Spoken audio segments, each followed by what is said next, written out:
channel, Shade, also known as Plague Dr. Shade. And here with us, as usual, is the lovely, the terrifying, the menacing, the conniving, and the ever dutiful DM and co-host of this lovely game, Soul Angel. Hello. So, as per usual, 3 announcements, technically 4. Elephant in the room first. Farron will be joining us a little later, as they are currently dealing with something IRL, but not to worry, as they will be showing up today. First announcement. This is a reminder to the chat, both live and those who watch the VOD, that this is a mature D&D game, and we are all above the age of 21. This game will include depictions of adult themes such as drugs and alcohol use, sexual themes, psychological torments, gore, body horror, etc. The Dungeon Master will often, but not always, put up a warning before such events occur. Keep this in mind if you continue to watch. Second, this is a reminder to the chat as well that the music used in this game is an add-on to the game itself and to its environment, and is not the sole focus. Soul, would you like to briefly tell our viewers and any potential people that want to sue us what music we are using in this game? First off, what money? Second, we are using stuff from Larian Studios and a couple of their properties, that being Baldur's Gate 3 and Divinity Original Sin. We are also using, obviously, Elder Scrolls music because it is fantastic, and we love Elder Scrolls music. We are also using stuff from God of War and God of War Ragnarok from Santa Monica Studios. I do have a few songs in there from Bloodborne and Elden Ring from Software, as well as a couple things from Bungie and Destiny 2. I am not telling these guys where those songs are. I mean, what? We also have some stuff from Darkest Dungeon, which is from Red Hook Studios, so please go check them out. I also have music from YouTube that is royalty-free and designed for tabletop. And there is tabletopaudio.com, which is where some of the Arc 3 music and ambient sounds come from. If you are interested in using their stuff for your tabletop too, please check them out on tabletopaudio.com or support them on their Patreon, which you can find a link to on their site. Shade. Thank you. And as again, this is not the main thing. The game is, the players are. Keep that in mind. Third and final announcement is where are we? We're in a lovely Discord call. We're in a chat, in a group, in a server. I'm in my home. I don't know about you. In a Discord server. It's called Esper. The Discord link is posted in the Twitch chat for you to use at your leisure. It is not just the place where we play homebrew Dungeons and Dragons. It's also the place where our lovely Dungeon Master is creating a whole new game based off of Elder Scrolls and putting it to tabletop. Soul, would you like to talk about Esper briefly? Esper, or Elder Scrolls Prophecies role-playing game, is a new up-and-coming free TTRPG that I am developing, and Nox and Shade are both editing for it, with Nox illustrating for it. It is a freeform system that heavily emphasizes roleplay mechanics, but has combo abilities in combat.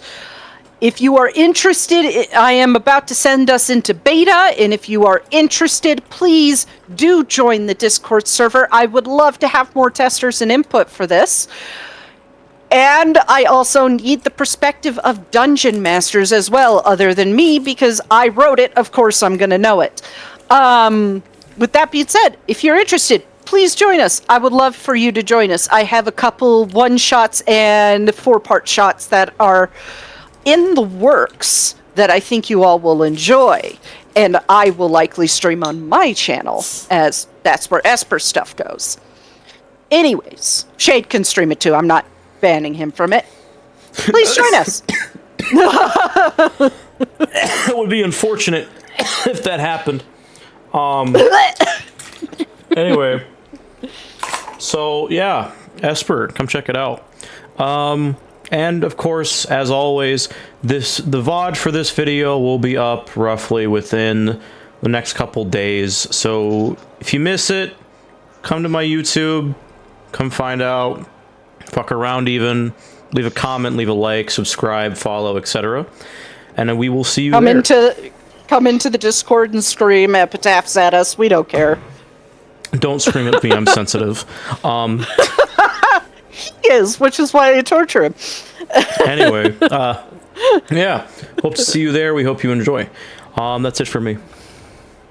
All right. With that being said, are we ready to begin? Yeah. Yeah. All right.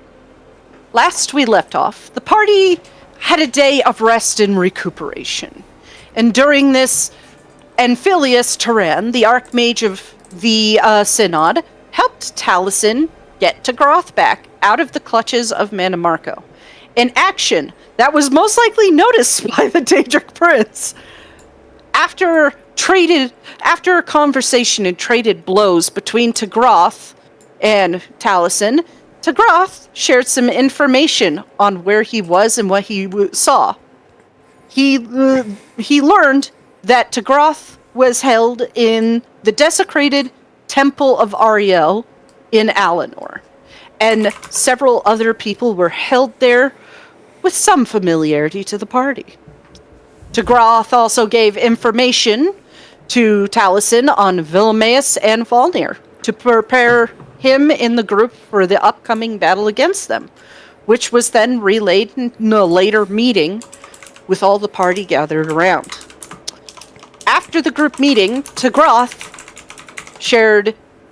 after the group meeting where Tagroth's information was shared, the party split and spent the rest of the day decompressing in their own ways. That evening, Amphilius scried on the requested targets and shared this information to the group later on. He discovered that the teleportation ritual was protected by Mercer Frey, Vilmaeus, and an old colleague of his, Cassilla Nephilios, and likely Volnir, though he was not seen in the scry. The Orb of Kinnereth was still in Blackmarsh, being worshipped by a tribe of Little Moffat. At the time, the Little Moffat were bowing to it, and it was on a central plinth. It was kind of hilarious. Davthen was protecting the shrouding ritual in the cellars of the Vathurin Manor, which also houses the Orb of Mara in the upstairs portion of the manor. Then Amphilius stated that he would help the party undo the teleportation ritual once they defeat its guardians. And this is where we pick up, with Amphilius having already left and the party about to depart after a sleep. The floor is yours. That one was written a little chunky. That's what happens when I write when I'm sleepy. Real. Yeah, how dare they desecrate John Somerset's home. John Somerset equals Akatosh for anyone who does not know what we're talking about. Yeah, it's a joke. Technically Ariel, but whatever. Yeah, it's technically Ariel. Technically D's got him. D's who? D's nuts. Anyway.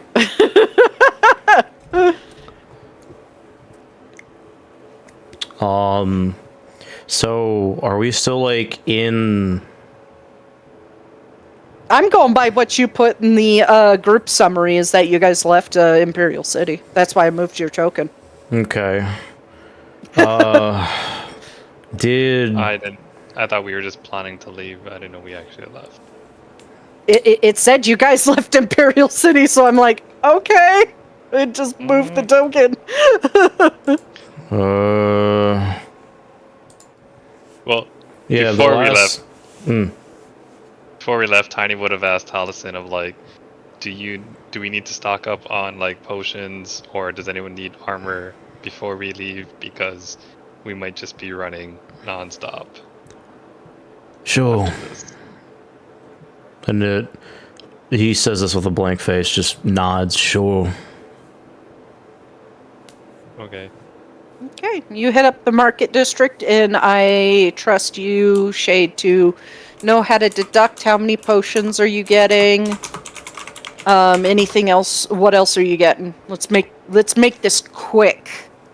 Just punch it in there real fast. Yeah, we don't need to roleplay it. I was just Yeah, not yeah, sure. no. We have a whole bunch of money. I'm like, money's not gonna do us good if we're dead. I have experiences with role-playing out shopping trips. I've literally had one person dominate the entire session with a shopping trip, and they also threatened Bellathor with death. Oh boy. And from that point on, he just never dealt with the party again, because it's like, if you're gonna threaten me, I ain't gonna sell shit to you. Oh, I don't think we've threatened a shopkeeper. My question is, considering we are in the Imperial City, what is here? Like, what do we have? It's the largest city in all of Tamriel. What do you need? Standard leather, like anyone need an AC boost? Things like that. I mean, that would probably be the first thing on my mind is like, is there any magic items that we could get? Anything that's here? Let me pull out my Dungeon Master's Guide from its spot on my desk and dust it off, because this is the only game in 2014. Anyways, there was literally dust on it.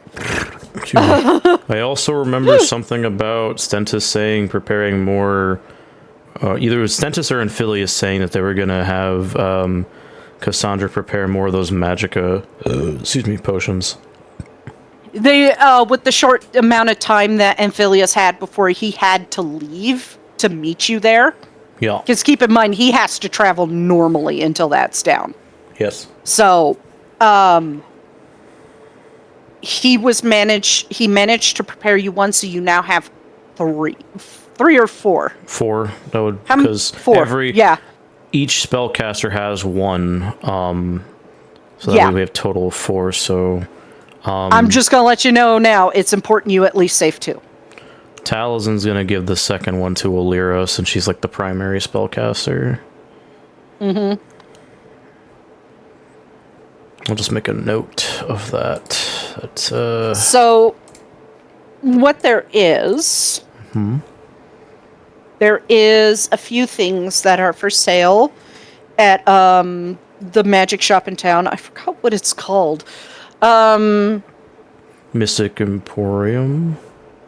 Yeah, Mystic Emporium. Cool. There is... an alchemy jug, because I'm gonna make you fuckers make mayonnaise with it.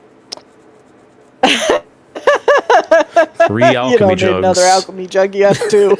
About to say, it would be really funny. Everybody gets an alchemy jug. You get an alchemy jug. That would be pretty insane. That Everyone would have be their own bag funny. of holding. But there is a bag holding for sale, but given it, unlike when you got it at the beginning of the campaign, it was 5,000 that you worked down to 3 for helping Sodri. Yup. The price went way up. Probably like 10k, right? Yeah. That's what I thought. 10k. Jesus Christ. Gotta love how Mana Marco's fucking the economy, you know? For real. Stares into the camera. There is an amulet of health for sale. There is an arrow of slaying for sale. There is... We already have that, and that, and that. There's a cloak of levitation for sale.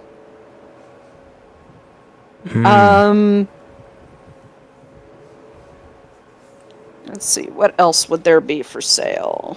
Anything protection based. There's a cloak of protection for sale.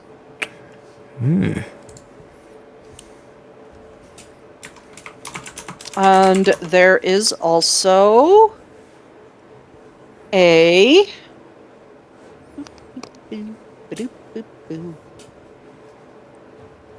I like how you guys ran across the real deck of many things and didn't fucking take it.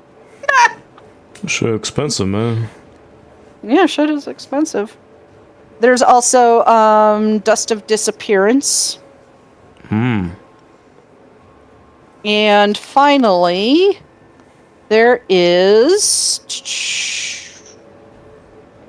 I'm just quickly flipping through and picking things I think would help you guys out.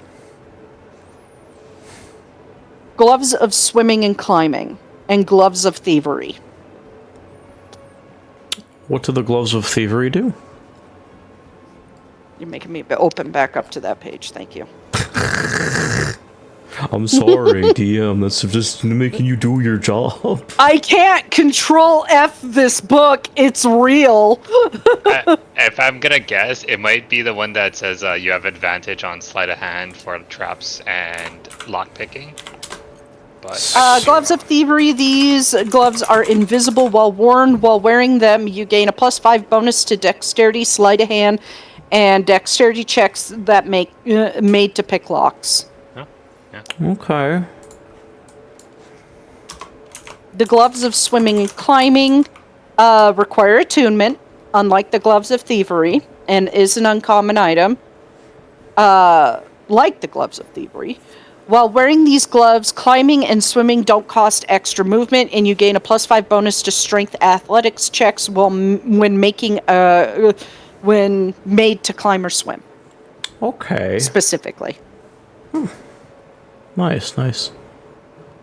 probably gonna. I'm all down for supporting. You could our also role. buy a headband of intellect for Tiny. That would be funny. Jesus. Does it require attunement? Yes.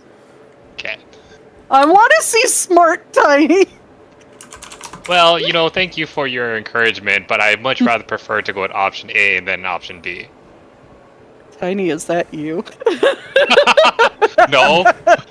No, starts No. bleeding. Where was that voice coming from? Ow, my head hurts.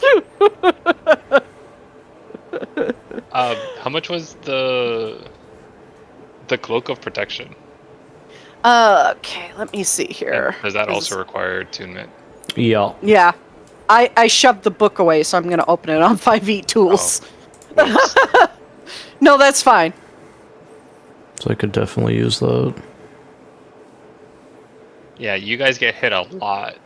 So anything, or even Oh, like you get hit a lot. I mean, everybody that you faced has gone for you, especially Arclane. That's my He's job. like, I'm going to get that bitch down, and he almost did. But that's my job. I'm fine with taking hits. It is... Them. Cloak of Protection does require... Well, that's the 2024 version. What the hell? I have the 2014 version. Hold on. Cloak of Protection. Yeah.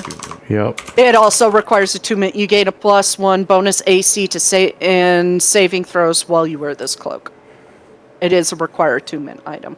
Do you have an open slot? I do. I have one more. I mean, I would say get it. Any AC bump is one less potential hit coming your way. Yeah. How much would it be? Okay. 400 flat. flat. Okay. Let me see the fucking money we got. Sorry, 400 gold? Yep. Keep Okay, in just mind, checking. Mana Marco fucked the economy. No. Yeah. Just is like 400 gold, silver, or platinum? Gold. 400 gold. Sorry, I've been working on Esper, and there's like Somebody tell me I don't have hiccups, please. You don't have hiccups. They're not real. You're wrong. It's a conspiracy against you. That. Why would you say you have hiccups? They don't exist, Soul. What the fuck's wrong with you? I love that works. What the fuck, man? Anyways, yeah, I've been working on Esper, and there's like no currency change. It's just gold in Esper. I'm all fine with that. There's just things at work where people were getting on my ass about denominations. Chat. Or you agree with me? There's no point to Electrum. Electrum's stupid. The point is to control your players. Yeah, suddenly it is almost a rite of passage for a DM to just like randomly somewhere in the campaign throw one Electrum in with the stuff and have them go, what the fuck do I do with this? Yep. I've done it. So I'm gonna buy the Cloak of Protection then for myself. Okay. Get that in a minute. Ugh. 400 gold, as we still have quite a bit from Ulfric Lamau. Yeah. And your dad also. Yep. We have a fair amount. Dad is trying to buy his son's love. Hey, you know what? Tiny is like, we say yes, we nod and say thank you. Yeah, he's like, I fucked up bad. I feel real bad. I'm gonna give him a ton of money. What about the Gloves of Thievery? The Gloves of Thievery are uncommon. I would say they're about 375 right now. And then they don't require attunement? No, they don't. Yeah, anything to help turn take blocks. They're also invisible while they're worn. That's crazy. Yep. You said 350, you said? 375. 375. Don't try to undercut me, buddy. I didn't know. I heard 350. Okay, cool. We'll buy that. Give it to Farron. Or, well, give it to me, then I'll give it to Farron, just so she's not surprised. Thorn's mentioning like, what the fuck is this? Thorn's mentioning if there's a scroll of Dispel Magic. Dispel Magic is a 3rd level, yes. It would be about 325 right now. I also have Dispel Magic. I also have Dispel Magic. That too. Great if you run out of spell slots, you can just pull out your scroll and be like, haha! Okay, that's weird. It's only giving me the 2024 version of the Cloak of Protection. What's the difference? Did you turn off your reprinted features and your filters? No, there is no difference. Okay. Yeah, it is off. I don't know what's going on with that, but whatever. It's exact same. I don't fucking care.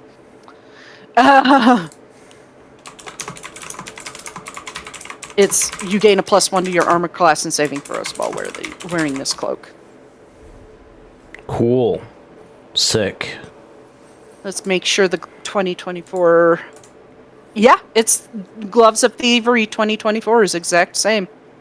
Cool. Okay. There you go. Both in your sheet. Excellent. Take the money out. Would the Dust of Tracelessness work on a god? Disappearance. No. Okay. No, that would... In my book, because I have to change things so much to make it work for Elder Scrolls, is gods, there are a lot of items that don't actually work on them. I mean, it's fair if we're buying something for like 500 gold, but I mean, that's why, like, if it helps us, because thinking about how we're basically going to have a hot exit, like, we're going to have to get the fuck out, anything that can, like, give us a bonus might be helpful. The one important thing to note is in my campaigns, all gods have true sight, all of them. Right, because they have chiefed Kim, and they have seen the Arbus on its side. So they know. True sight's only within like 30 feet, right? No. It can be a huge change. Okay. It's just the silence and him going, right? Right? No. Yes, You haven't figured out how far minimum. Actually, no, you did in Scourge Borrow. You figured out how far it went. 120 feet with him. Okay. The true sight's unfortunately just their vision. Yeah. Yeah. Question related to what was said. Are there any 3 things, because I remember Mystic Emporium selling them, are there any rings? Are there any weapons? Are there any armor in here? There are no, he says that they're out of rings and they don't sell weapons and armor that are magical. Who does? Normally it's the armor place down the road, but all of the magical weapons and armor was procured by none other than Arcane Vathurin. Oh, fucking course. Yay! He even haunts you from the dead. That's not gonna be in his fucking office, which we should have checked. It probably wouldn't be. It would have probably been handed over to worm cultists. Yeah, that's what I mean. It's not gonna be in his office. I used to have a map of his office. I don't know what happened to it. All right, cool. So no rings, no weapons, and no armor. Actually, Cool. I could have sworn I used it for you at the beginning of the campaign. We never used it. It was a remember the Okay. it was a fucking what's it called? I don't remember if we used it or not, but I'm pretty sure we didn't.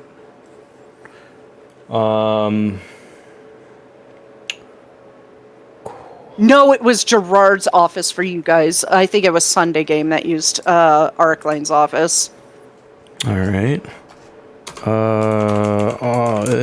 When including weapons, does that also include staves, like specifically magical staves? Magical staves have been taken too. Noted. 73. Dude's smart. When he locked down Imperial City, he's like, for the defense of the city, I need to take all of your staves, weapons, and armors to equipped for the defense of the city. And gave it to worm cultists. Such a shit. Yeah, bro did play Risk and won. Alrighty. But I will say, as one little special note, there is a map inside of a case inside the Mystical Emporium that seems to be currently blank. And when you step in front of it, Tamriel appears onto the surface of the map. I guess since he's the one doing majority of the shopping, Tal will just look over to the proprietors. What's this? That is a map that changes its appearance depending upon what realm you're in. Or so I was told. I've never personally been off of Tamriel, so I can't test it. How much is it? 2,000 gold. Fucking Christ. Okay. You've been introduced to the map of the Arbus. We have, like, as a group. This one's a lot. magical. It literally does change depending upon what realm you're in. If that's the case, Taliesin is going to use his personal money to buy it, since the shared gold that he took was 2,000. Mm-hmm. And I will go ahead and make that item for you, and it doesn't require much, just requires a thingy. That's a scientific term, a thingy. A thingy. A thingy. Short for I think Emo-Bob? Yes. Yes, thingy-mabob is more descriptive, but I prefer thingy because it doesn't take up as many words. I've also heard it been called the whatchamacallit. That's a good one, but I tend to reserve that for other items. A thingamajig. Yeah, oh, there you go. There's a good one. A thingamadookie, even. The fuck, I've never heard that one. My mom used that one all the time. Thingamadookie, thingamabobby, thingamadoo. My dad, he always used what's it? Or better yet, my favorite one, the thing over there with the stuff. Yeah, that stuff. Yep. My It's a good go-to one. is what's its nuts. classic nuts? classic Knox saying. It's a classic one. What's its nuts? That There we go. We'll use that. thing. Yeah, that guy over there. That. Yeah, the thing that does the whatnots and the thing knots. The thing that does the things with the stuff and the bings and the bobs and the bips and boobs and beeps. Anyway. Why did it bring up your Eldritch Blast while I'm typing? That's a very good question. I didn't touch anything. I'm have the map of the Arbus up and I'm editing it and your sheet is behind and pops it out over and I'm like, oh god. No, Taliesin is not shooting a magical sheet of paper. Not that it would probably do anything because it's magical. By everything. He would shake his head.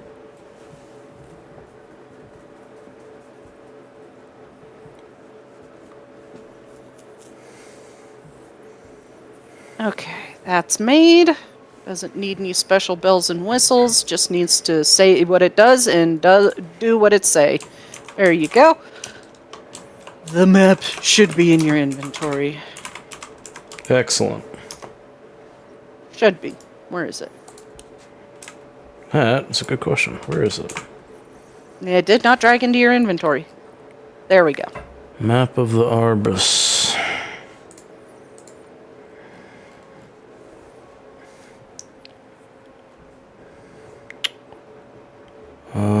Cool. I'm unequipping the Gloves of Thievery because I'm not using them. Thank you, Krim. Insightful. Anyways. Are there any fire spells? Like spell scrolls? What are you looking for? Anything fire related, since that's what Nox was looking for. He had to The step guy's away. eyes, and he has a tired look on his face. I've told this to everybody who's come in here. All destruction-based spells have been acquired by the Empire. What about protection from fire? Same with alteration spells, sir. Is there anything that hasn't been acquired by the Empire? Restoration, believe it or not. Ironic. Yes, that kind of confused me. I did ask him, are you sure you don't want healing spells to heal the soldiers? And, keep in mind, word hasn't spread. Arclane is dead and was evil. He just gave kind of a weird smile and said it would be unneeded. Taliesin gives a very unnerving looking smile. Kind of like Arclane's. You're gonna be in for a surprise later. Don't worry, nothing bad's gonna happen. It's just quite the surprise. All right. Anyway, about those restoration spells. So you have Healing Word, you have Cure Wounds, and you have a Flat Out Heal spell scroll. Ooh, Alira, you might want that. 'Cause that's the big one, right? That is indeed the big one. Well, it's not Power Word Heal, but you know. No, of course not, but heal's still pretty good. It's like level 6, right? If I recall. Yes, it's a 6th level, Sick.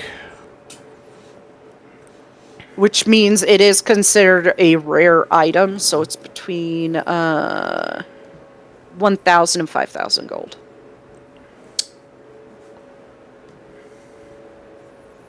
What's he selling it for? 2025. I'm just looking at my fucking bag real quick. He's making a killing today. It's that moment where like, oh yeah, am I gonna need this later? No, because if you're dead, you needed it now. Aren't you guys glad that I'm keeping track of the funds? Yeah, this is what happens when you have the bag of holding. My condolences. I used to be the party bag watcher. Fucking hated it. So how much did you say it was again? 2000 what? 2025. Okay. Would there be nice? Would there be any way? Would you like it 2069? That will be funny, but no. Would there be a way for me to use persuasion, since we don't want to waste time? Just flat persuasion to try and knock like a couple pennies off. You can try, but he seems pretty done with people undercutting him and just procuring items from him without pay. Talzin is going to specifically make the argument that 2,000 flat, because this is going for a very good cause. So it's not like severely undercutting him. Do you have any idea how many times I've heard that? A lot. It's essentially for him the if there's no price tag on it, it must be free. It's going to a good cause. Yes, he's specifically saying 2,000 flat, and I will go no lower. But anyway, we're persuasion. He just sighs. Persuade me.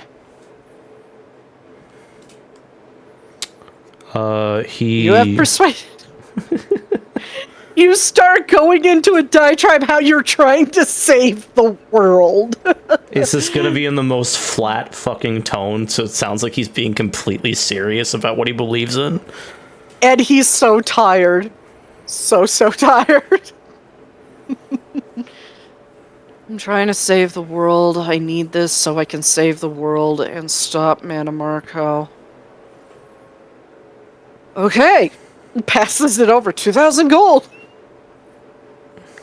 Pleasure. 2,000 gold. That means we don't have significant loss. Where the fuck is the bag? There it is. Where the fuck is the bag? You want me to just drag that straight into her inventory, or? Yeah, give it to Alira since she's here. Okay. We could just put everything in Farron's inventory and scare the crap out of her. No, don't make her be Lydia, please. I'm sworn to carry your burdens. Cries. Or you just suddenly put all the platinum in Farron's bag. It's like, what's this? Have a heart attack. Just overload. Change her character name to Lydia. Just way down the road. Why is the rogue jingling? I thought they weren't wearing heavy armor.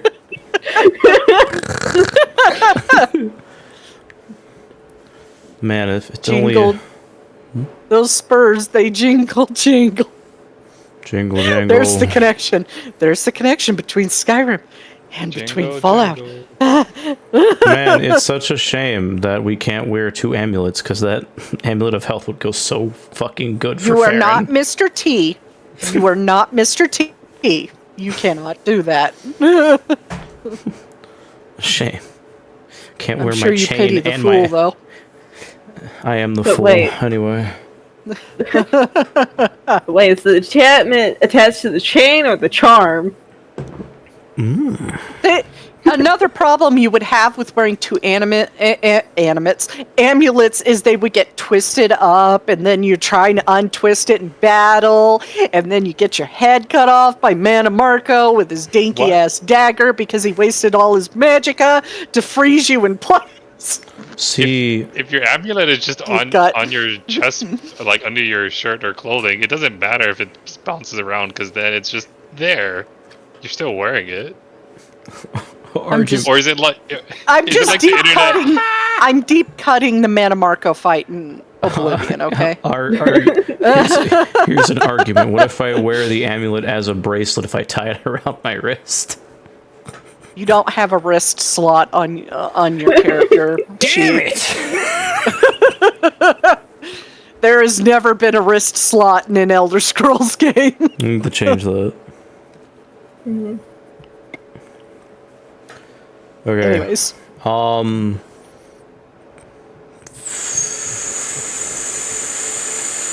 Look, I would give you wrist slot, but I don't want Todd Howard to run into my room and slap me for it. Oh, Nox, you're back, right? Not quite. You have your headphones on though, right? So did you hear the thing about the fire spells? No. That was the only thing I missed. The no fire spells, all destruction spells have been procured by the Empire, and there is no protection against fire spells either. Alteration is gone. The only spells that they have in stock are restoration spells, which is what we were discussing about with the heal spell that I gave Alira. I did hear the bit about the restoration. Cool. Yeah, Arcane procured everything important magic related, and probably gave it out to Order of the Black Worm. And take this cloak of protection, fucking idiot. But that means if we kill them and raid any of Take their this bases, sword of Drat, the 9 lives killer sword. Oh God! Listen. But I guess that does mean if we raid any of their bases and kill them, it's basically free shopping of just getting all the it's things free that we real would estate. paid for. Yeah. You could essentially say that, yeah, if you find out where they went. Anyways. Shopping done? Last question is potions, but I don't think that's here. Didn't you already do that at the beginning? I told, would you need potion-wise? We'll go over it again. I asked about the magic potions and asked about the rest of the potions. Oh, okay. There are some healing potions for sale. How many and which kind? I can make names of the potion types, right? Because I only have, like, Skyrim potion types in my head. Hold on. I'll pull it up.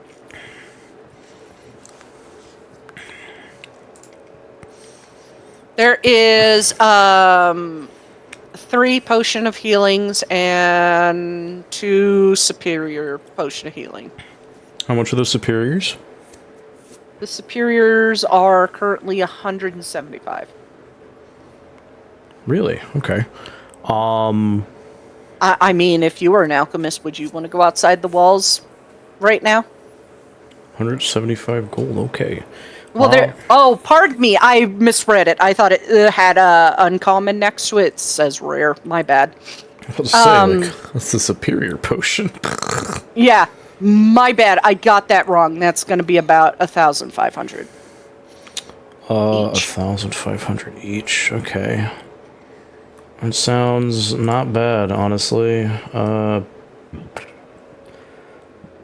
Excuse me. Sorry. Let me check the bag again. So, if that's the case, I'll buy both of them. Okay. So that's 1,500. 807. 1,500. 307. Cool. And we're dipping into the platinum finally.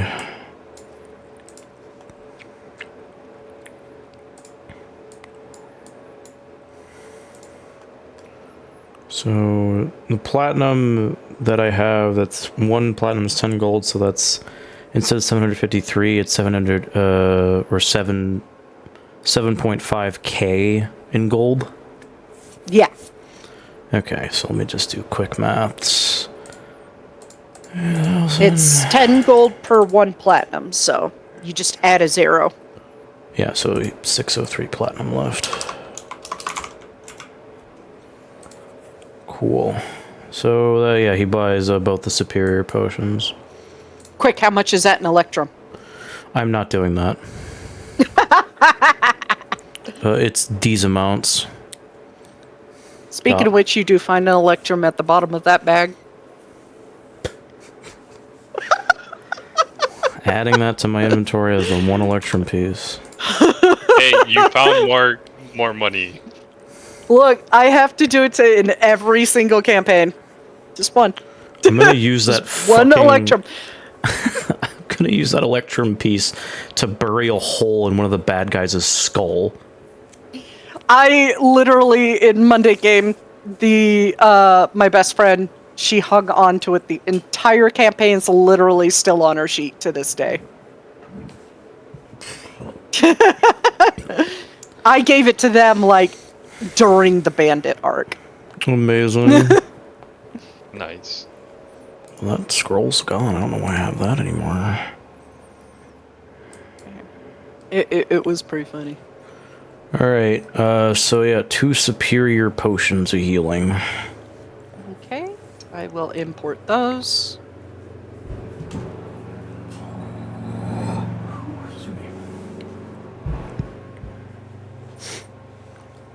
Import. It's going to give you the 2024 version because who fucking cares? There's only a few items that actually changed between versions. And most of the items I use anyway are homebrew anyway. Who fucking cares? Sure. Okay.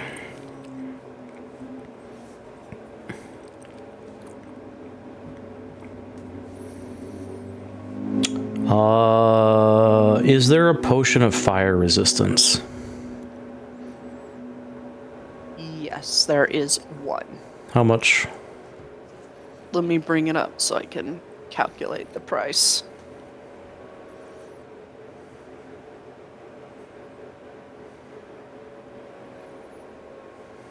Oh yeah, I got one, buddy. It's gonna be about 412 gold.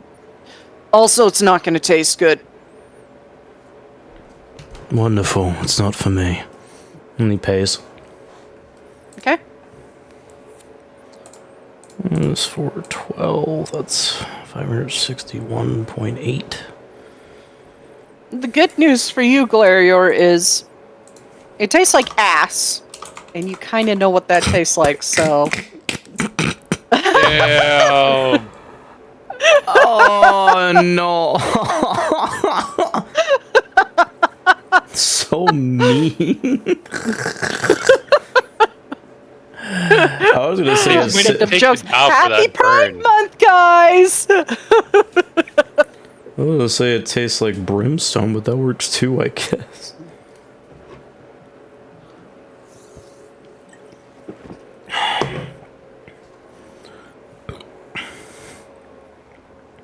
I probably made Nox want to die. There's a chance. There's always a chance. Grim.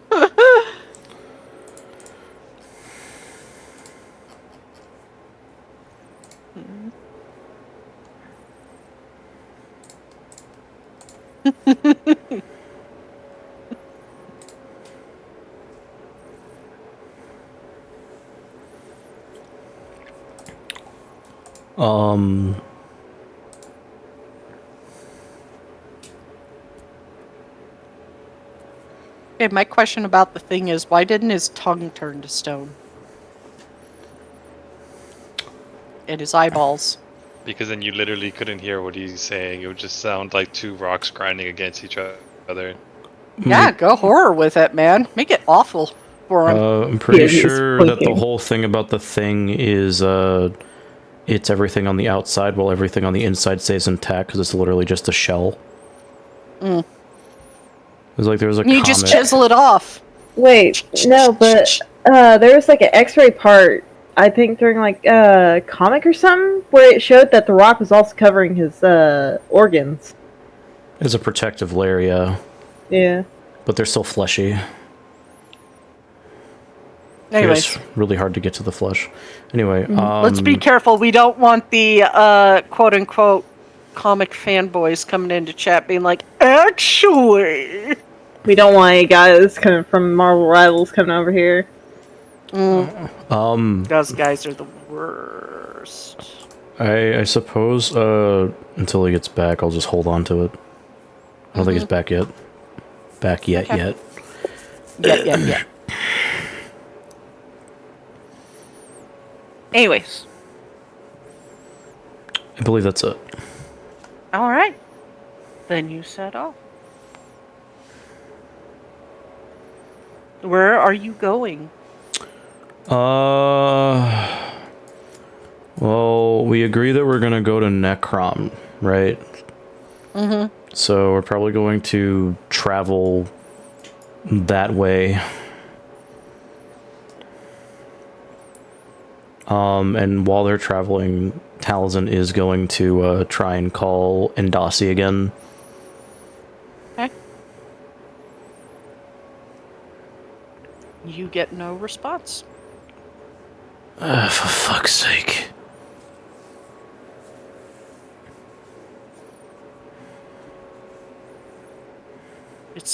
It does connect, but it seems he's busy.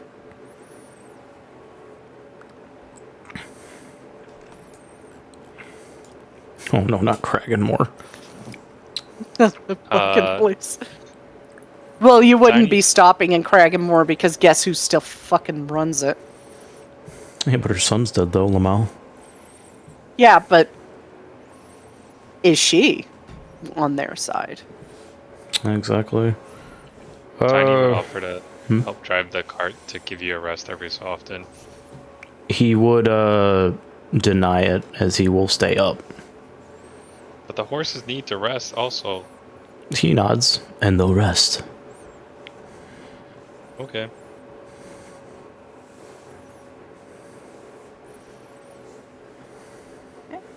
On the way, Illyria would be like, should we stop in Mournhold to visit Eloth? Makes sense if we have to.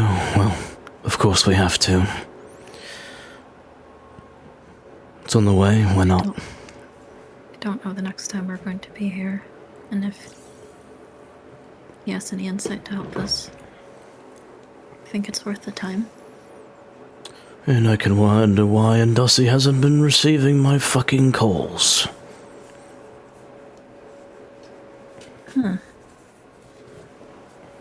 Maybe they're busy for some reason. I guess we'll find out soon enough. Aye, indeed. So, Tal. like, how long? I was just gonna say, how long does it take us to go from Imperial City to, like, Mournhold? Straight travel by cart. Because keep in mind you're going by cart, so your travel time is cut in half. It will take you about 12 hours. Half a day. Well, not quite enough time to scribe, I don't know, a first level spell scroll.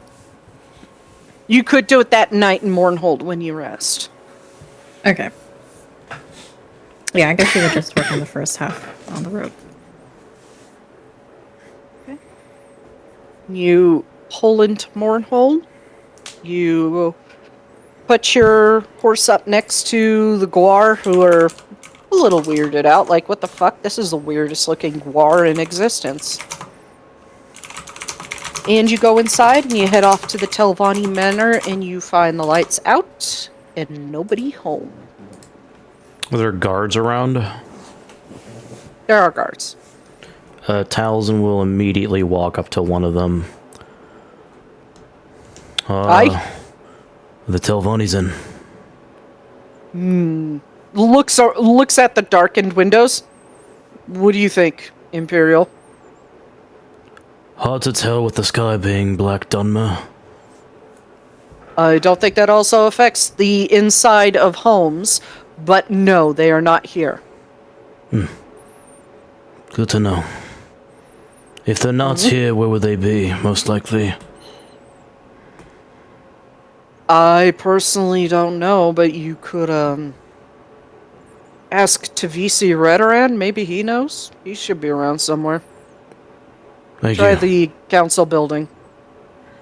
He nods and walks back to the party, relaying that information.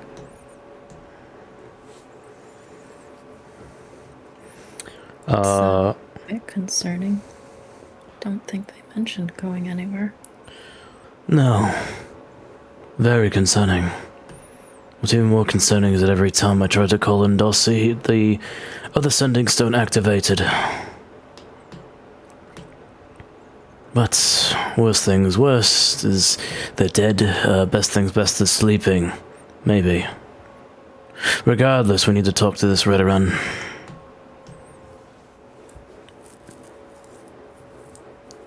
And she gives a quick nod in agreement. And as they're walking, because I didn't get to do this Imperial City because you were away, Nox, Taliesin will give you the fire resistance potion. You'll probably need this.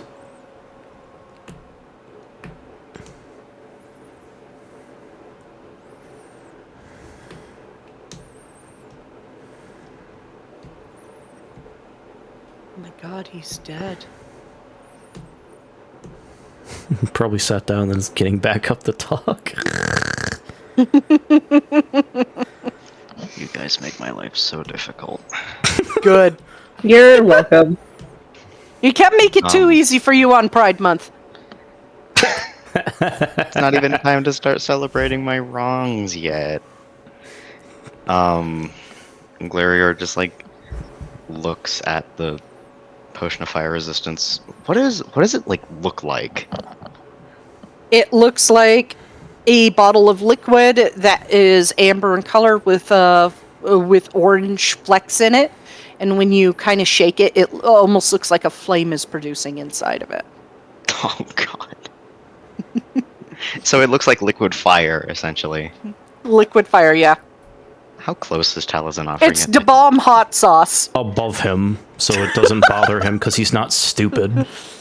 He's very much that's- aware of Above him. Glarior. Yes, he's very much aware that it's Glarior has the fear No, of what do fire. you mean above him? Like, where is he holding it?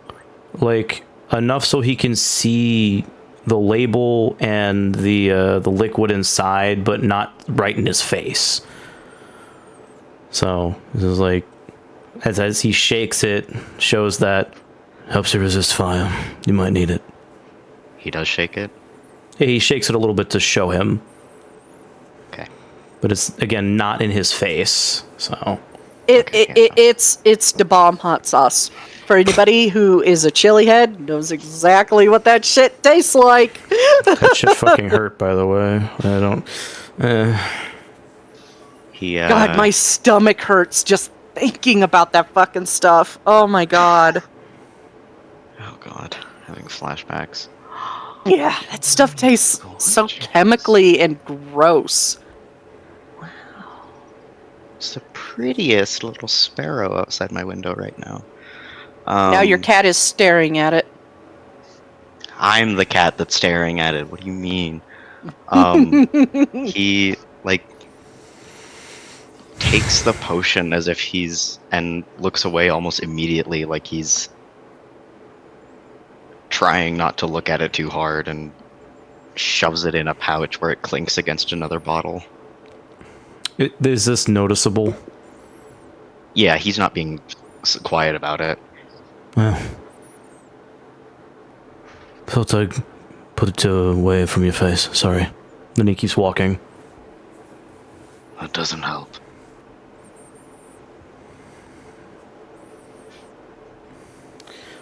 He's walking, he looks back. By the way, it tastes like shit. Just be prepared for that. No, specifically ass.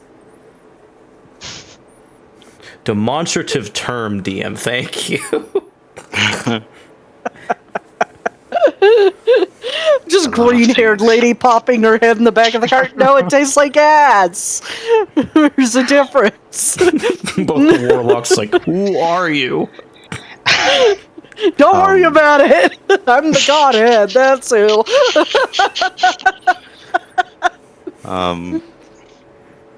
Glarior just shakes his head. Can't be worse than the shit they fed us in Imperial City.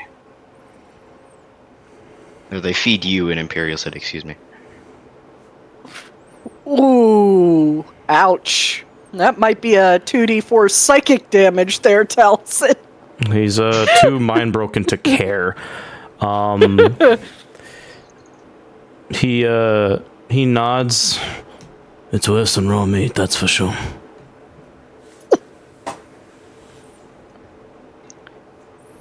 I wouldn't expect a flat tooth to understand.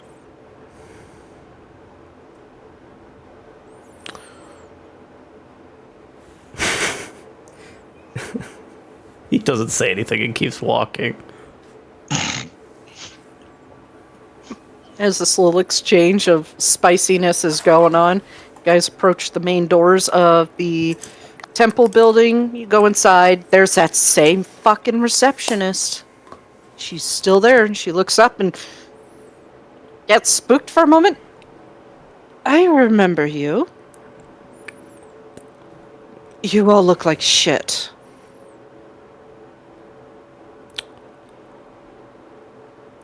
Is this the response we're always gonna get every time we walk somewhere?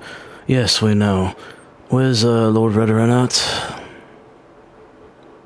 Points off to her left, down that hall, third door on your right. Thank you. He immediately starts walking.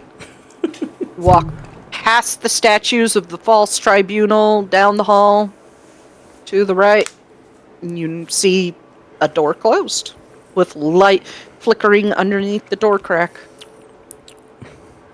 Knock, knock, knock. Enter. Opens the door, holds it open for everyone first, then enters. And as you all pile in, he raises his brows. This black-haired man with a dark pointed beard. He looks up at you.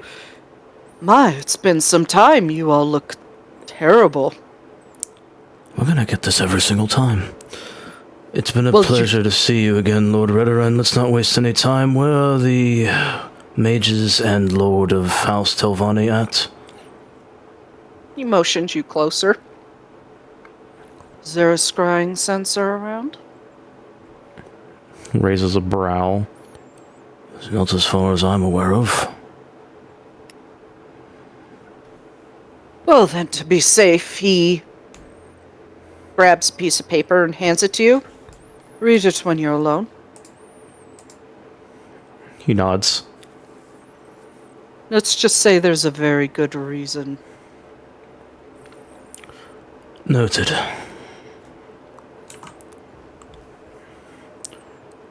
Detect magic.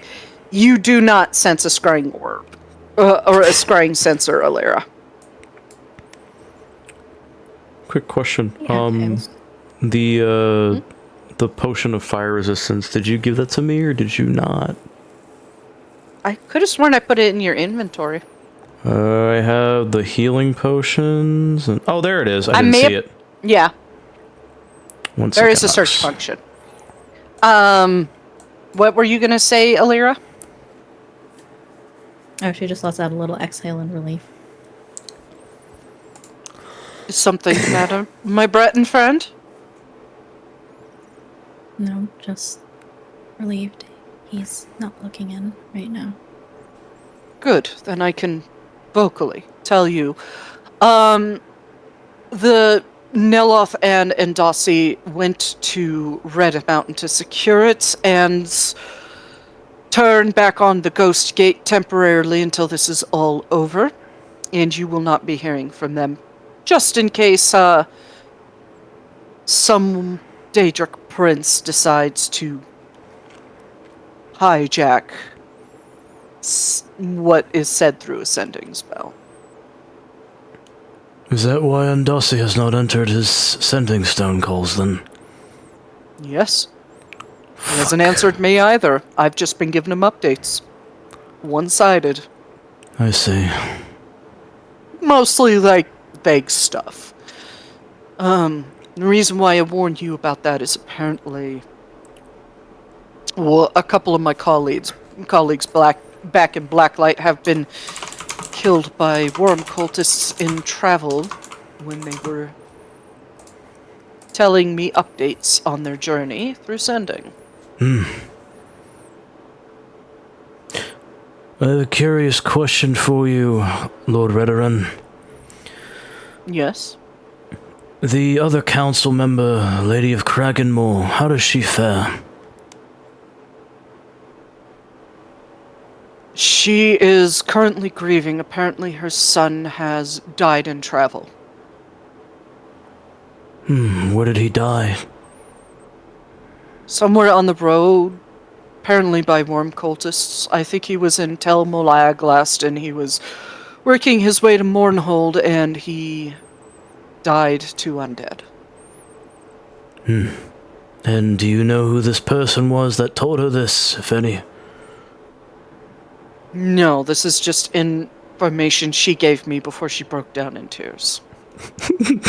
Allison gives a look to the party. The fucking Shrek eyes look. It's like, That's suspicious. Or that could have been what she was told rather than what she's saying. Unknown.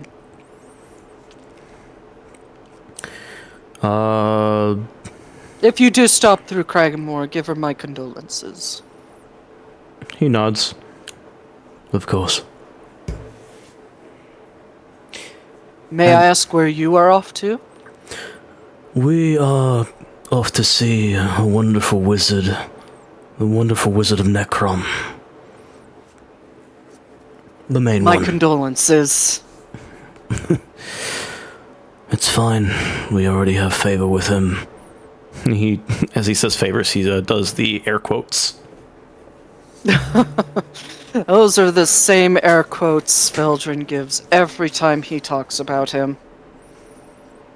Is there Favor with Devaith is a loose term. Of course. Is there by chance a way we could keep in contact with you in case something goes awry here in Mournhold? Use ascending to me. If it connects and I do not answer, I'm fine.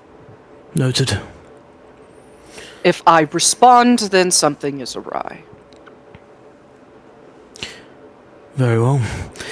And one final question. Considering that Neloth here is the specialist with enchantments, is there anything around here that can help deal with ways to prevent the mind from being stolen by another, charmed and whatnot? That is a very specialized enchantment from what I understand. I'm not magically inclined, personally. House Randoran is more of a martial skill sort of house, and an enforcement house, but that would be something you would have to request Neloth to make specially. Of course, and he's busy right now. Could you imagine that sort of item just being freely made and passed out? No, of course not. Would you be able to inform them yourself that Taliesin Brucius of the Prodigal Seven is requesting this item from Neloth, and payment will be added? I think I can word it in such a way. Excellent, thank you. That will be all. And he steps back, allowing any of the other party members to talk to him.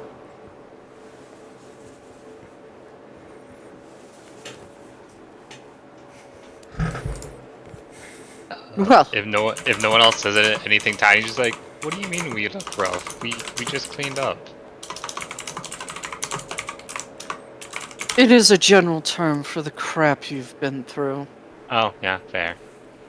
How are you doing? Everything else. He gives you a tired look. Same. I just want this to be over, and I would love to see the sun again. Now I know how the Dwemer felt.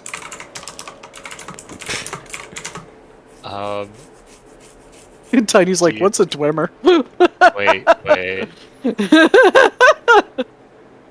Are you not going into chat? If there's anything on this list still left, Tiny's gonna reach into his bag and hand it to him. Is that the baked goods from Wayrest? The ones we just got like 3 days ago? 4 days ago? It's not that old. Oh, it's been more than 4 days.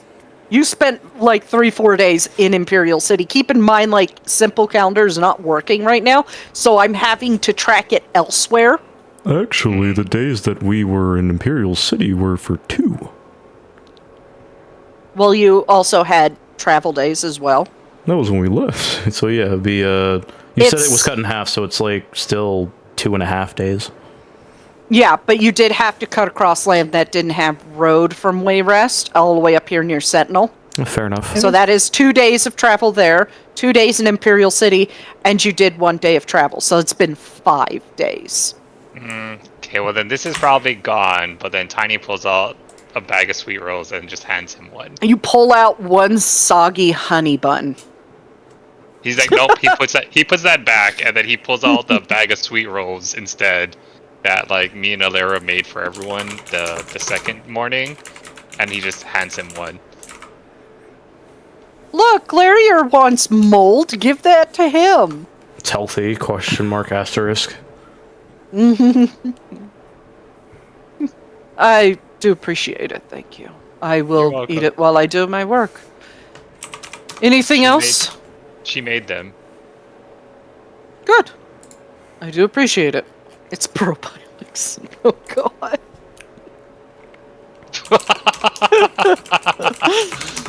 That's all. Yeah, probiotics that'll just make you shit for days.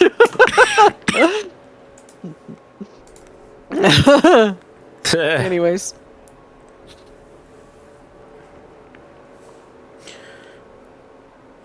Hey, look, I will eat a completely melted down frappuccino, but I'm not going to eat a soggy, moldy honey bun.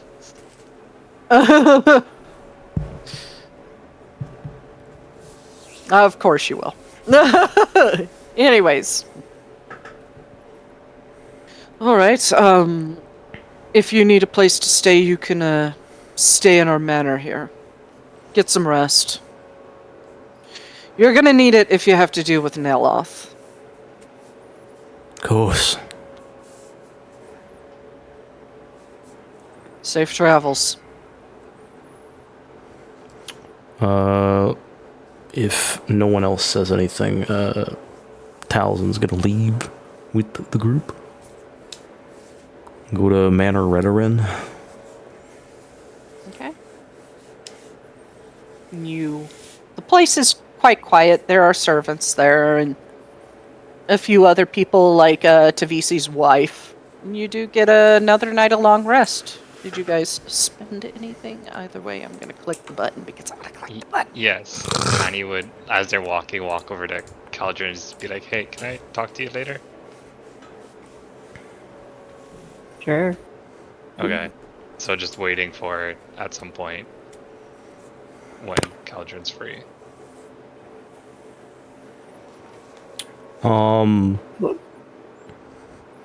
Once they are out of earshot, because they better be right next to him, Talzin's going to snap his fingers at Tagroth and motion them down to whisper something to them.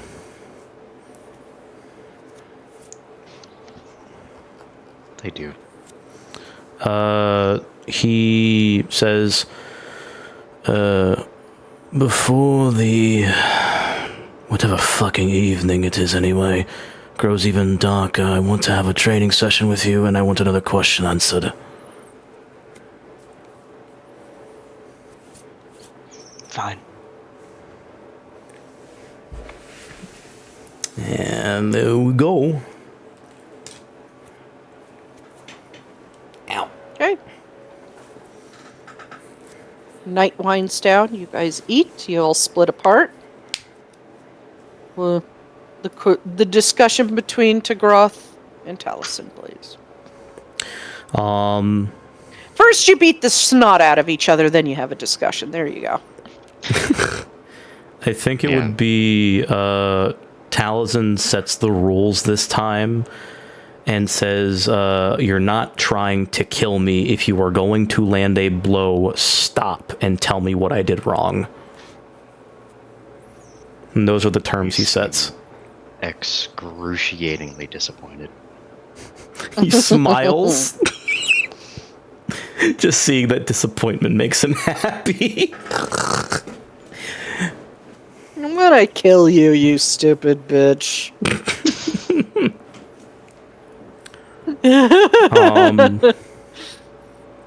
But yeah, I would say that they would train. I would say that he gets stopped a lot. Yeah, I don't think he's gonna win, No. like, any of their spats. Nope.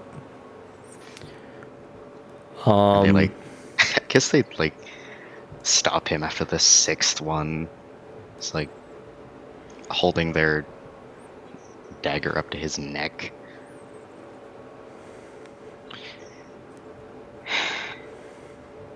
Have you had enough? How did I leave myself open this time? Well, for starters, they have like one hand tucked behind their back, not holding a weapon, not holding anything. They've just been one-handing it this whole time. Mm-hmm. They kick a foot forward to, like, topple one of his legs. Need to brace your feet. Second, you're looking. What? Roth, calm down. Give me a second. IRL. Nocturnal has called them for some reason. They're answering their Bluetooth. Mm-hmm. It's what?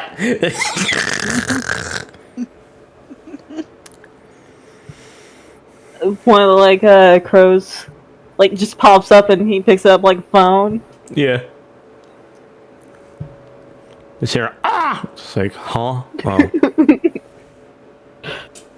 There she is. There she is. There it is. She is. Oh my god, what? Gonna have the scream. Oh, I'm finally medicated. Yippee. Lovely. Don't hurt at the moment. That's good. Yay. We bought you something. Oh, that's nice. So whenever you're in game, just let me know. This punches. No, not Taliesin wouldn't do that. Just a bag full of copper coins. What do I do with this? You swing it and you hit someone with it. It's really effective when they're sleeping. It's an improvised No. weapon. Sock full of silver Repair coins a to fight doorknob. werewolves and vampires. True. Impromptu mates. The fourth era doorknob.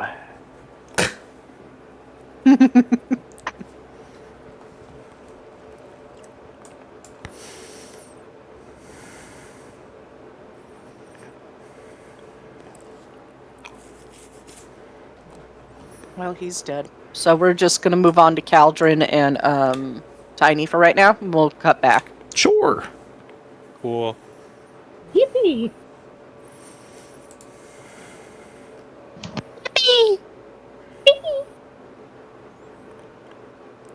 So, you said Caldron was knocking on Tiny's door, Yeah. so he would just open the door. He's like, "Oh, yeah." You want to talk to me? Yeah. Come inside, please. He's looking like a scratching post. Calvin steps inside, but stays kind of close to the door. He just closed the door. He's like, I mean, you can sit if you want. I mean,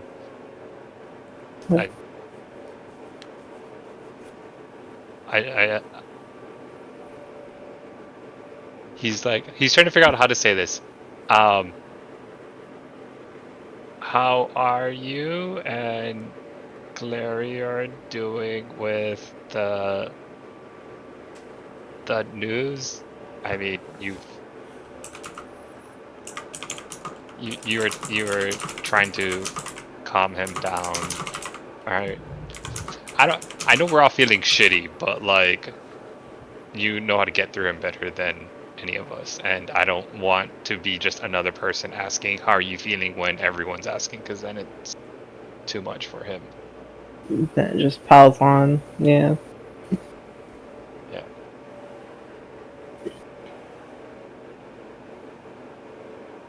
But do you know if there's anything we or I can do to help, or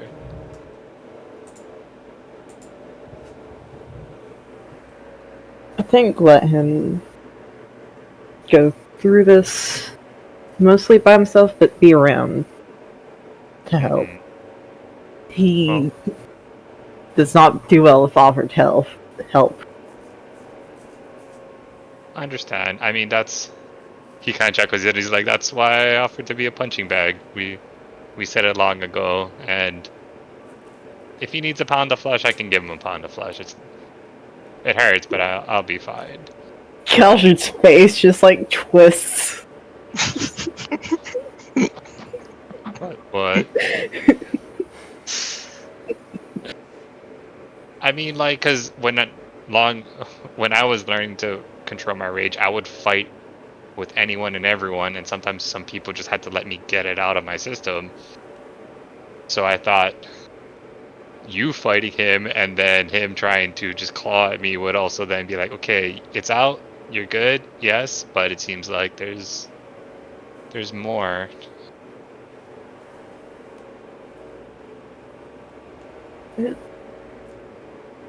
Yes, the dying did seem to help. And also what came after. But it's a very difficult time. Very difficult choices that he has to choose. What choice? Tiny just has a confused look. He's like, what choice does he have to make? I don't understand.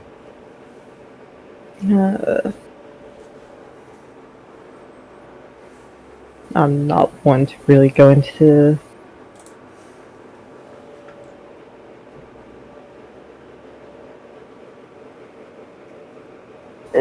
he has two very different life-changing choices he can go through. And he feels like telling it, he will. Oh. Okay. That's fine.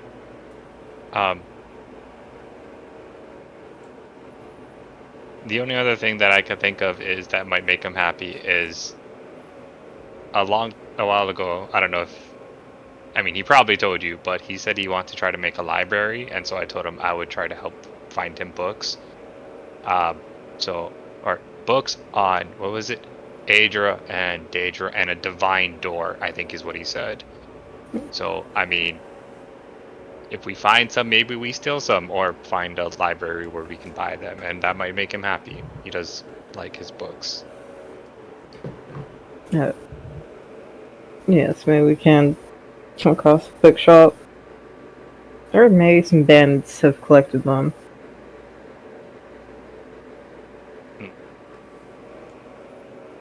I was gonna ask if they had if Talison's mom or the head mage person had any extra, but I kept forgetting. So if you also are on this quest, job, I don't know, hunt, yes, hunt, then we can help each other remember to keep an eye out for them.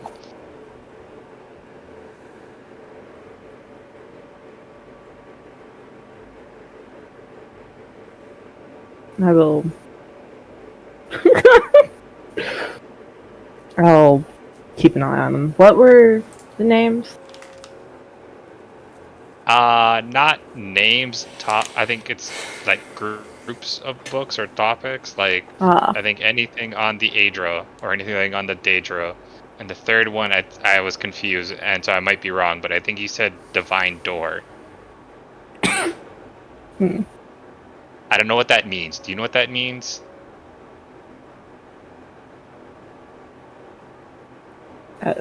It not ringing any bells. Okay, cool. The other ones, I'm like, I can find, I can work with.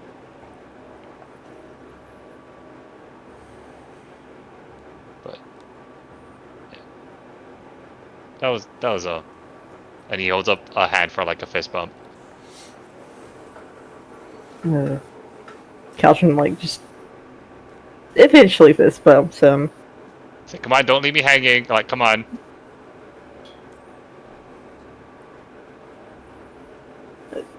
Yeah, just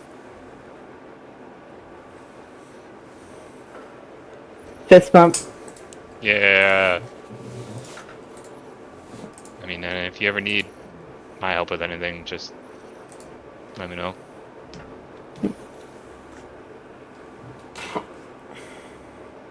Like, nothing comes to mind. That's fine. Well, I am going to go back to my room if there's nothing else you want to talk about. No, that's all. Thanks for coming. Thanks for talking. Yeah.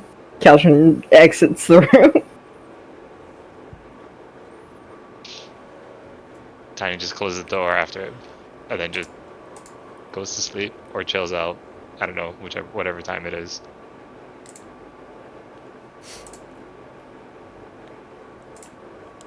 Oh, yes, the conversation between the fire and the barbarian.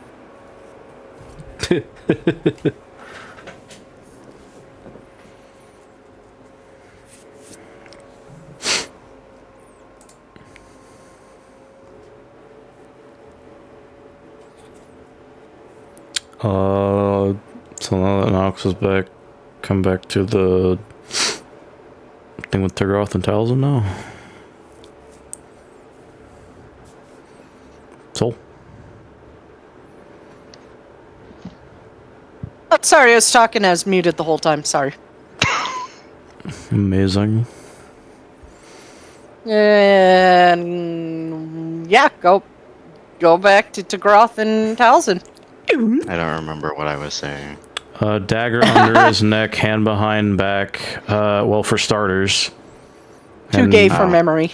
And yeah, they kicked his leg to off balance him. You gotta brace your feet. And you're looking where you're striking. am I not supposed to look where I strike? Not while you swing your sword.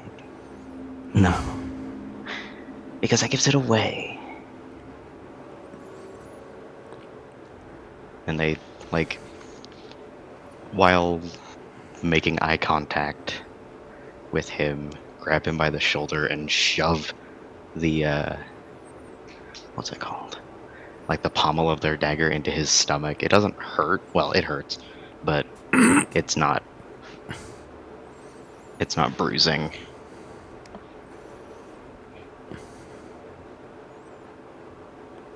I see. You didn't expect that. And I can expect every move that you make.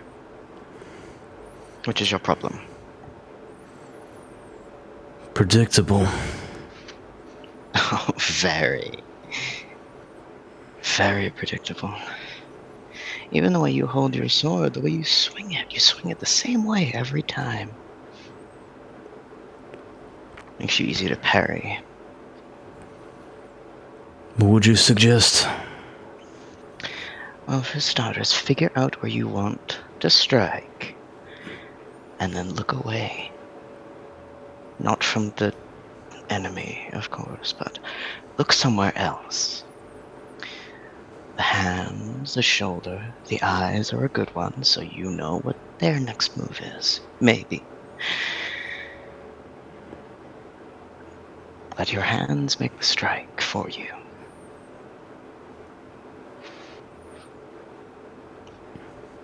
Right then. I'll be around. I see. One more time so I can take that into practice. Fine. And I would say that this time, while he doesn't get it perfectly, he almost does end up, like, pushing the tip of his blade into Groth's cheek. They lift a hand up to catch the blade right as it touches, like, the baby hairs on their cheek.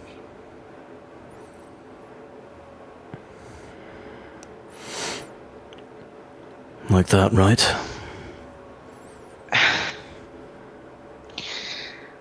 Not quite. But it's better. It's progress. At least you're improving. It's one thing I know about myself that I was told, and I actually believed I improved quickly, so you won't have to work with me for too long, I don't think. I'll believe it when I see it. Of course. Your previous trainer and I are two very different people. Well, considering he lied to me my entire life, yeah.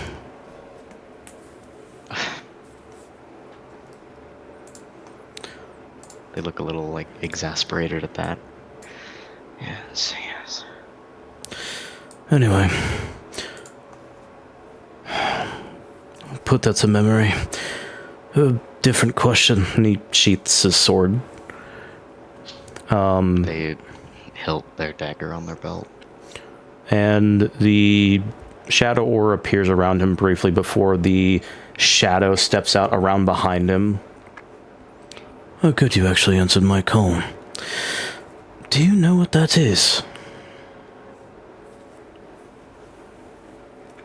Hazel, does Degroth know what that is?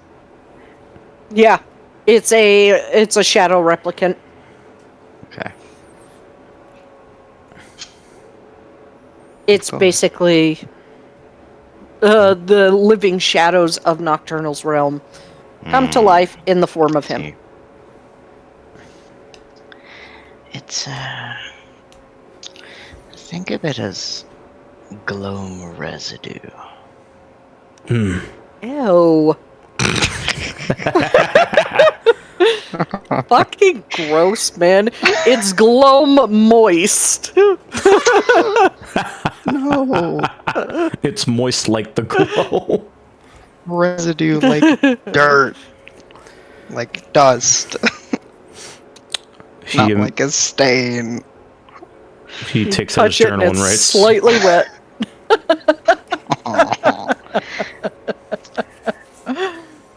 Essentially, they point at the shadow and kind of like give it a gesturing to all of it motion. This is you through the eye of the queen. In a way. in a way, it's how she perceives me. No. It's just one of her shadows. But how do I explain this? Oh man. Moist. Your powers come through a reflection. Shut up.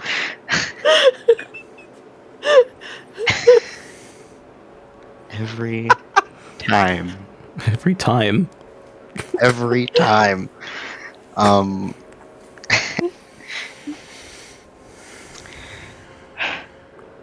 Imagine if your soul was to step back out of your body and step behind Nocturnal, look at you through her eye.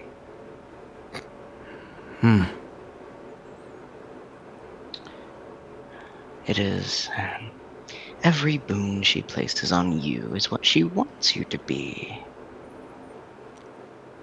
making you her perfect soldier. In a way. Of course, it's not perfect, and they nod at the shadow. It glares, but it nods back very knowingly.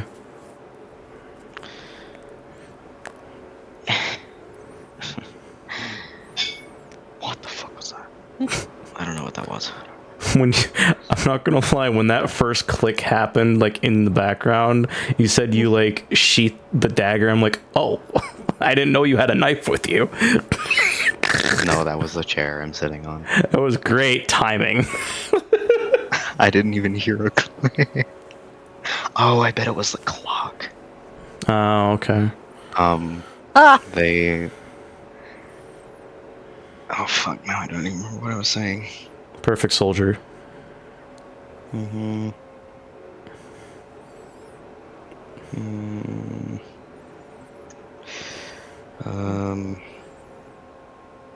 No, it's gone. I don't remember. Well, again, Shadow glares, nods it to Groth. As they mentioned that.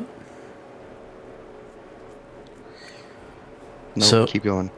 So... no, Cuca. It's not coming back. He nods. So, a reflection. Sort of. If the mirror was upside down and clouded from years of fog and use, never washed.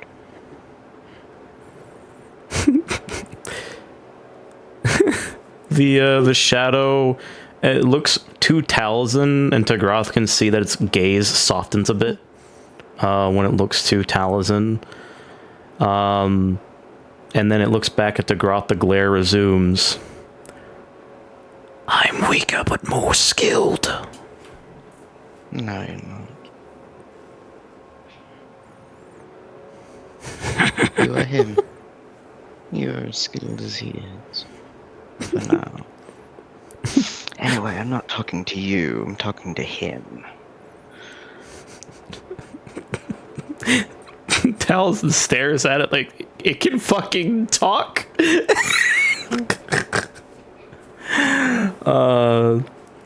It blinks. Yeah, you kind of have to be Daedra to hear it. That's why Imagine Metamarco that entire responded. exchange happened in Daedric. Just imagine, like back in Scourge Barrow, when the Shadow talked to Metamarco responded back. Taliesin was like, "The fuck is he talking to?" It's like, well, Yeah, that's basically because it was a whisper. Taliesin couldn't hear it because he was in the other room. But now that he finally hears it talk in Daedric, he looks at it. What? I didn't know they could do that. yes. All shadows of Nocturnal can speak if you are patient enough to hear them. There it is again. Mm-hmm. I You know have what's a happening. ghost. I'm putting my feet down on the bar and then taking my feet off, and it's making a very loud noise. So you were doing it this whole time. Yes, I guess so. So you like all the spell names we're coming up with? I hate this. I'm not at my computer. I can't look at them. Okay. I'm gonna get barraged later when I go back into the living room. The shadow looks at Taliesin, and gives him a nod. Only when appropriate. Apologies. He's a teacher here. The shadow slinks back into Taliesin and disappears. No personality on them, but God, I don't really like them. It could be more annoying. I could Like- be the Duke. Oh yes, I met him. I'm mixed, honestly.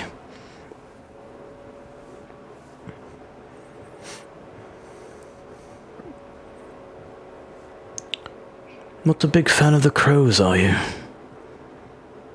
Well, lesser beings as they are, of course not. I'm fond of them in a way that,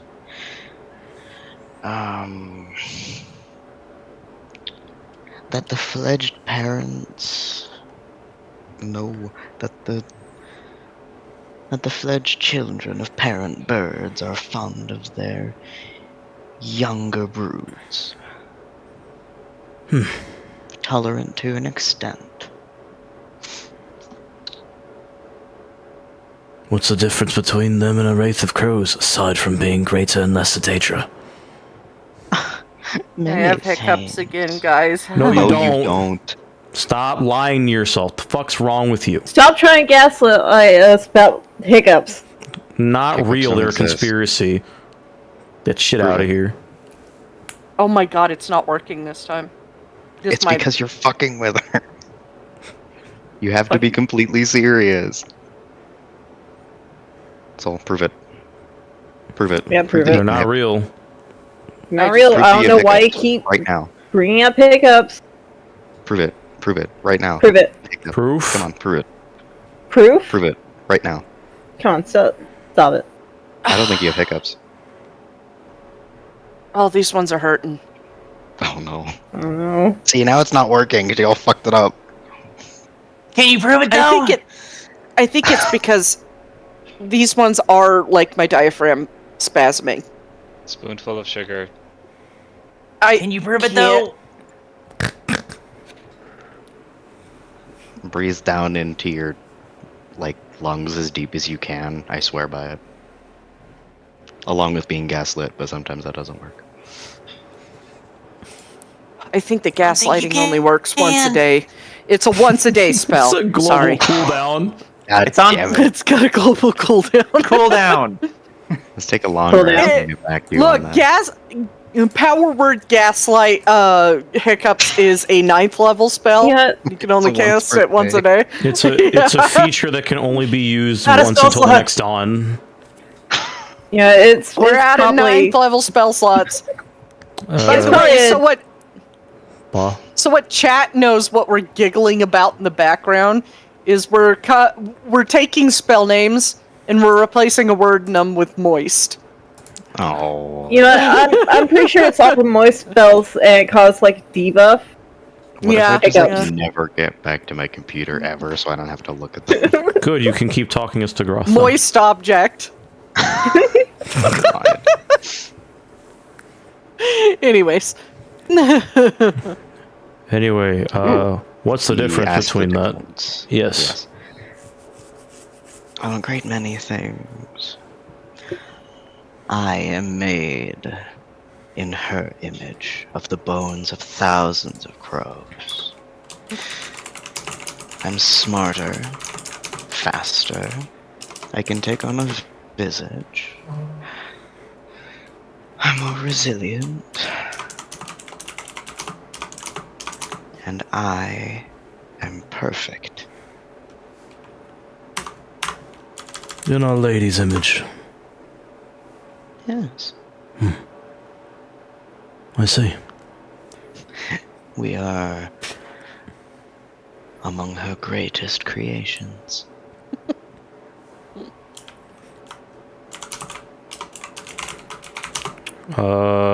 With a... It's a stupid question, but I'm going to do it anyway because it's in character. With a passive perception of... Or not perception, insight of 15, does it look like Tagroth believes everything that they are saying? Let me look at a sheet. I mean, probably. Yeah, Aren't their they- passive insight's 11. Aren't they bidden not to lie to him? Yeah.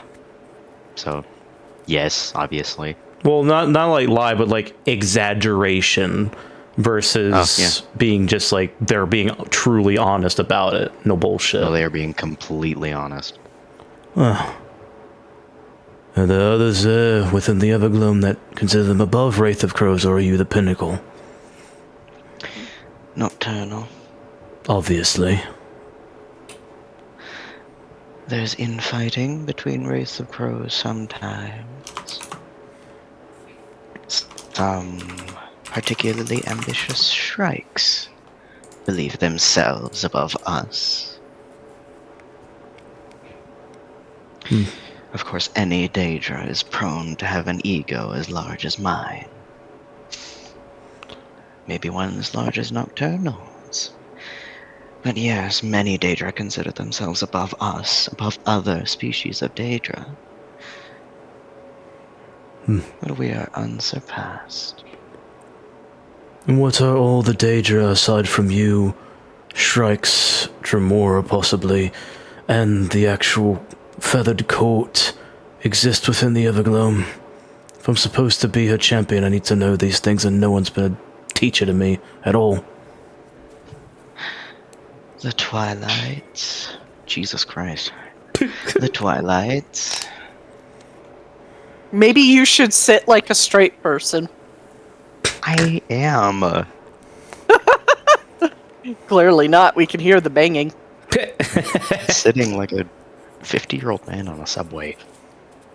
Stop shrimping. I'm not shrimping.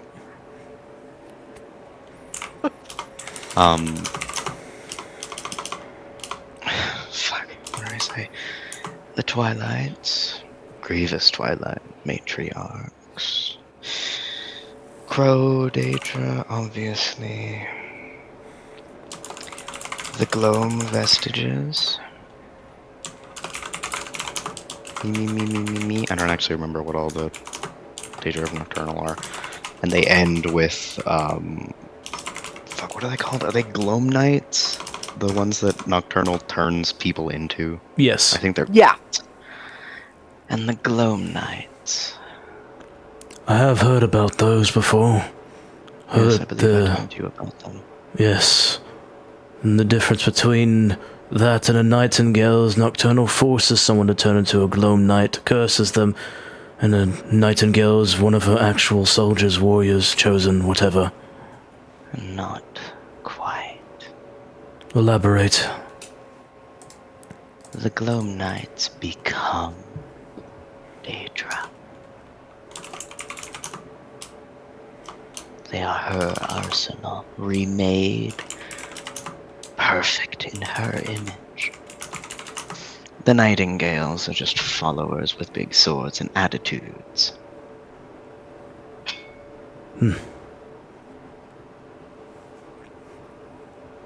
The Nightingales wish they could be Gloam Knights.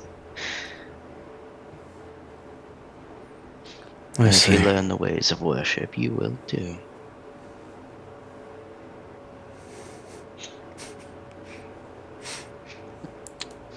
Very well. It is a rare gift, not given lightly, only on death. Is that what Mercer Frey became, a Gloam Knight? Oh my god, excuse me for a second. No, he is not worthy. You got to get excused for a sec. He stole the skeleton key from the Twilight Sepulchre twice. He is not fucking worthy.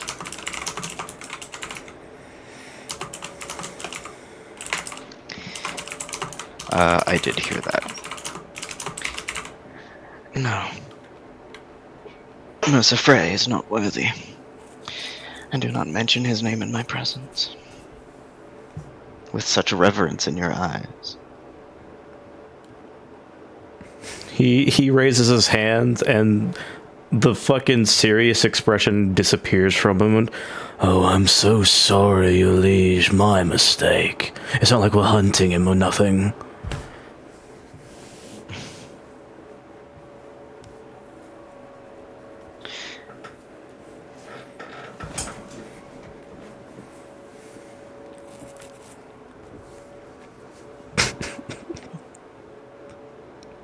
What else must you ask me? Like Mr. Unmentionable, are there any punishments for disobeying Nocturnal that are grievous that I should know about?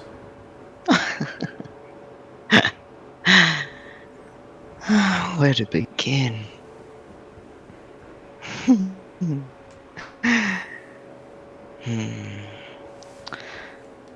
All of them.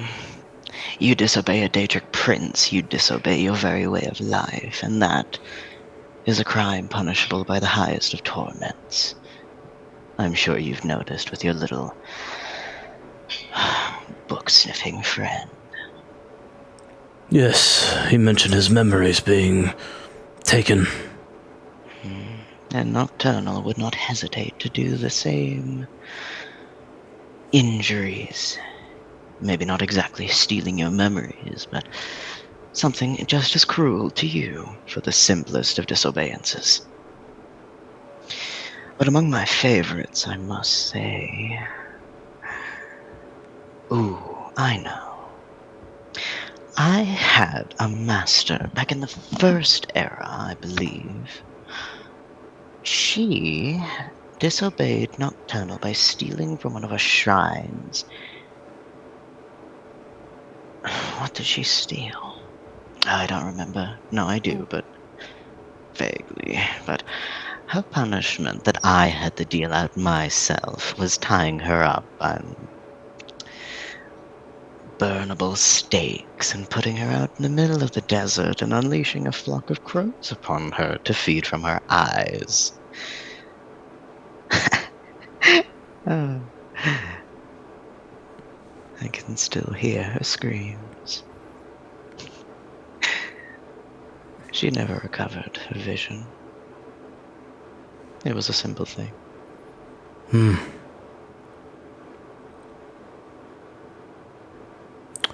But Twat had it coming if they're stealing from a shrine. Someone failed to lie to Nocturnal, and she cut out their tongue with her fingernail. That makes sense. See. Oh, there are many more.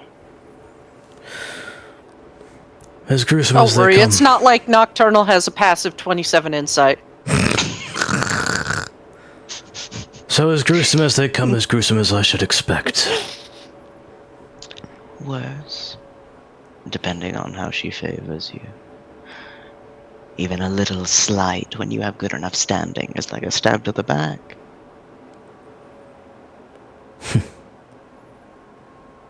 And how do I show her proper reverence? Actual reverence. And he crosses his arms. Very serious expression. We, the children of Nocturnal, walk in the shadows. We break through doors unopenable. We seek the riches, and we seek the wanting. When the dice don't roll in our favor, we re-roll the dice as many times as it must take. The odds are always in our favor. And through her blessings, we will one day disappear into the night and the blackness around.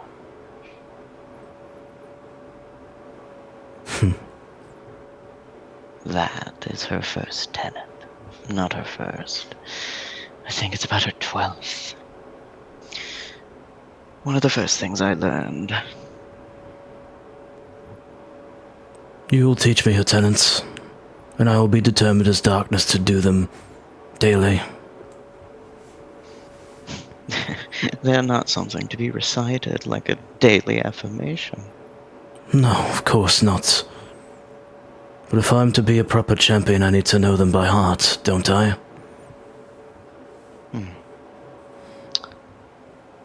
I suggest you get better at thievery. He nods. Better at lying. He nods. Less obvious.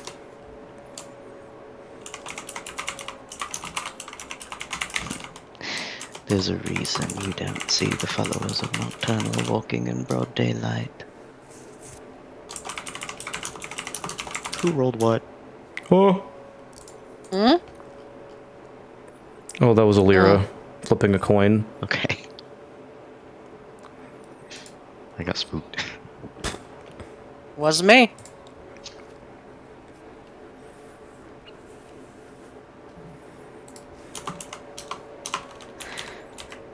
But if you so wish, I will teach you the 243's tenets of Nocturnal.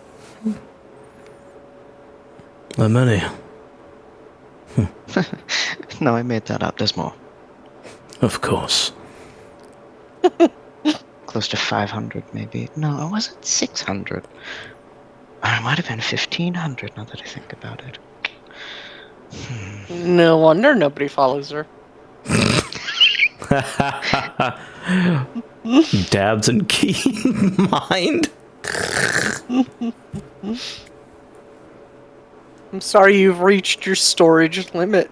That's not Please how it works. install a new SSD drive. Exceeded his RAM capacity. I have 32 gigabytes of RAM. I have a shadow.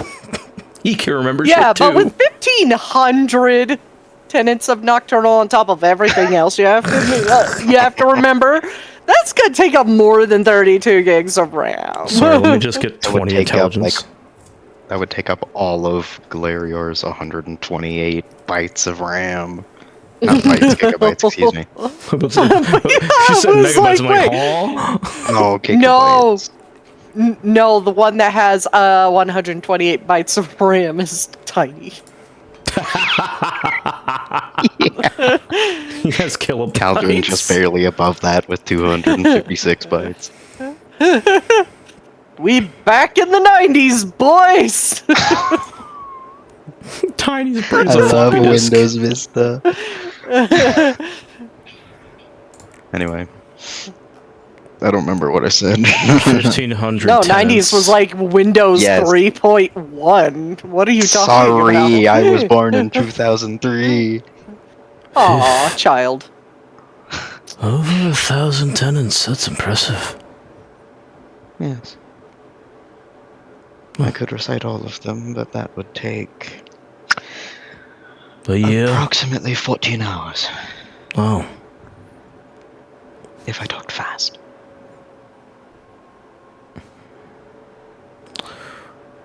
Well, don't remind me a way to punish you for being a cunt next time.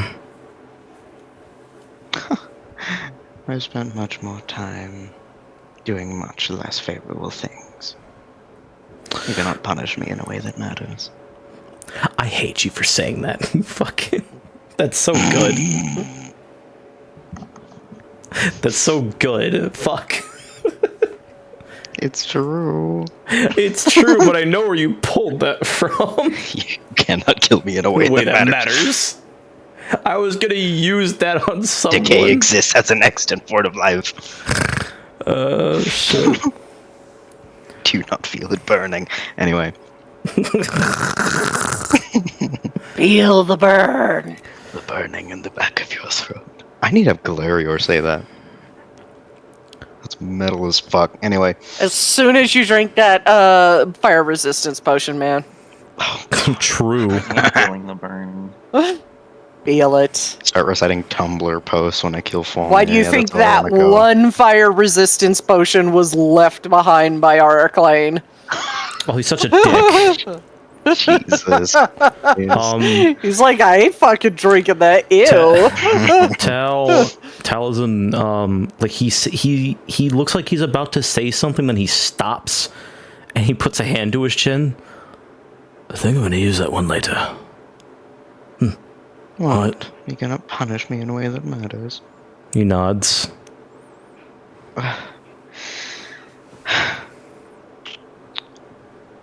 Have some originality. What? You the one that told me to steal things? Physical thievery, you dunce. Didn't elaborate. And then he starts walking back to the manor and motions them to follow. I didn't think I need to. I thought you smarter. I apologize. I'll dumb everything down for you from now on. May So- have to get him crayons and a coloring book. Pauses, walks back, grabs them by the fucking, by their wing again. Watch your tone. Then let's go. It still doesn't have the effect you think it does. Good enough for me. No, it's not.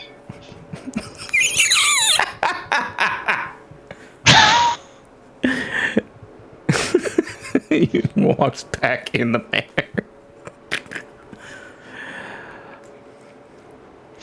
Anyway, now that I'm not talking, I can go look at my PC again. Yes. God. Um. Hey, mind if we take a few minutes break? Yes. It's 8 o'clock. Let's take a break. We'll be back in 5 minutes, guys. In a bit. Yeah. Back. Elder rolls. Nothing happened off screen. Don't worry about it. That's a lie, but we're gonna keep the guys up anyway. So.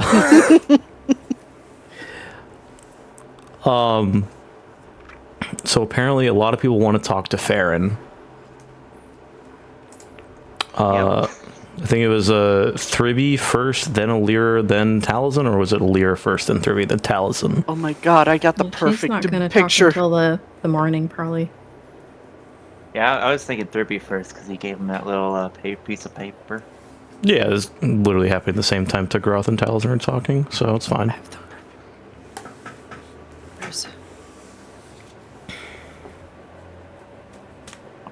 Anyways, continue. Who wants to talk to Farron first? Everybody go after the femboy. Well, Get Tiny's him! just in his, Yeah, Tiny's just Thribby. in his room. Yeah, Farron will seek him out. Knock on his in his room.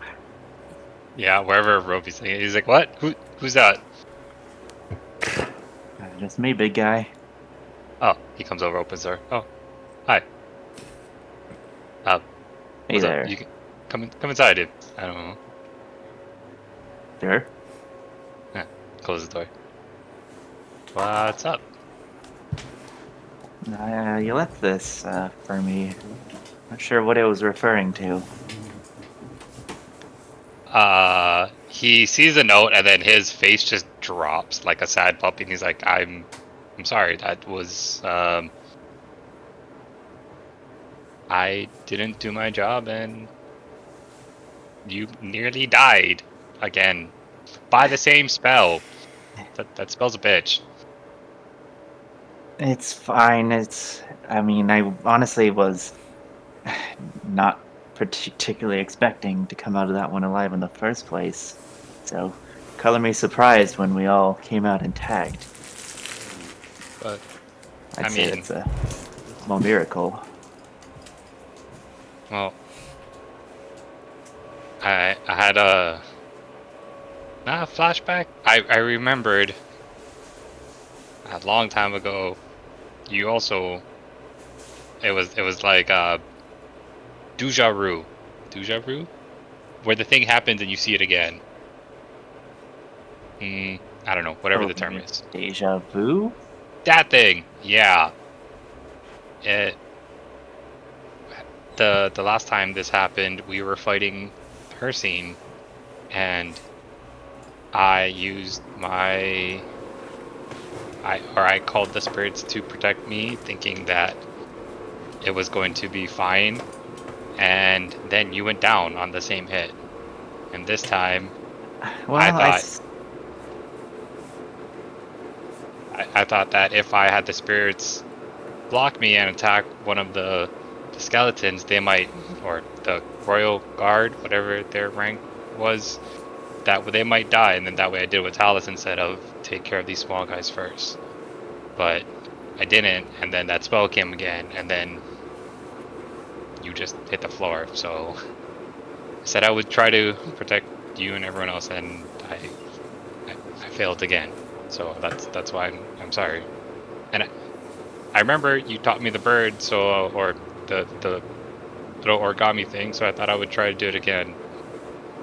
It was like, well, you're getting better. thanks. It took me a lot of paper tries, or it took me a lot of paper and a lot of tries. Well, my sister figured it out before I did, so I went with you there. She's always been good with that arts and crafts stuff. I'm good with arts and craft, but with the body or the battle version. Like attacking the Art of War people. is one. Yeah, one form. that Art of War. I mean, the thing about that Hersian bout, I seem to recall antagonizing the big deer man, so that one was kind of on me. Mm, I mean, but that's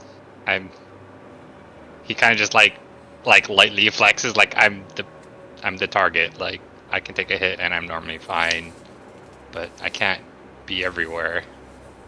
So I'll try to Well, stick yeah, to the that's group. why. That's why it was on me. It should have been your job to keep him in line, and I kind of took that focus away. And to me, which was not the right move. I'm not designed for taking hits like that. Hmm. I've learned a valuable lesson about keeping my mouth shut during conflicts like that. For the best, really. I see. I mean, it doesn't always work. Sometimes I mean, I tried to antagonize Hurricane during that last fight, and at one point he just stopped caring about me and went after Lyra because then she wouldn't be able to bring anyone back if we lose our healer. We're all dead. So I couldn't get him to focus on me after a certain point. Arcane was a clever one. It's really no one's fault. He knew what he was doing. Mm-hmm. Let's see, was particularly after his old protege. I really wish I was wrong about him. That maybe Taliesin could have gotten through to him. He Would have thinks for saved a us a lot second. of trouble. He thinks for a second, and he's like, I mean, I know this sounds bad, but I'm glad Taliesin couldn't convince him because one, all the shit he's doing, and two, he killed his fiance. And I told Taliesin I would help him kill the person who killed his fiance, which I did. So that's right. Like you don't get to pretend to be nice to somebody and then take someone important away from them at the same time. I think it's a bit more complicated than that. I don't doubt it. His whole life is Um, very complicated. It makes my head hurt. I just wish I could have done more. It's no wonder he doesn't want to talk to me about it. I mean, Say stupid things and push him away. I don't know. I mean, maybe he's like Glarior right now, where he's trying to just get through the day. I mean, it's hard to get through the day when there is no sunlight, so you just have to keep going. But I thought him spending money and going shopping would be fun for him, but he didn't even crack a smile. Maybe maybe he's also upset about losing money. I can't argue with him on that account, especially when you don't have a lot of it. Yeah, that's. I don't know. I mean, I know you've mentioned before that it was rough for your family, and I don't know how that feels. I mean, I know it sucks, but I mean, we were always taught that if you didn't have money for food, go out into the woods and find something, and then that was your dinner. But I guess that's not an option everywhere. Well, we were mostly, at least initially, a house of non-combatants. We didn't really have anyone able to hunt. My dad was disabled. I really didn't have any useful skills until I joined up with the quote-unquote guild. It's fine. I didn't have useful skills until I joined the companions. I just fought, broke things, got into trouble. That sounds pretty accurate. Yeah, so I mean, it's not a bad thing to find your skill set with a group. I think it helps. Just wish it was a better group. That's not entirely true. I had a few good Ouch. friends in that. whatever it was. Well, But it is a little disarming knowing none of that was even real in the first place. I mean, It sucks being under the foot of that Imperial asshole. But back when it felt everyone like it said was it wasn't actually... real.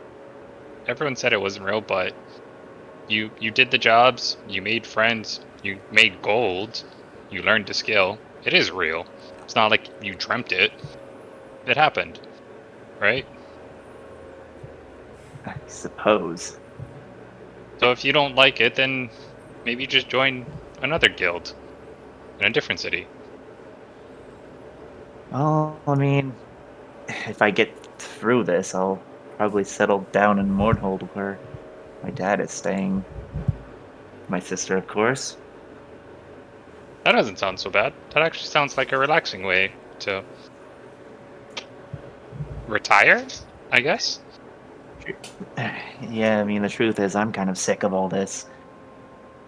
Just want to go somewhere where my family and I can live comfortably for once.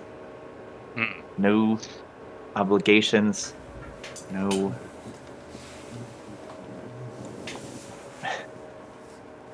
It's stupid, I guess.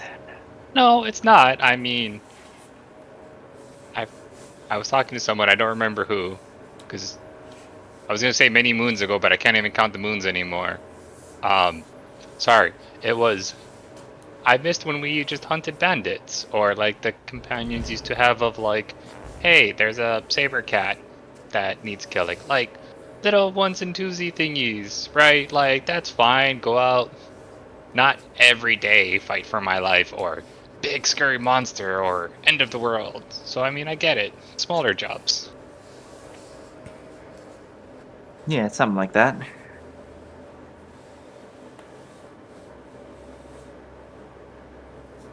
But if you do retire, you're not gonna go hiding, right? Because I don't think I could find you if you went hiding. I don't think I'll need to hide after we've done what we have to. Hmm.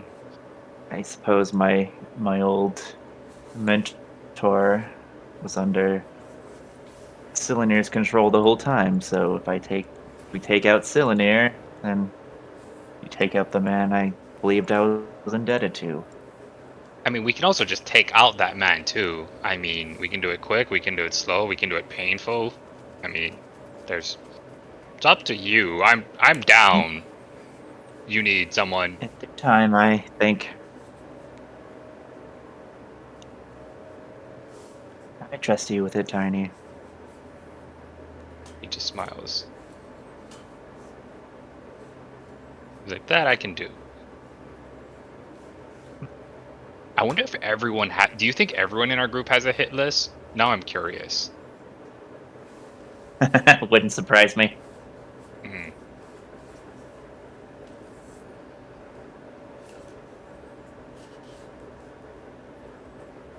But, well, I mean, I was gonna say on the plus good on the silver lining, we about wow, I cannot talk right now. My words are not forming. Silver lining, we both know where, not or where, we have a clue to where our important people are. So it's not at least the Yes, we middle of do. nowhere. We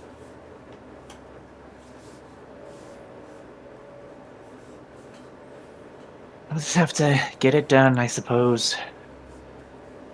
yeah, but it's one of those of we still have to be aware of what's around us, right? In a snowstorm, if you're not paying attention, you can easily fall into a ditch or sprain your ankle, and then you're fucked, right? So Yeah. Don't really have much. I've really got much snow back where I lived, both in Morrowind and heavy Chainall. rain. Oh, we got that. Yeah, right. So like when the rain comes down so much and you can't see what's around you, you don't want to slip and fall off your horse, fall off the road into something. I'm sure I'm sure there's something similar, but right, like it's the same thing, maybe.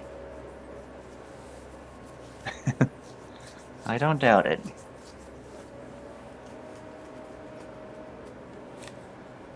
Anyway, there's nothing really to be sorry for. We have each other's backs. Yeah, we do. Next time we find a lock, I promise I won't break it. I will let you go first.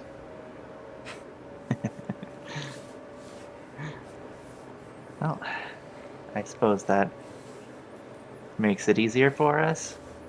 Mm-hmm.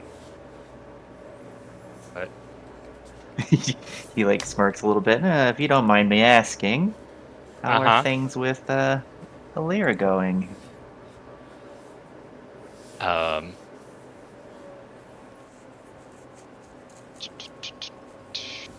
chicka bow wow. Oh wow. Nice. I don't know what your insight would be. Let me check. Probably not that high. Let me see. Actually, wait, no. I don't think Tiny would have the mental capacity to immediately switch. Passive deception is 10. What is your passive insight? My passive insight is 11. Okay, so there's a split second where he like tries to catch it, but then he's immediately flustered. And I'm pretty sure Farron would catch that. He's like, yeah, we're good. You know, we hang out, we bake a bunch of sweet rolls for everybody. We talk sometimes. That sounds nice. Yeah. How Bow chicka bow wow. he has this, he's not used to lying, and so it's like he's trying to hide it, but Farron can see through it. Farron seems a little amused, but is not like pushing it. He's not that type of person. Yeah, I mean, at one point he tries to he stops rambling, and then he's just like, I mean, doom driven. We have all this shit going on, like, what am I gonna do? At one point he's like, yeah, we can't go on dates or normal things like normal people. That's funny. What are you talking about? Nord's Yeah. just put on a fucking amulet and have a shotgun wedding. That's real.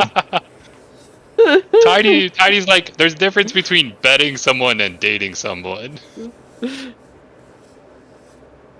What? See, mommy and daddy love each other very much. One puts on an amulet of Mara and has a shotgun wedding in Riften.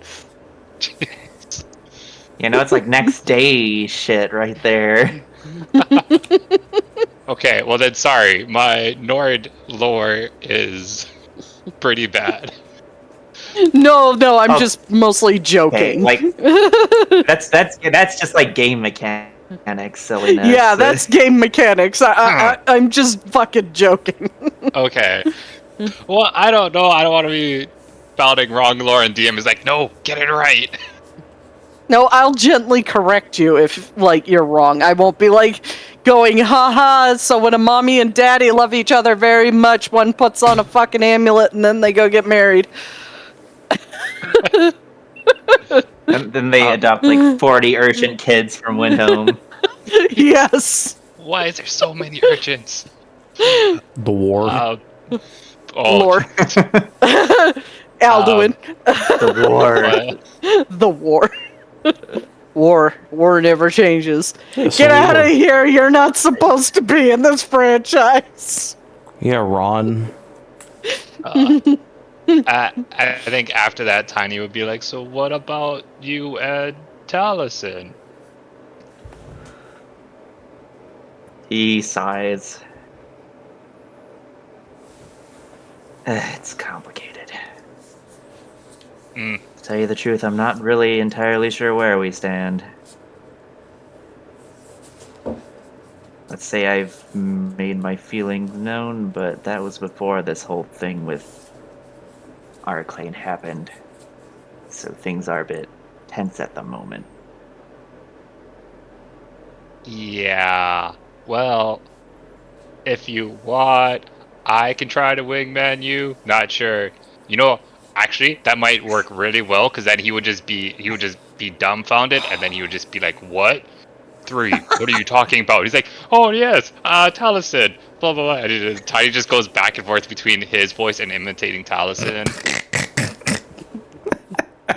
for like a good a good 2 minutes. I appreciate the thought, but I don't think that's necessary. I see Tiny also, too, goes to the school of running scenarios in his head. No, I think part of it is kind of just also to try to cheer Farron up, but he does get Talison's voice spot on because he's always like, "Thribby." like heavy stock.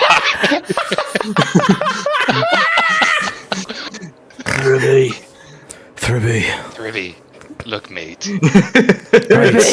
Please stop. I would say he does more like a Cockney accent. Thribby. How dare you make fun? I am insulted. I am insulted for my character who's not even present in the conversation. I do everything for you guys, and this is I get. What do you want, a bottle of water? Oh god. Bottle water. Bottle water. Funny thing is, I think I think we Farron just should have a Cockney alienated our accent. He's like- English viewers. like a fucking.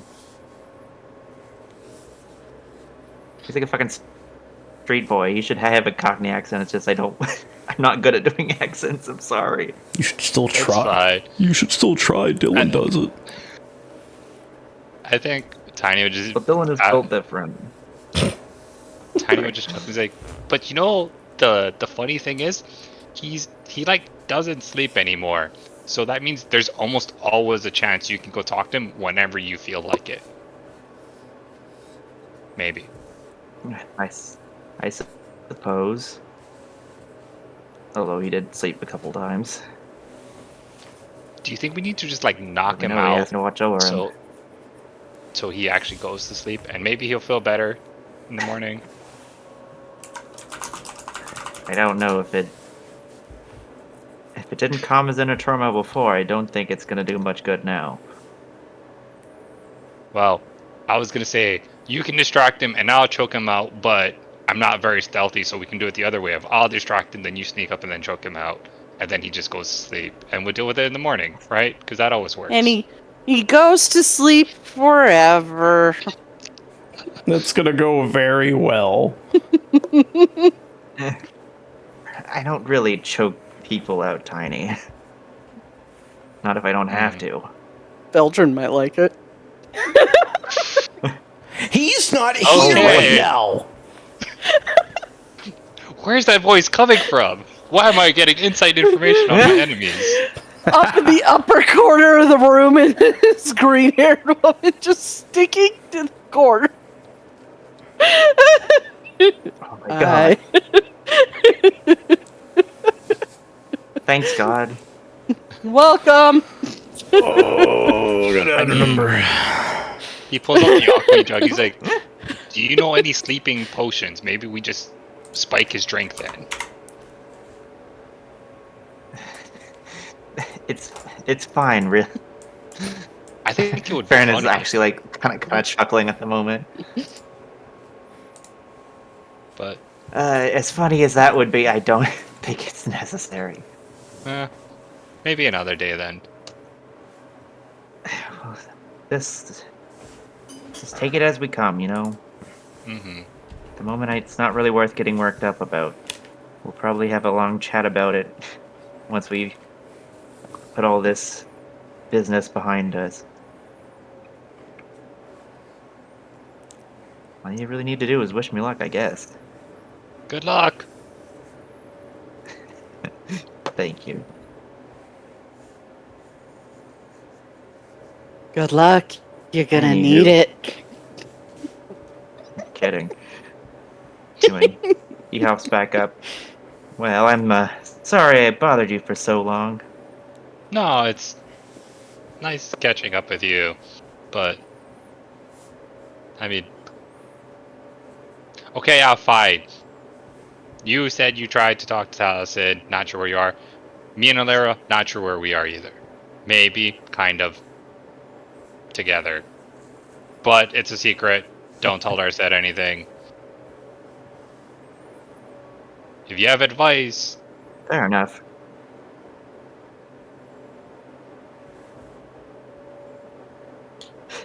You know, it's strange as Caldron and Glarior are. It feels like they're the only ones between us three that have it figured out. I think. Tiny starts, like, playing with his his thumbs, and he's like, she's different, and I mean, I don't want to do what I've always done, because then the same thing is always going to happen, and I don't want her to leave. Oh. So, trying to I don't think not fuck up, like I sometimes normally do. I And don't one of the think things she'd she leave asked you over was, something like that. one of the things she asked was for it to be kept quiet. So, I've been Okay. trying.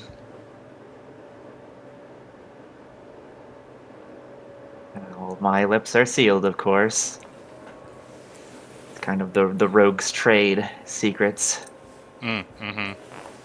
That's why I was like, Farron's got me. I may have a big mouth sometimes, but not when it comes to secrets. I have a big mouth just normally. But if I get drunk, sometimes things come out. So, thankfully it hasn't happened yet.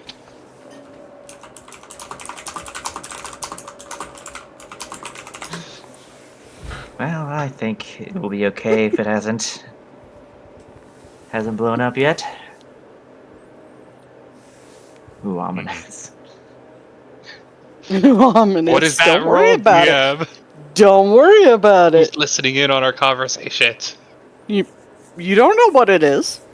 That's fine. I'm just assuming the worst. Someone's listening with their hand on the door or their ear on the door, like children. Alrighty, which NPC dies today? Alright. But wow, Tiny. For all you know, I just rolled a die to fuck with you. Yes. got that. Tiny will. Monster. Tiny will say thanks for chatting. I don't want to. I know you like to chill out in your room, so I don't want to take up too much more of your time. It's fine. I don't mind checking in every once in a while. My door's always open to you. I mean, you can lock your door too. Doesn't need to be open all the time. I mean, I do normally, but I meant if you ask, I'll I got Oh. it. Never mind. I got it. Okay.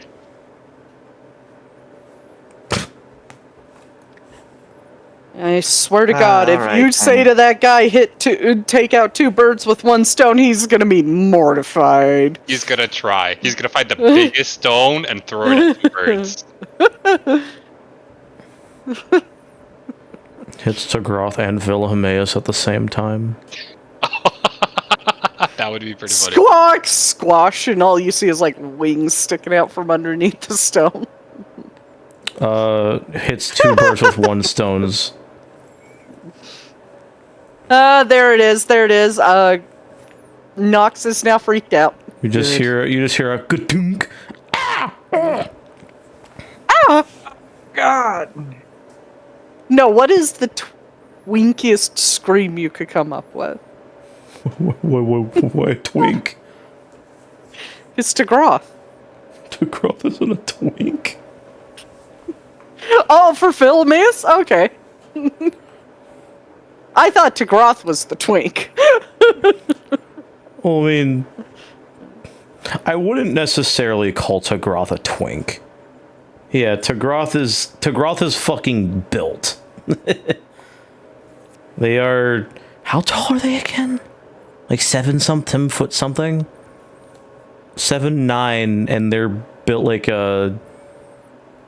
Yeah, like Rhea Ripley. Okay. So, they are. So it's Vilmaeus. Twinkiest scream possible for Vilmaeus, then. Yeah, he is. He's a twig, but he has he has corpse husband's voice. Oh God. And be like, fuck. I can't get my voice that low. That may require voice mod. Yeah. I'm not sure you can be like a twink and have like Slender Man proportions.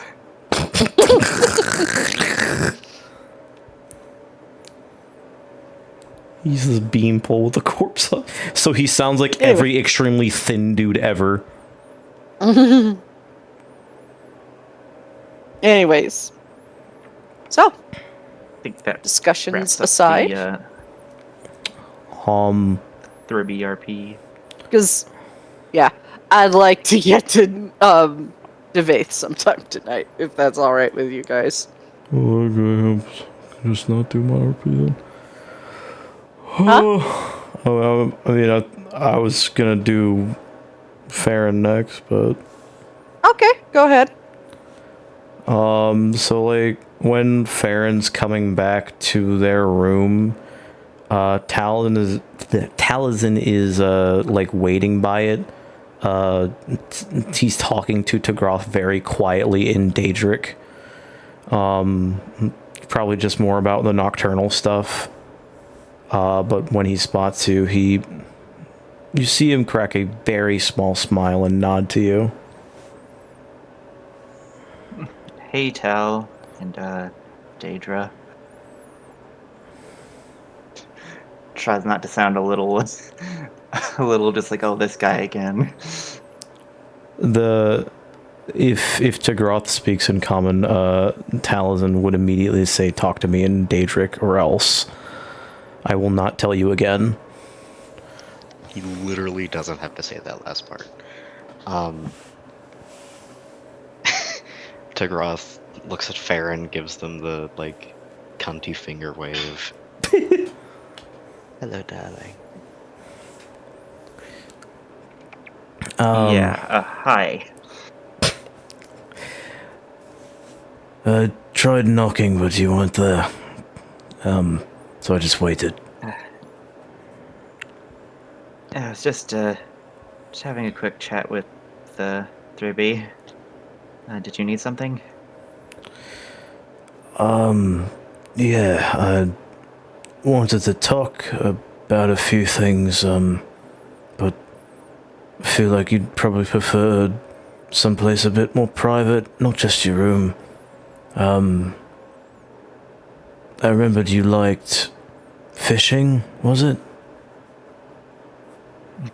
Yes. Something my father got me into when I was a youngin'. So I spent it kind of a fun little oyster. Are there any lakes or rivers nearby in Mournhold? I'm not familiar with the area. The truth is, I'm not super familiar with it myself, but it's not too far from Narcissus, so I can probably remember a few good fishing spots, not too far. Sure.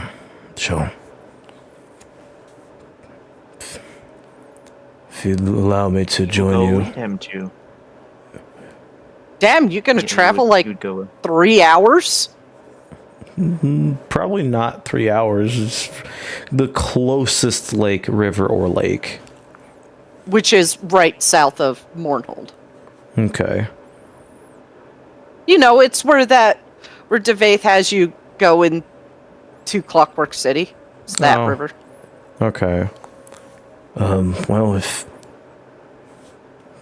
someplace nice, if you still have a pole on you, or could tie some rope to a stick and put a knife to it. I think I still have some supplies, although it's pretty dusty. I haven't had a chance to use it since we first met, really. Right. Well, come, let's, spend a moment. It's a bit stuffy in here anyway. Of course. And Here we go. he leads. He will tell Tagroth in Daedric the make sure no one follows us.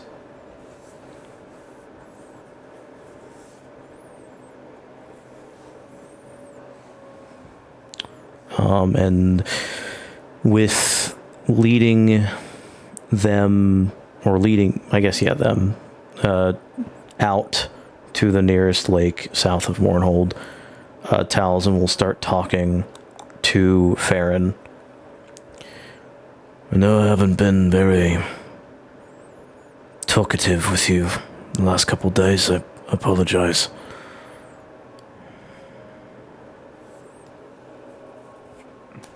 It's all right. A lot has happened in these past couple of weeks. Can't fault you for not being available, I suppose. Right. Did you check on your dad while you were here yet, or no? Did you get the chance? Did I? Sorry, I wasn't here. Well, we got to Mournhold because we're at right now, so it'll probably be a no. I guess. Yeah, I'd probably say, I don't know. He'd probably find that to be a stressful visit, so he might actually hold off on that one. Right, no, that makes sense.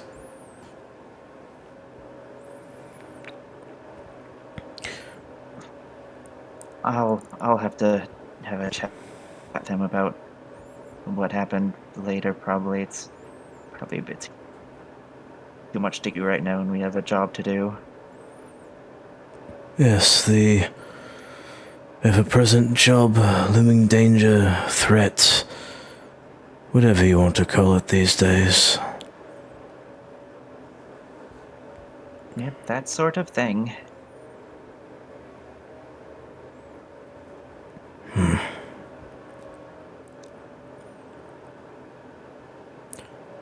He doesn't say much else until they actually reach the lake. This is going to come a little out of left field. Well, he wouldn't say that. It's going to come a little out of nowhere, but do you think you could teach me some of your tricks of the trade?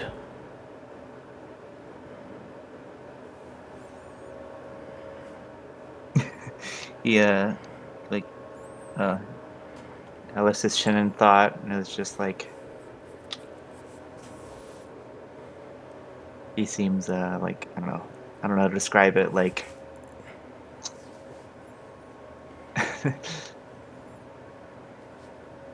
like I don't know, a little confused, but he's just like, I suppose what brought this on? Well, aside from possibly needing to know how to do it in the future, if I really am to, I don't know, take my role seriously as Nocturnal's champion, I feel it's appropriate to show reverence to the person that gave me my life, or rather, Prince. Because I didn't tell you this, did I? He rubs his hands through his hair. He looks at you in the eyes, and he sighs. A bit of his expression that's been blank for the most part falters a bit. Does not look great. My father, he informed me that when I was born, I was the unluckiest child to ever grace the presence of Cyrodiil. And not just by looks of being a bastard, but quite literally.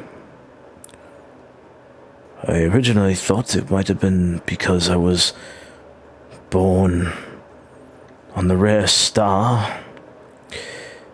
But no, it goes beyond that. The whole council back then wanted me to be ousted from my lineage. Because I was his firstborn, he went to extreme measures to make a deal. And he offered me up to Nocturnal so that I may be blessed with her luck. No, his words were he offered himself up to Nocturnal to give you luck. Because remember, he said he wanted to go to Aetherius when he died. He's not getting that anymore. Right. Switch that around to that.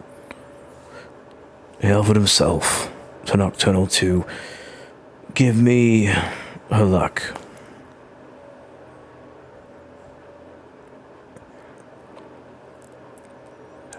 Wow, that's quite a lot. So,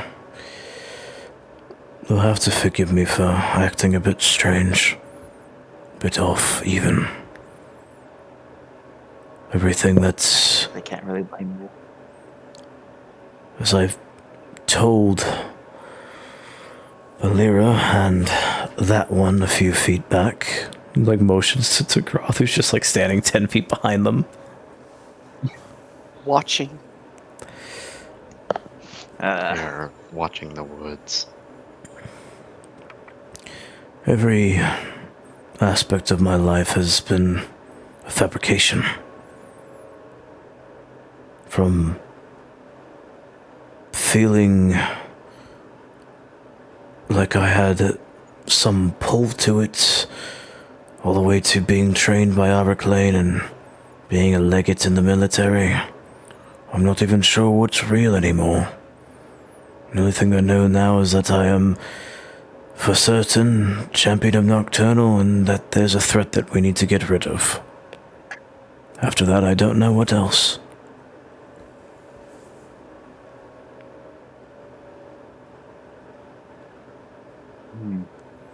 Well, this might sound corny, but I'd say you are one of us, for real. Friend, something more. Maybe a bit of everything. Point is, we're all a team. Of course. Yeah, that Daedra, I guess. For the most part. They are Feels real to me anyway. I'd like to think it's real. The good parts, at least. But... He looks away for a moment. Sighs. Farron...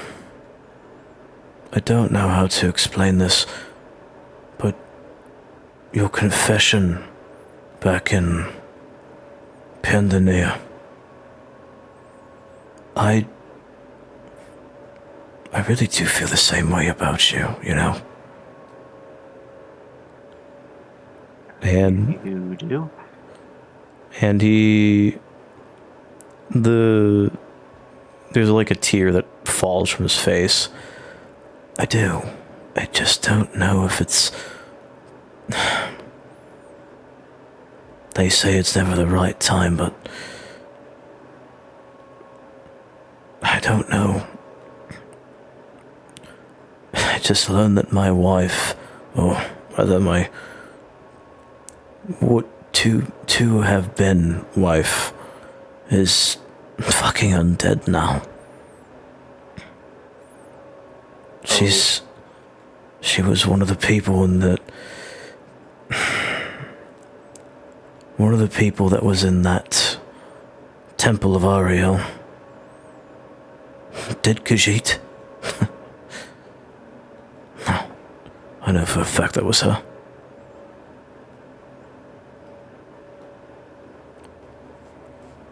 That's a new level of vile, even for their kind. I know. I've been trying to rack my brain as to understand and possibly figure out a strategy. If any at all. Everything's so fresh. It's too recent. And thinking about it, I loved her deeply. And he looks back up to Farron and grabs his shoulder gently. I don't want them to use that against you.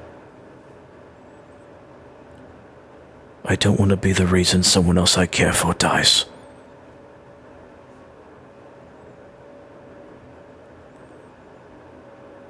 Well, that goes both ways, doesn't it? Of course it does.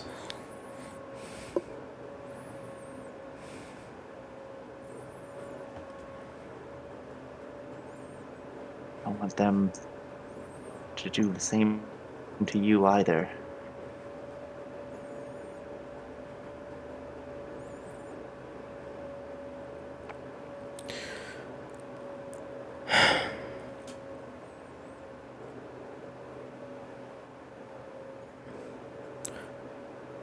I don't know what to do. He sits down and starts unpacking so that he can, like, actually do what he said was going to do with you and basically try to fish. And as he's doing that, he's talking. I don't want it to happen to you, nor Lyra, nor Caldron, nor Thribby, and not even Glarior. I've been the cause of enough grief in one lifetime.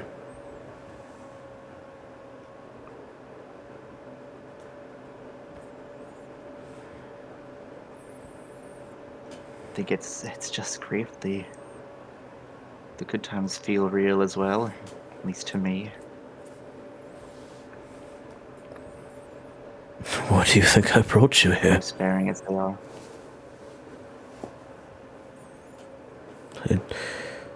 Aside from the sex, I'd like to have one good memory with you. He's, like, genuinely smiling.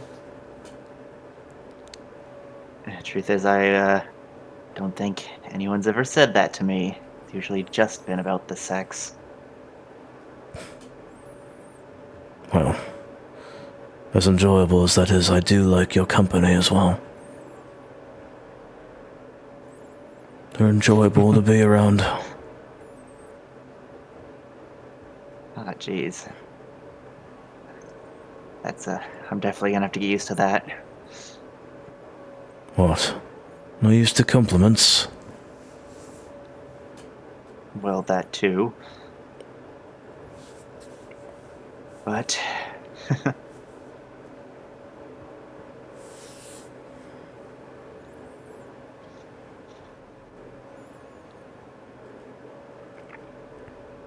suppose it feels nice.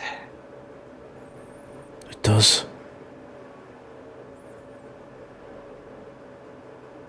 I want it to.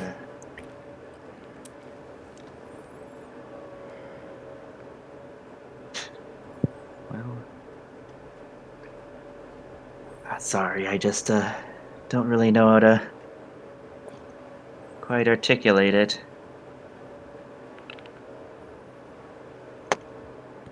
You don't need to, darling. And he reaches up and kisses you on the forehead. Or reaches down, because you're shorter. Baron explosion GIF.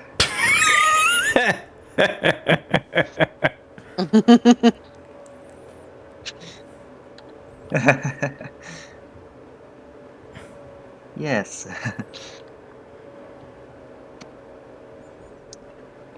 So, Any bites yet? He grins. Guy flex awkwardly. Well, it was another thing I was going to ask you assistance for. As much as I spent my times on the waters, I've never learned how to fish. We'll just throw it back like that, and he just like flicks the fucking rod.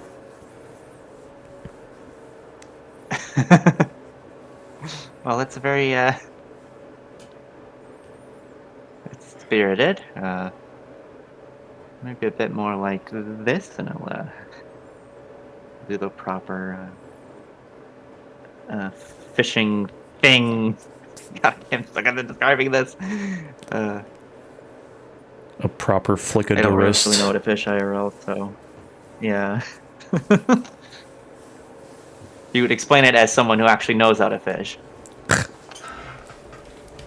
Okay. How long you guys gonna spend out there? Probably like an hour or two. Because unfortunately, it's like technically evening, and Talzin's the one that doesn't need to sleep, so he's not going to like impose on Farron. Look, even the DM doesn't know what fucking time it is right now. It's about to be day 3. That's what's important. Let's Oh my God, the for real. time scale we're going by is that honey bun being just moldy as fuck. Yeah. I think... What the fuck would a fishing check be? Probably nature. Hell yeah. You want to assist me in a fishing check? Fishing check. Fishing check. Farron is assisting. I'll do the advantage. Hell yeah. How many fish You do we get? managed to get one fish Hell yeah. in 1 hour. In 1 hour, which is impressive. Trust me, I fished before. Oh, fast learner. Oh shit, I actually caught one. You learn fast. It's impressive. That's one of my better qualities.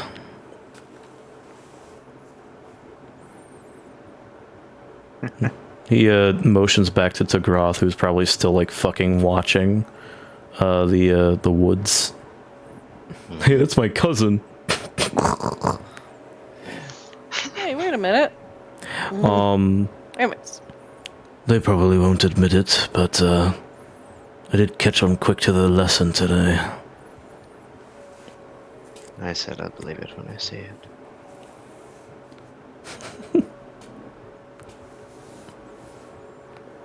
Potato, potato. He looks at Farron.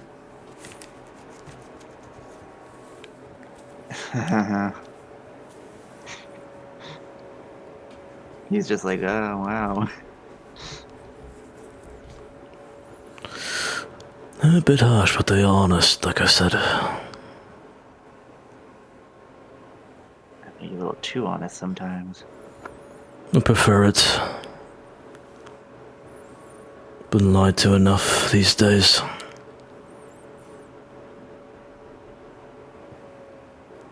I understand that well enough. Anyway.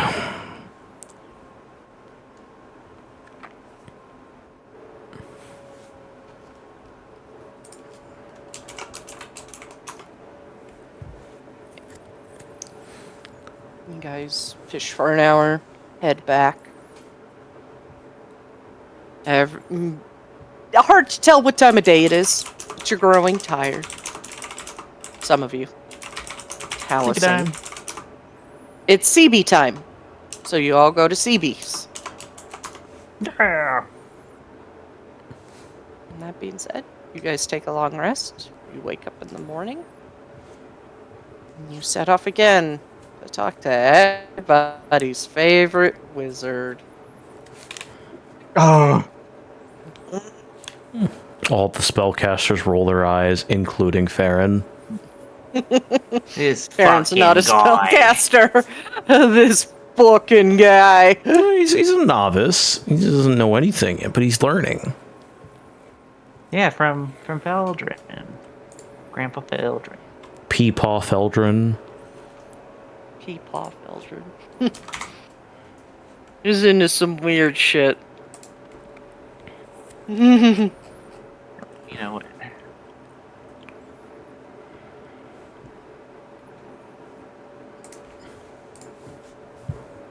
You guys arrive. And the city is pretty well guarded. You got that one entrance into the city that's like a bridge over a steep drop down to water below. And you look over the edge and you do see some dead undead just kind of scattered to pieces on the rocks below. And a bunch of Telvanni guards standing along the bridge, watching you as you enter. Aren't we going to stop them? Loud enough for you to hear? Oh, no need to. The barrier will fry them if they're undead.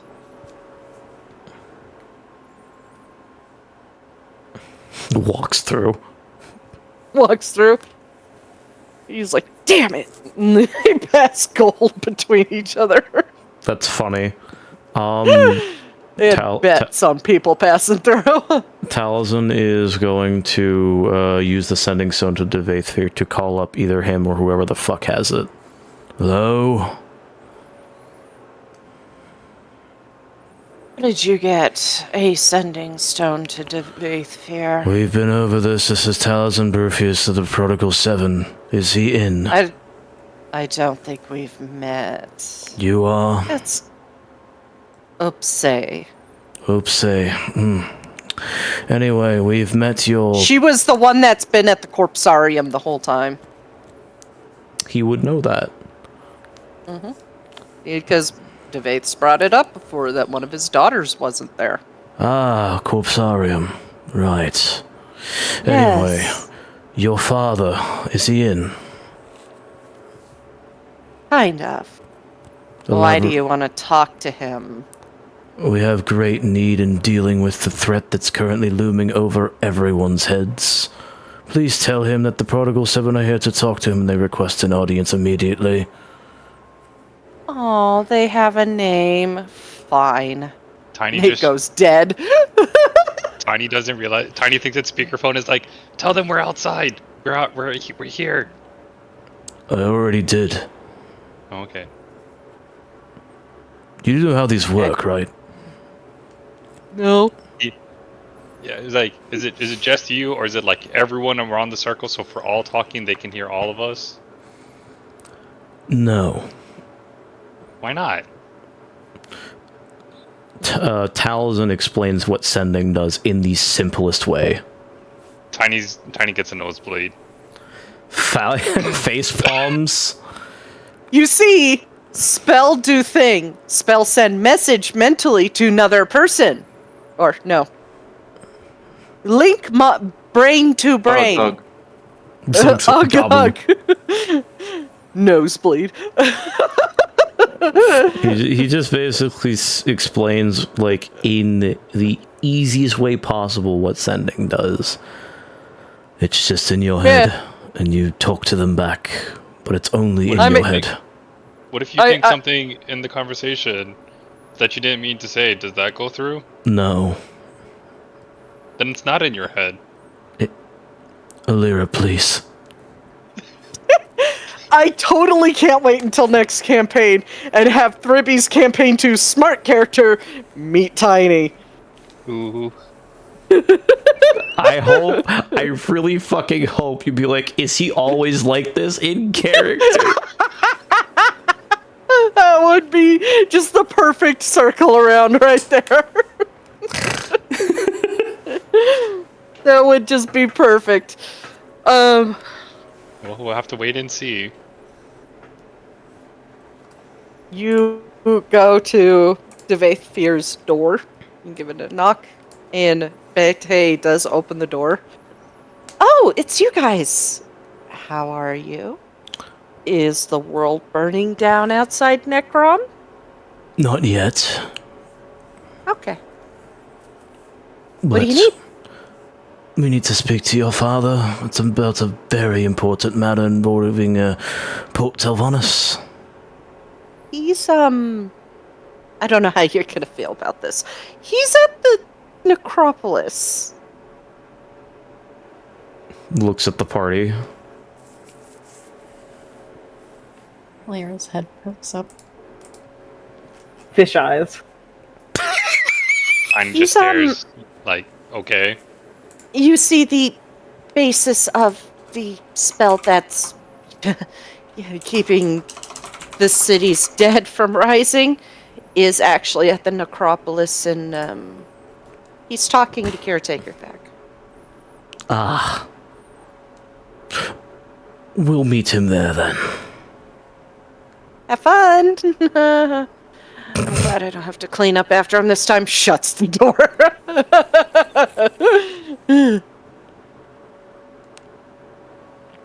Well, maybe our wonderful hidden image can enlighten us in a few things as well.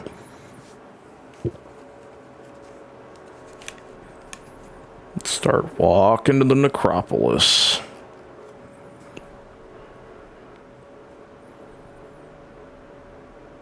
You head toward the necropolis. There are more guards than usual outside the necropolis, and they do stop you. No one enters. You know, out of fear you might ruin things for us. You might be with the worm cult. Quick question, Soul. So that coin that Vivek gave us. It wasn't Vivek, it was Devaith. Pretty sure it was. I thought it was Vivek that gave us the coin. Well, you needed the coin to get into the necropolis. How would Vivek give it to you if he was in the necropolis? Because that was like when we visit him, say we need to visit him again. That's how we do it. It doesn't matter. I just want to confirm that's what the coin did. Yeah, it does get you in. Yeah, he immediately shows the coin to the guard. Really? Really? You do know what's going on and what the city mostly is, right? Very You could have well. stolen that. How would I steal this from Devaithfir? The same way you steal a coin from anybody.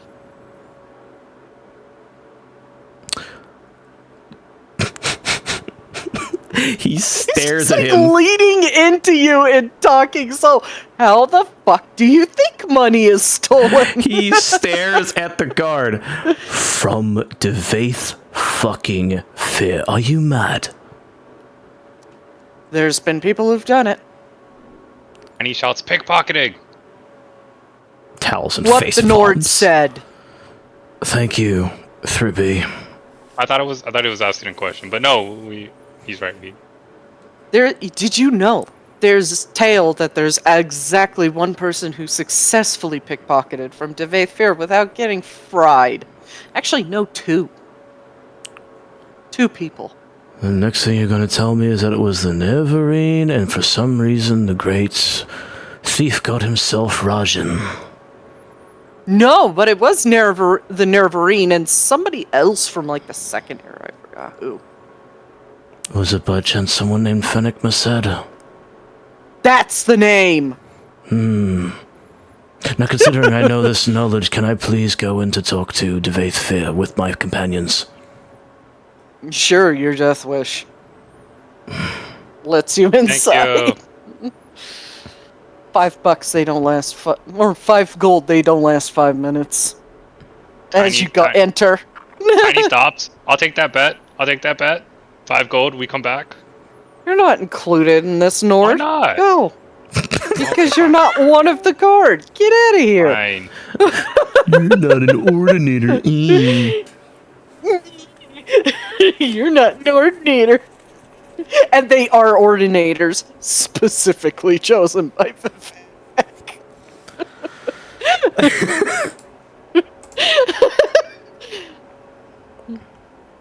Anyways, I'm perturbed. you head Shit. head inside, and you do see a self-sustaining ritual with, like, it's a dome of, like, effervescent or translucent power. It kind of looks like the coloring is kind of like an oil slick with the colors on top of an oil slick, you know? And it's forming a dome over the circle and a beam shooting straight through the roof.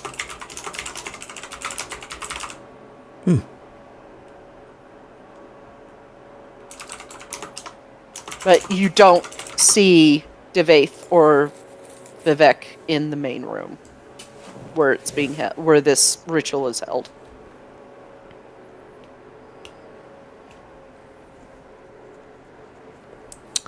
Cool. That room that we went into last time, is that nearby? Yeah, it's just there's a doorway off to the left, off to the right, and in the back. Okay, since they're not in the I still area. have that map available. I was gonna say, since they're not in the area, Tal would probably walk in that direction with the party. In that direction to the door with the room with the stuff and the things over there. And the bits and bobs and boops. And the bits and bobs and boops. Give me a sec. There's not going to be like well, I could put a light dome in the center. Sure, why not? Give me a sec. Set this up. Light animation. We'll do force grid. That looks cool. Yeah, that looks cool. That's the thing. We'll do it in red.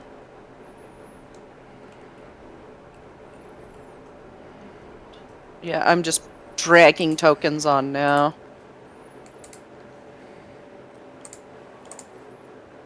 Sorry, I thought it would be nice since I still do have the map in the server that you guys would like this.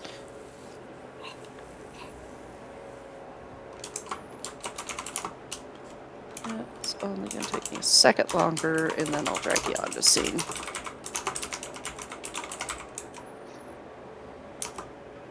Because sometimes visuals are nice, you know? Right, chat?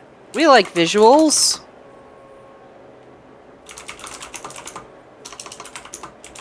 What's missing here? Ah, Taliesin. That's what I'm missing. Activate. There we go.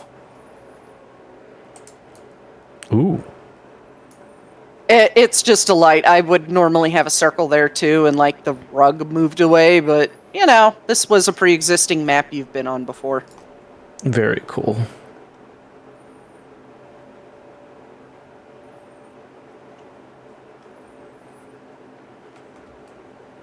Okay.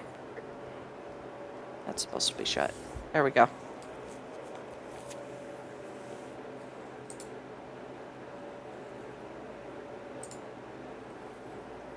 All right, you're free to move about the map.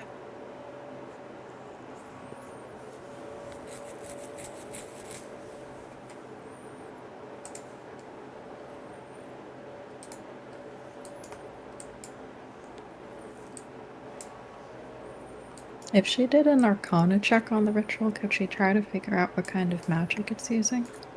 Sure. Could I get my bird? Nah. I'm kidding. I'll bring him onto the scene. Give me a sec. I was doing something. Here's your bird. He's gonna stand right there. Awesome. Fucking bird's gonna stand right there.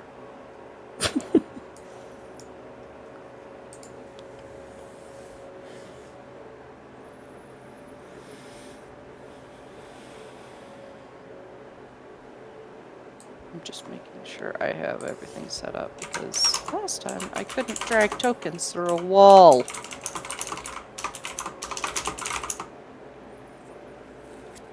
I want my bird.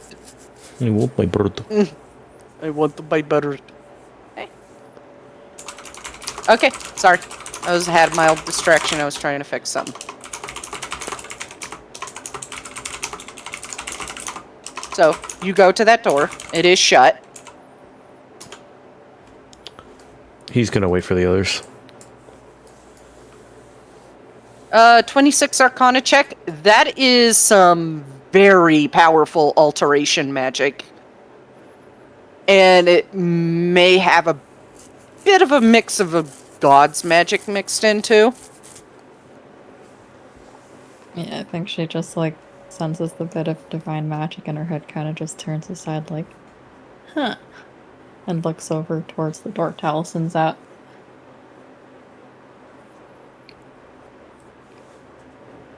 I think we better head that way. We may get some answers. Glarior pushes Caldron into the barrier for no reason. He fries into nothing.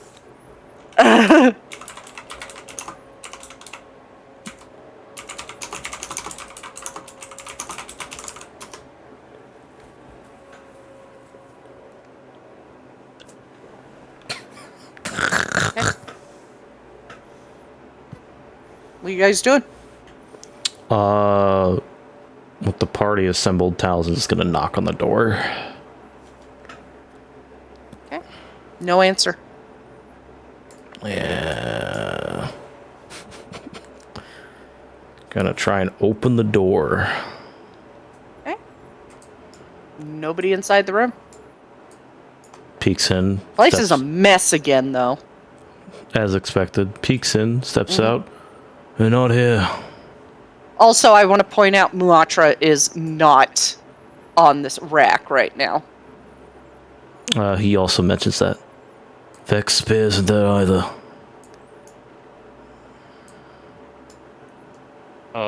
Can Tiny start looking around to see if there's people or like a note or anything that says like where someone might have gone? As far as you could tell, there's no notes. There's wrapped bodies, but no notes, and ashes in jars.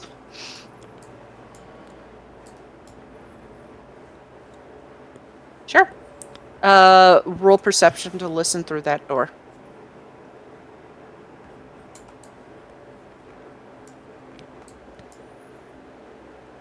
Ooh.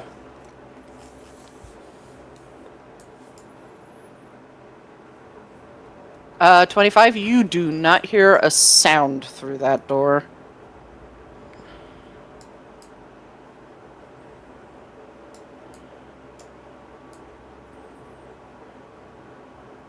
Oh wait, I see another one.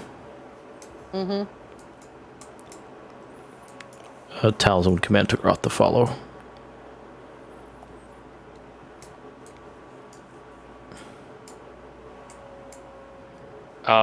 When you said the room is messy, is it messy like someone who hasn't cleaned or messy like it's been rolled? Someone who hasn't cleaned. You guys know Vivek doesn't clean up after himself. Just checking. Mm. That's fine. I'm not the controlling the freak. Yeah, talking to No, Daedra. he's just gonna stand there T-posing menacingly. I was saying that Talisman commands Togroth to follow.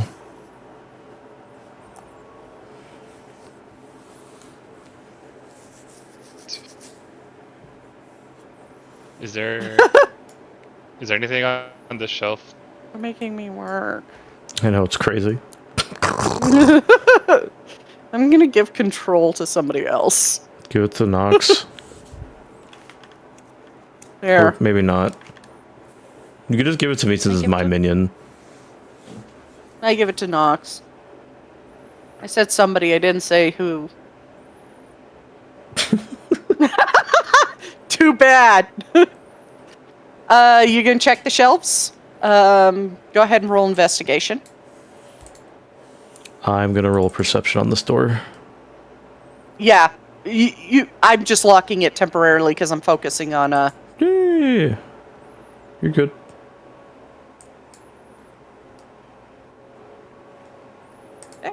You find a lot of books with a lot of big words. Why is there So many things about sermons of Vivek. Ew. Why does he have 37? Ugh. What is the one that makes my brain hurt the most? The sermons of Vivek. Okay, I'm gonna pocket. I'm gonna All put of that them. in my. I'll put that in my bag. Including the 37th one. Oh no. That's really funny. No, this is great. This is great. Just go with it. Just go with it. No, this is good. Go with it. I want to see what happens. That's really fucking funny. Yeah. Just take Vivek's Anyways. fucking Bible. Hey, this is Jesus's Bible takes. Wait, hold on.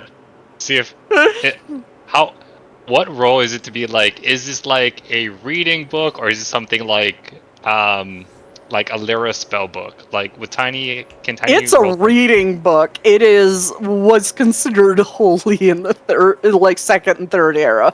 Oh, okay, great. And Tiny's like, Now wait. it's just weird smut.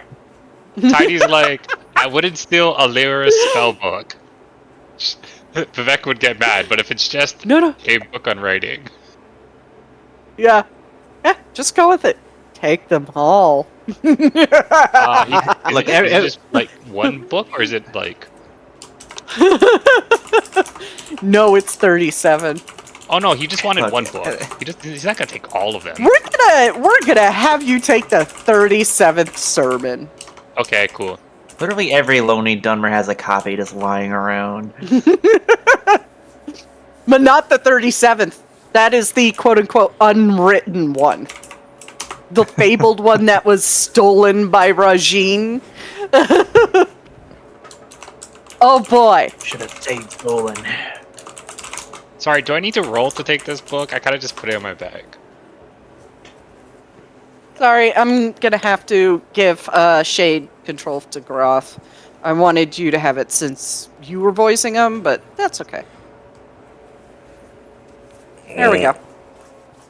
Stop making me do things.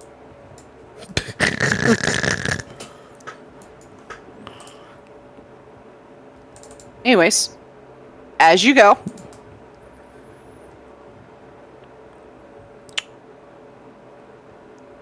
Uh, 13 on listening to the other side of the door. I think that's what Glarior is doing too. You do hear a door open, then shut and lock.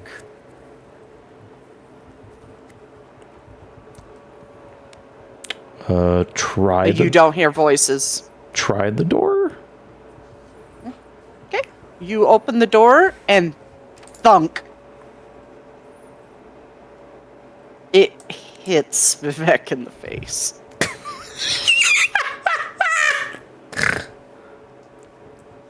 You actually see Devaith trying to fight a smirk.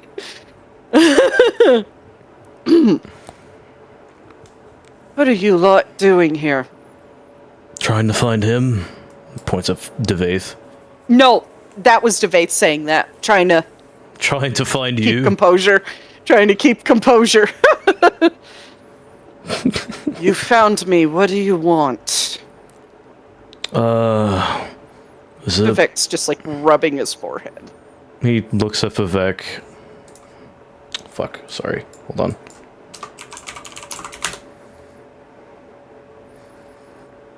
Sorry about that. And looks at Devaith. Is there a place we can speak in private, secure and whatnot?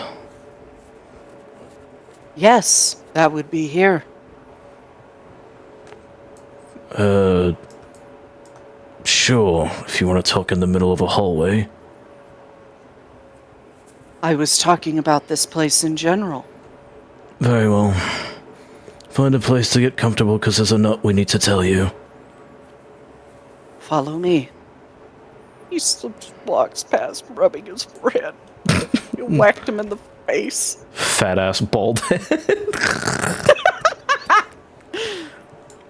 Let's face it, he deserved it. Hey, look, in ESO, I have my monthly affirmations. I go to Vivek and Alexi and tell them they're pieces of shit. So, I wish I could do it to Sothasil. You literally only see him once. Slaps his bald head. Puts a plunger on it. Go over your backpack. You're a piece of shit. Stop killing your friends for power. Ah. So Thassil's smart. He doesn't allow random people near him. Just Well, so he I did can't until- tell him he's an ass. Well, he did until he let a fucking crazy Alexia fucking kill him. He got gaslit. She's the Dumbass. worst of them. Anyways. Vivek sits down, Victim of bad facing the writing chair to you parade. guys. Vivek just stands there in the middle of the room, crosses his arms. So what did you want to talk about, and why is the Daedra here? That's mine. My servant, don't worry. Oh. Cute. A wraith of crows. What does DeGroff have to say about his sass? Smiles. Hold on. We keep making him get up. Good, I love his Tagroth voice. Tagroth looks at Face Fear, looks him up and down. You have not aged gracefully, I must say. I've barely aged at all. You You've can keep it to aged. yourself, God Tagroth. I don't think so, Face Fear. Sorry. I like that we just, like, wordlessly settled that they know each other. Of course they do. They've been around for thousands of years. How did they not run into each other at least once or twice? Well, that little wraith of crows can stand in the corner. I take orders from him. Oh, that must suck for you. It's better than Vivek hanging just around sits than- there. Would you two Clash- stop? Clashing of the two worst personalities. No, please, this is quite entertaining. The girls are fighting. The girls are fighting! The girls are fighting!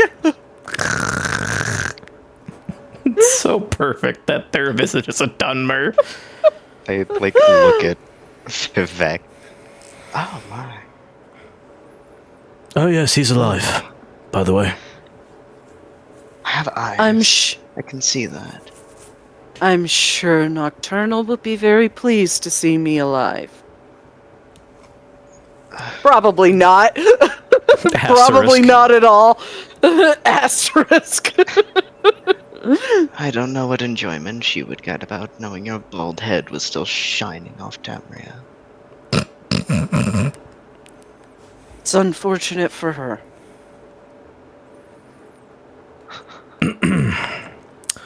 So, Tagroth, quiet, please. Thank you. Now then. And Taliesin takes in a breath and explains the plot again. Like everything from since they last visited DeFaith, which was a long time ago. Faith, after you finish explaining, takes a deep sigh. Why am I not surprised? You shouldn't be. I'm not. It sounds very much like Manmarco. He would also tell DeFaith that Vanis is alive.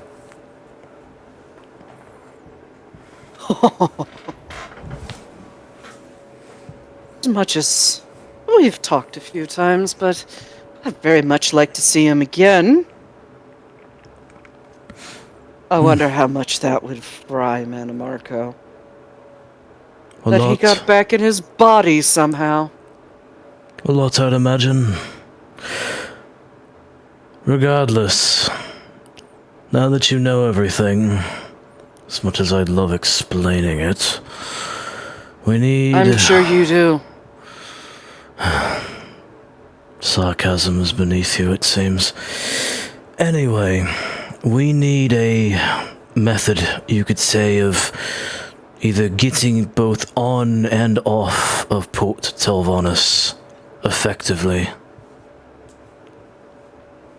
The teleportation is out. You may have to go by boat. But as far as getting into Alinor, I have something. And he looks to Alira. For you. So, Alira, Willis, I've been traveling with them this whole time. Vivek sits up straight. You giving the Breton that spell? Oh, I am. I think she can handle it. You will have to come with me to my place.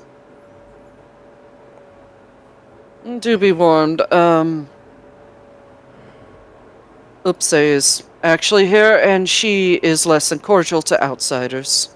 I'm aware I talked to her already. I told her to give that stone to Bete.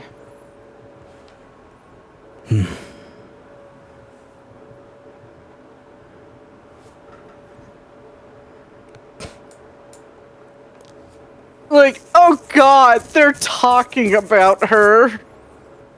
Oh no. The god and a very powerful mage are talking about Alira. Oh. Talzin looks Devaith up and down. I'm surprised you didn't remember her, considering that her ancestors Fennec Merced. Oh, I do remember. That's why I believe she can handle it. Fennec handled the same spell quite well. Blinks. My face narrows at that. And teach me. Oh, the spell. don't get me wrong. I think you could show him up. Come with me. I'll be back, Vivek. Well, I'll be here. You know I will.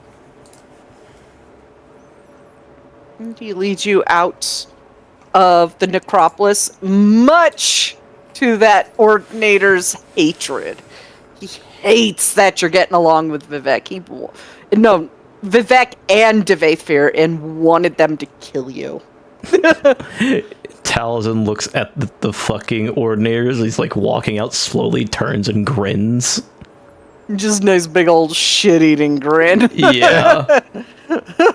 God, this feels strange.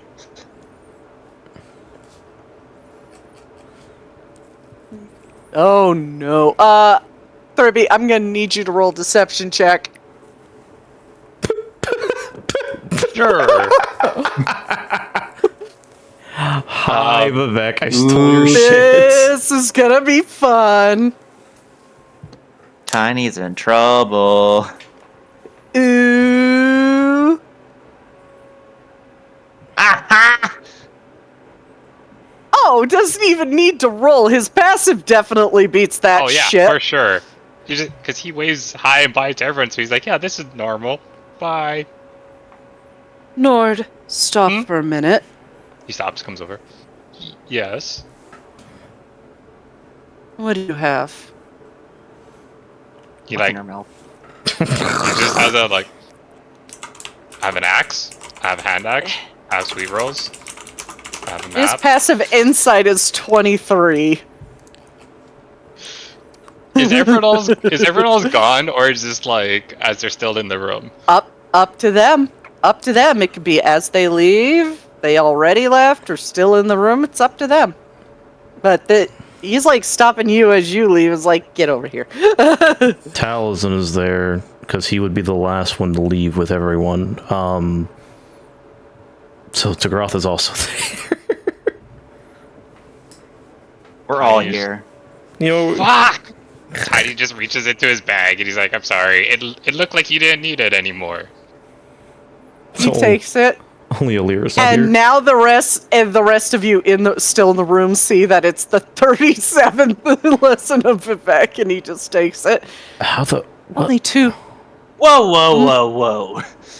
I Only two don't know, people have successfully stolen from me. It wasn't stealing, borrow. Oh, Out of all the things, why were you taking the sermon? I don't know what it is. It made my brain hurt. 37 like, books. Glarior likes complicated things. I thought he won't miss one book. I'm sorry. It is the only copy of this particular sermon. He's like, I'm sorry. Glarior is. I don't even want to staring imagine at what the Ordinaries sermon. would do to you if they found out you had that. Do you have a book you don't like, or you're done reading, or do you know where I can find similar? I am more than happy to share my knowledge with anybody who comes to me. And he gets up and he goes over to his bookshelf. He pulls out a book and hands it to you. I think this is more your speed. It's not for me. It's for Glarior. It is not ABCs for barbarians. Shut I was up. gonna ask if it was the ABCs. ABCs of the 3. It's the 1, 2, 3s for barbarians. He's like- learning. He's learning. Okay, yeah, this is more my speed, but like, I was looking for a book that hurts my head that Glarior would like. Very Blink. well. Puts it away, pulls out a book that's in Daedric. He I like think flips through. He's like, I can't read it. Okay, great. I think like the entire time that like this exchange has been going on, Glarior went from staring at Thribby to I wanna- staring at the sermon. Special note, it is a hand-bound book, and it is handwritten The Daedric one? Hmm. in Daedric. He's still, like, Glarior's still staring at the 37th lesson of Vivek, and he's like, oh my god, I thought that wasn't real. He mentioned it was the only copy, so his like Hermamora brain is like yoink. Yeah. No, bad Glarior hits a mistake. It's a fucking plastic tube. He No. takes the book and he puts It's it in one his of those bag. musical tubes, you know, that you hit delivers a different note. Yeah, this. I like to think it's like a wrapped up newspaper.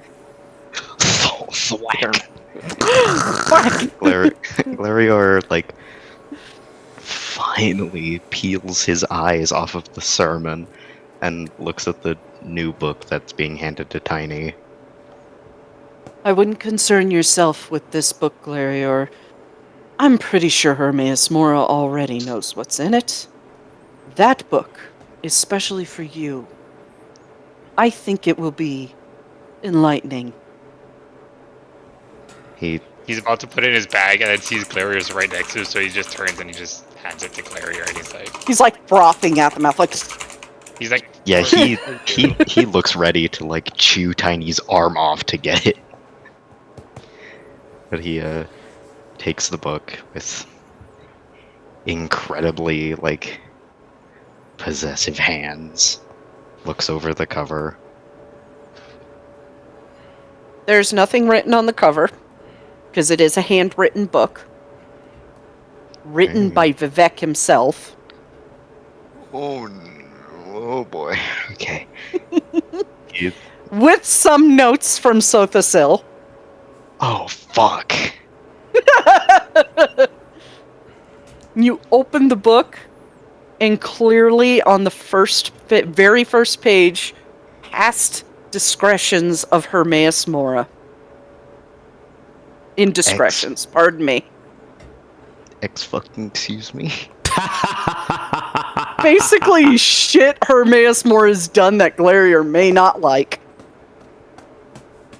Give me that. Glarior like stares at the title of the book for a long couple moments, and then he looks at Vivek. It has been added to within the past year. The beginning of the book, like the first half of it, is written in a different handwriting, and the back half with the newer ink, especially the last page, is written by Vivek. So the first half is by Zothasil, second half by Vivek. You can guess why. Is it like chronological? Yes. Okay, he immediately flips to the back of the book. You're not gonna like this. Oh no. Some of it is on you. Oh no. Oh no. Information that has basically, it is stated that he stole this knowledge from Hermaeus Mora. I think I'm gonna drag you down for this. Oh no! Oh no! Oh no! I'm sorry. Get ready for character development now. Wait. Oh, Nox, give it to chat. Yeah. Give the noise to chat. There we go.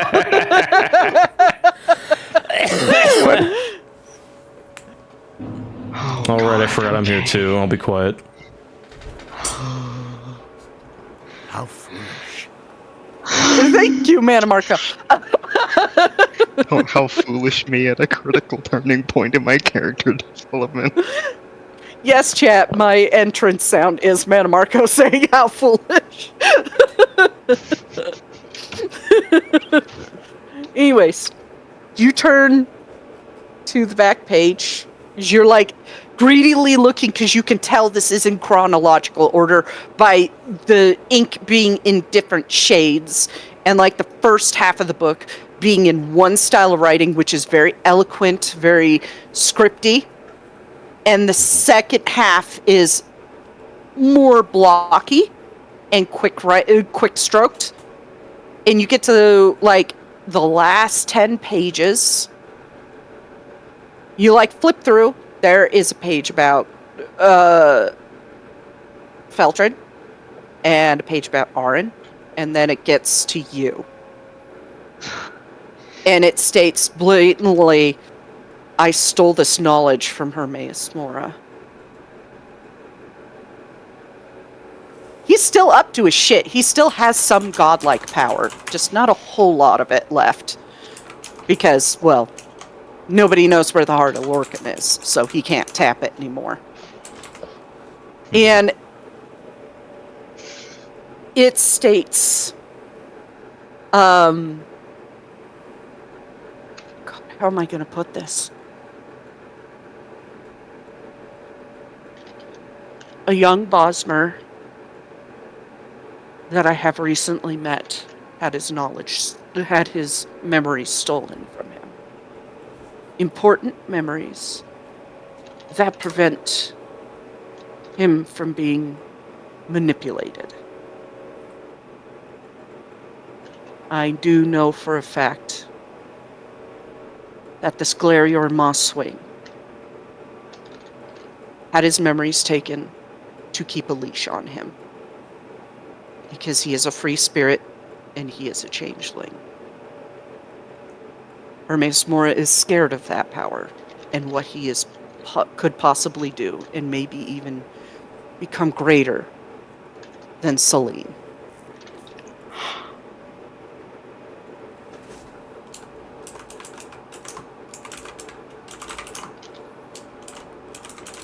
It does go into a little bit about how the communication between Falnir and Hermaeus Mora broke down about 100 years ago. And you just stand there staring at the words, communication has broken down between Hermaeus Mora and Falnir 100 years ago. Well before you were born.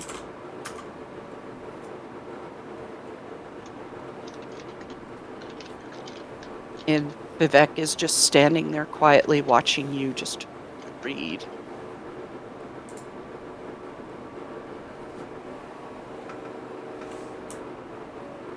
And it does go in.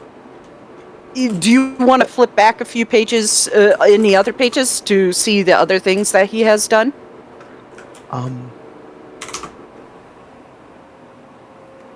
Do you think, roughly, that Glarior would be able to get through the entire book?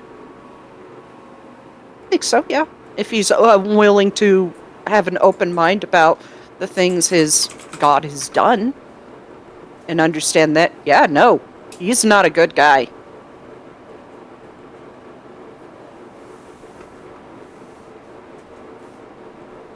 Okay. 11?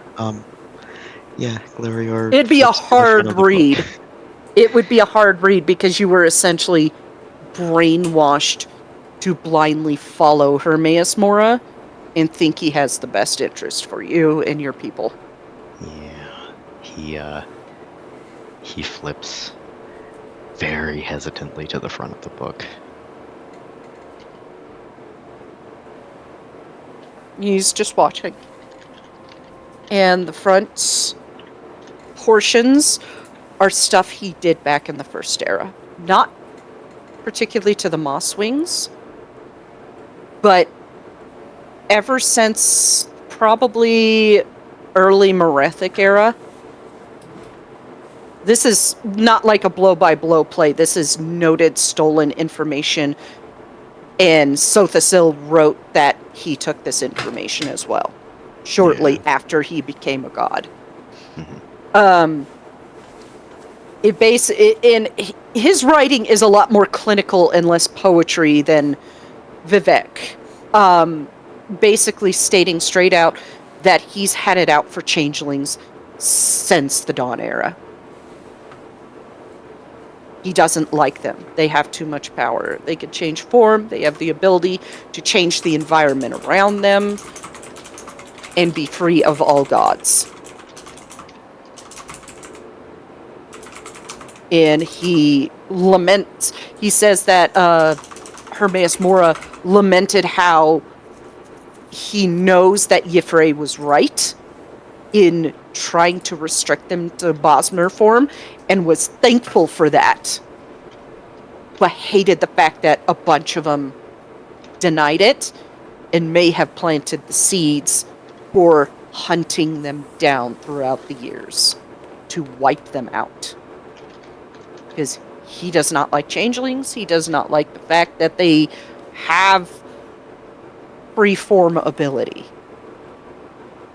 And as you flip through the book, there is even some notes from Sothasil saying, this is information I got from Fennec Merced when I talked to him last after he worked with Hermaeus Mora, that he always had a strange feeling about what was going on in Necrom, in the Telvanni Peninsula, in the West Weald, and how Hermaeus Mora just seemed to be real creepily nice.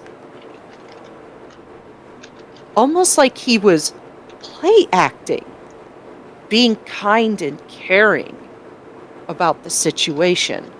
That, oh, he just wanted the best for Tamriel. And he even quoted Fennec as saying, that fucking freaked me out. Didn't go into detail about what happened in the West Weald, though. But something happened that involved Hermaeus Mora, and it freaked Fennec out. And what you know so far about Fennec, especially since you faced him in battle, is he is unnervingly steady. And the fact that Fennec wavered at the way Hermaeus Mora was acting is just mind-blowing.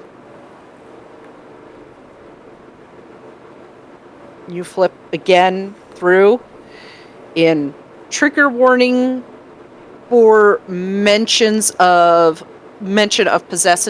possessiveness, enslavement, and mentions of rape. Is he did things to Mirek that are unspeakable and horrible, and I will not go into detail on it, but that's what the trigger warning is for. And then later in the newer ink written by Vivek is that, yes, he did meet Aaron. And she described what happened in Apocrypha and why she's so adamantly against Hermaeus Mora. Because he wanted to keep her for enslavement and rape. Because she's a female dragonborn. How delightful. He is a messed up individual. He's creepy and he does not care about mortals. And that's essentially what you're getting off of this.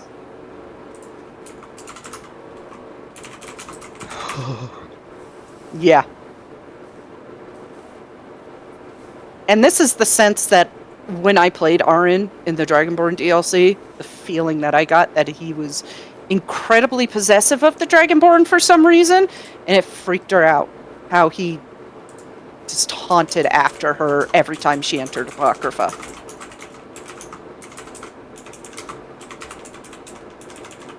Okay, now I'll pull you back up because I'm giving you the gist version because actually writing this out would have been a little too much for me. Yeah, that's fair.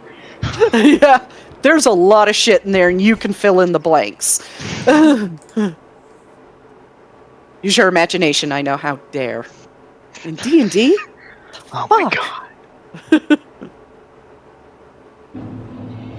How foolish. Welcome back. Vivek is just standing there, just calm, serene look on his face, just studying Glarior's face. Oh, okay. Glarior like flips to the back of the book and reads over the last roughly 10 pages. And all of the color drains out of his face. His hands start to shake so much that he can barely hold on to the book. He motions to his chair at the desk for you. Glarior starts to go over to the chair and then collapses to his knees on the ground. He drops the book, but like not rips, like he doesn't rip the book, but he flings that shit to the first page and just he keeps going. He reads through the entire book. He's real good at reading, so he reads fast.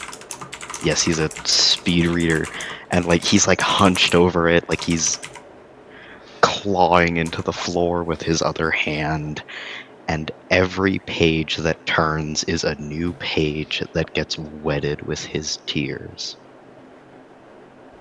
He is actively sobbing and heaving, and then he closes the book and holds it shut.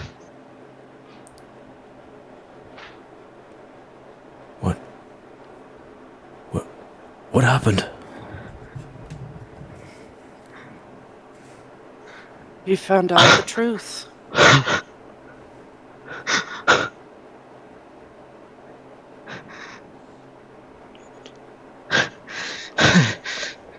He like panics.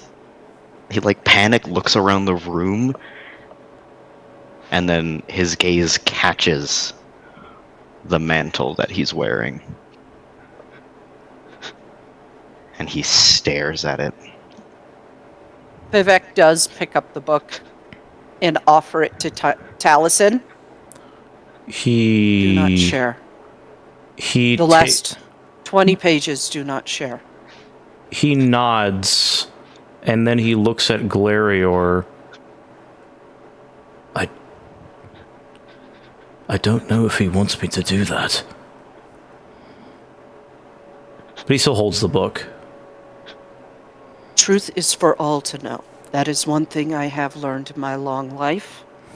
And while, yes, I have lied for the benefit of myself and my fellow tribunal, I have learned my lesson.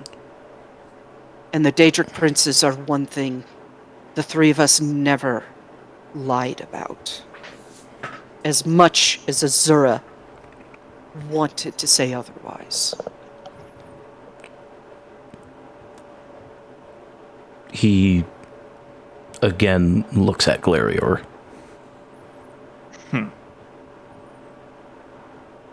Glarior is not looking at him, nor the book, nor anyone else. He is just staring at the eyes on the mantle. Is Caldron in the room?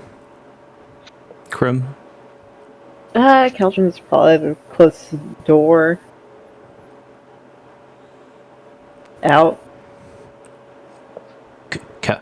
Caldron! What is going on? Say to him, he read something bad. And when he motions for that, I'm guessing Tagroth is still peeking over Talatin's shoulder, right, Nox? He gives them a very serious look. Not a word. And then he starts flipping through, taking the time to read through it in his very speed reader type way. But when he starts to speed read, he starts slowing down. Tagroth, by the way, would not be surprised by any of this. They knew all this. Mm-hmm. Well, didn't They know. knew how yeah. Hermaeus Mora was. They know how he is. Mm-hmm. Yeah. Tagroth is like leaning over Taliesin, and they keep looking at Vivek, and then at Glarior, and then the book. It's very obvious that they're not reading. Mm-hmm. Vivek's just standing there with a very neutral but soft expression. Just patiently waiting. I would think He that does give Tagroth a nod like, you know I don't lie about the Daedric princes. I would definitely say that it's a very similar look of horror on his face. What little color he had drained. It's just like, what the? He's like muttering under his breath. The only person that could probably hear it is Tagroth. And then he gets past Sothasil's pages and then goes to the back where Vivek wrote his stuff.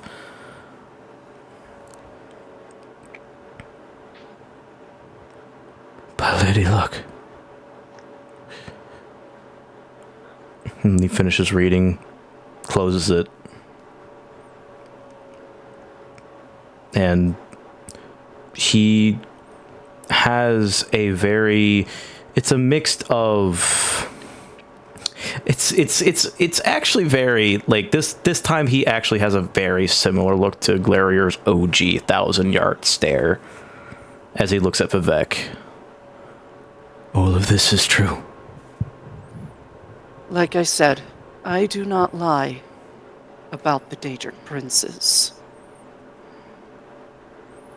Neither did Sothasil. He and I had an understanding that anything that the princes have done to harm mortals should be recorded. And it's incredibly hard to get that information of what Arin experienced out of her. She is stubborn as any Nord. And also very closed off from her experiences. I can understand why.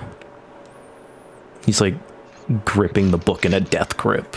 Like he is not happy.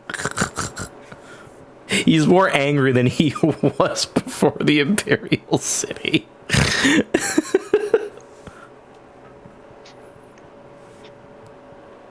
After everything that you experienced, finding this out only goes to show that even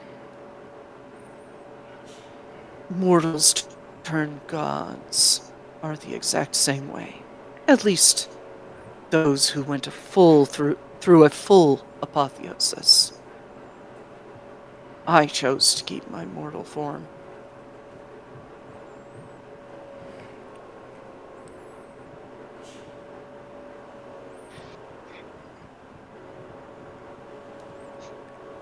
I see.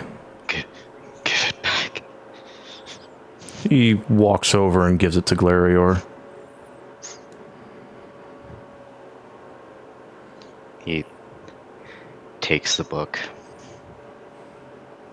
and grips it to his chest. When Caldron tries to get his attention, he looks at him, and there's something wrong. It's like no expression that you've ever seen on him before. His eyes look so clear.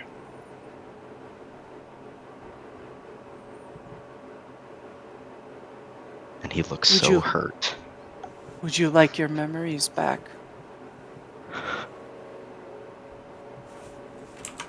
He looks at Vivek. Are you capable? Yes.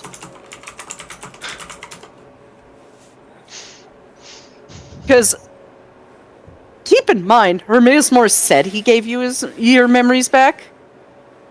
Not all of them. Did he really? Or did he modify them?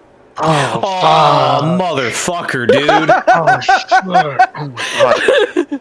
So, Soul, you remember that, counter, that loyalty counter I sent you? Yep. It's already moved, 4 points today, right now. You want your mind blown? I wrote this section before you even sent me that.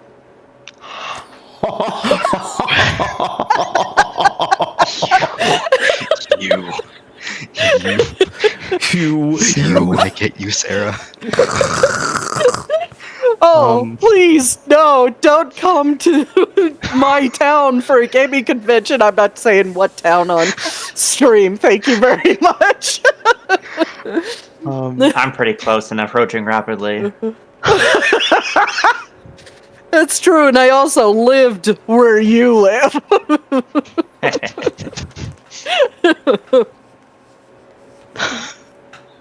Yeah. I wrote a good portion of this out, and I also locked a lot of it in my head because I didn't want to lose it. But, yeah, it's kind of cathartic to unravel your backstory more. You're my pick on. I'm insane. Okay, I'm not even gonna roll for this. Glarior, looks at mostly Alira and then Caldron, and then he, flits between the others. And then back at Vivek. You will return them as they were. Yes. It does no benefit to me to lie to you. Give them to me. He motions for you to stand. He gets up, but he looks like he's about to faint. Or throw up, or both. Or both. Both can happen.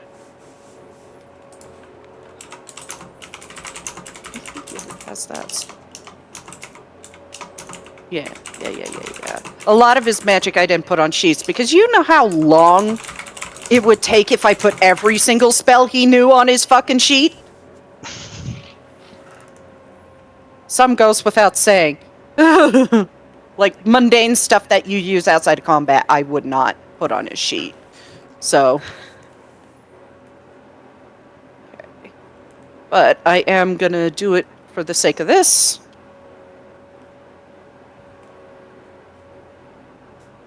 Okay. Yeah, it's that one, but it has to be big time cast. Big time cast.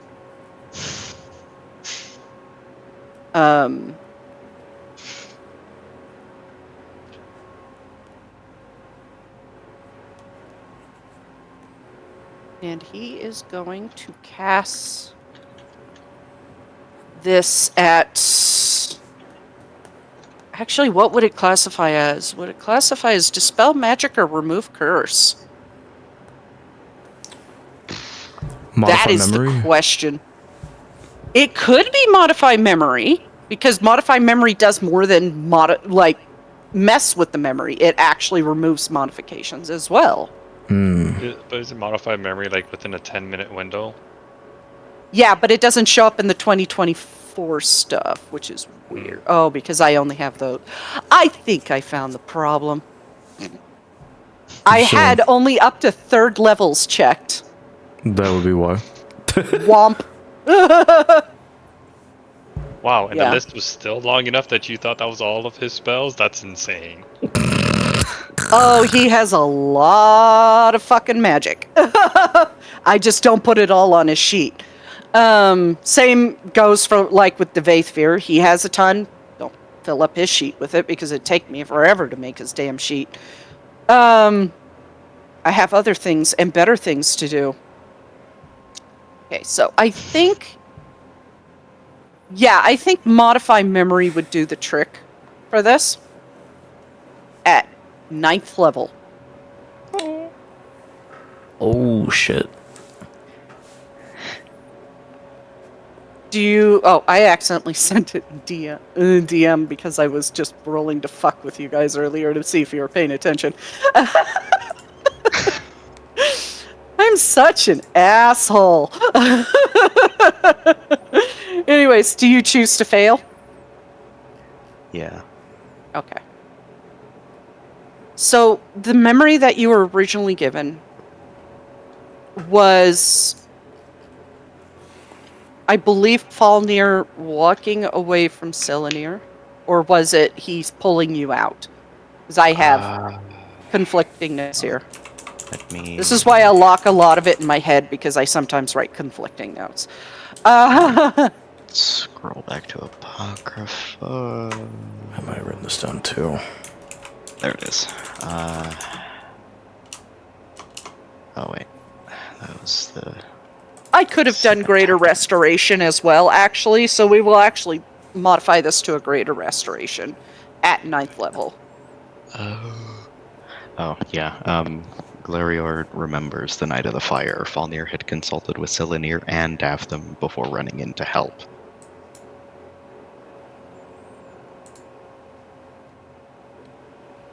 While that is mostly true, the portion that was left out was where you were hiding. You were hiding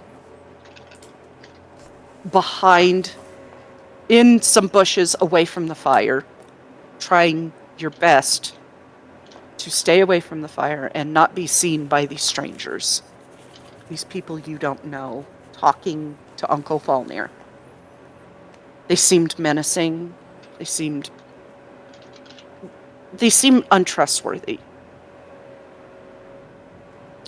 And you watch as Falnir runs back in. By this time, he is directing your uncle to go through the portal to Apocrypha and a couple of other of your family members. You know, the unimportant ones. The ones that weren't a threat.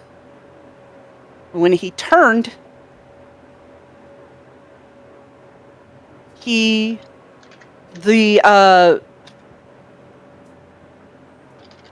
is gonna mind fuck you, because I did alter your background a smidgen. Just a smidgen. Don't worry about it. He turns, and there is standing your mother. Just wide-eyed and looking from Selenir to Falnir. And then she goes to run. And then Falnir jumps on her and drains her. And throws her into the fire. Your father had already been dead by this point.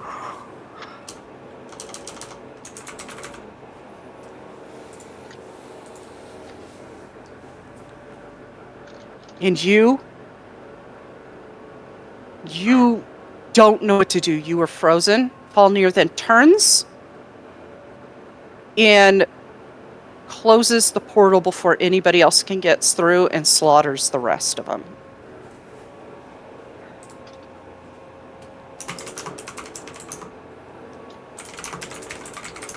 And now you have the full picture of what happened that night. You also get memories back of your mother, your father, all the love and care that they gave to you, and the times you spent with Falnir that were, in hindsight, the actions and words he said were very manipulative. Like he was trying to pull you away from the group.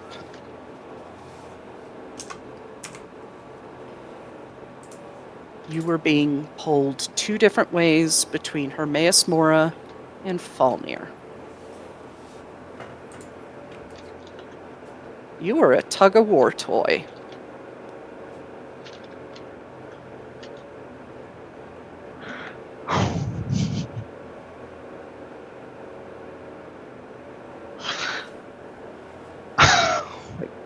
God. And from your guys' perspective, Vivek reaches out and puts a finger to Glarior's forehead, and for a very faint moment, you see that blue flame hair just spark up and then fade. And then Falnir gets a rush of memories, and the floor is yours. Or Glarior gets a rush of memories, and the floor is yours, Glarior. What are you feeling as all this comes rushing back to you? Fuck. Glarior, like, steps back away from Vivek. He's still incredibly wobbly, of course.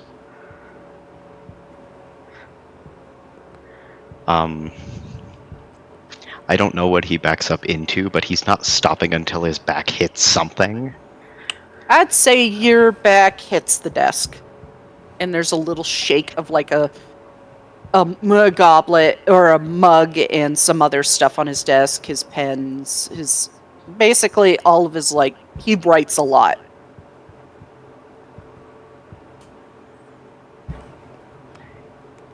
He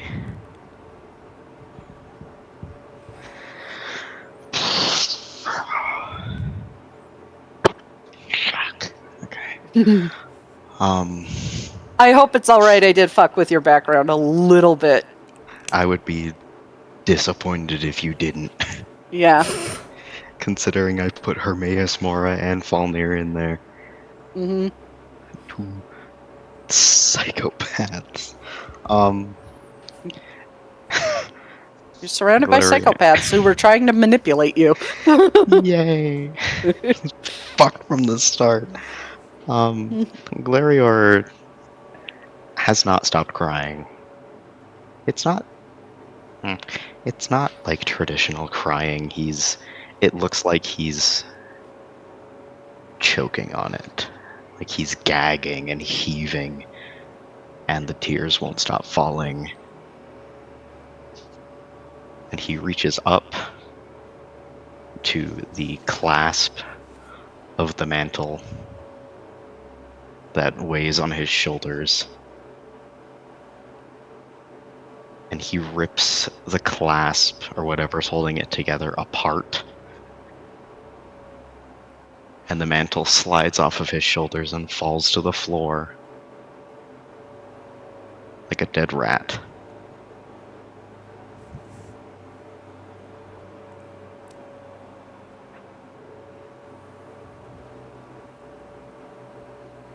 Oh shit.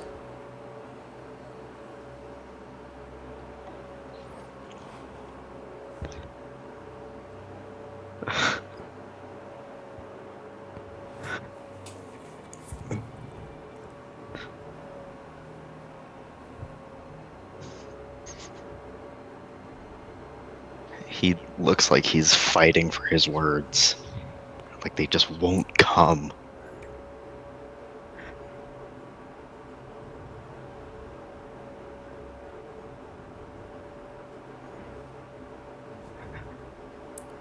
My truth has been a lie.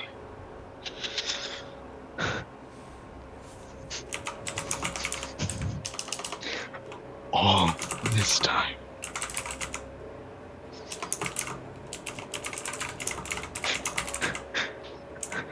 It was not the fire that claimed their lives.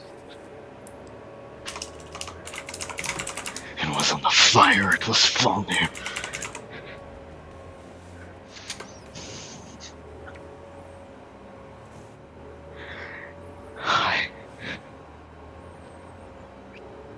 I saw him. I saw him kill my mother. I watched him.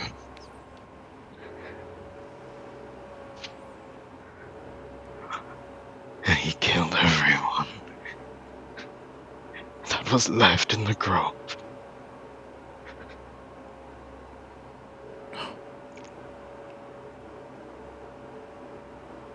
He never had been one of Mora's. All my lessons, all my tenets.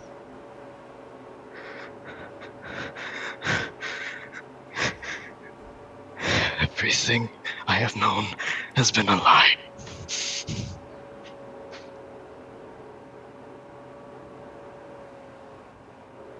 May I ask, what tenets did he teach you?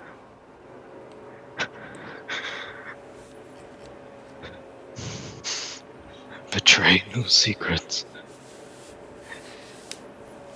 Give no trust. Hunt in the dark. And paint the valley with blood.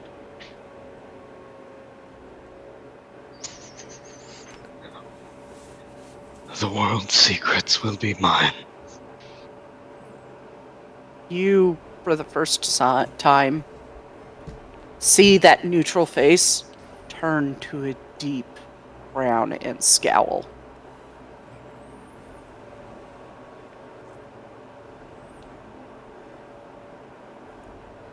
Those are tenets of the Order of the Black Worm. What? Oh no.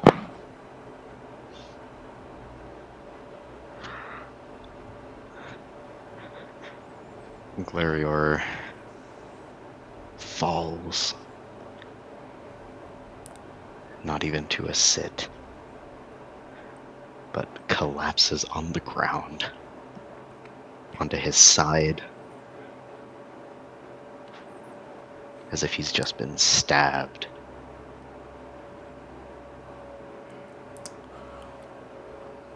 No. No. Think on the words. Carefully. It's all about secrets, darkness, murder.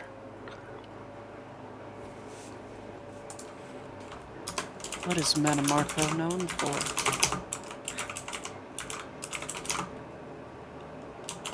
All of them. Gives a soft nod.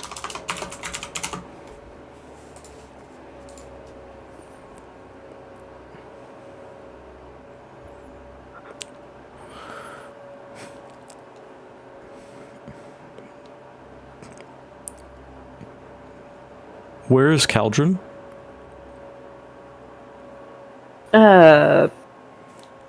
Probably to the slight left of Vivek. Taliesin's gonna. Sorry. I was gonna say Taliesin elbows him. Caldron, now. And he's going to walk over with him if he follows to Glarior. Yeah, Caldron does. Yeah, as a special note, Devaith is still in the room, and he's being uncharacteristically quiet. He is not saying a word. His expression is passive. No snarky comments. Taliesin looks specifically at Tigroth. Pick that up and keep that away from him. And he points at the mantle. They And visibly cringe. Devaith now speaks up. If you would like, I have a place I can lock it up. Take it away. Taliesin nods. Take it all away.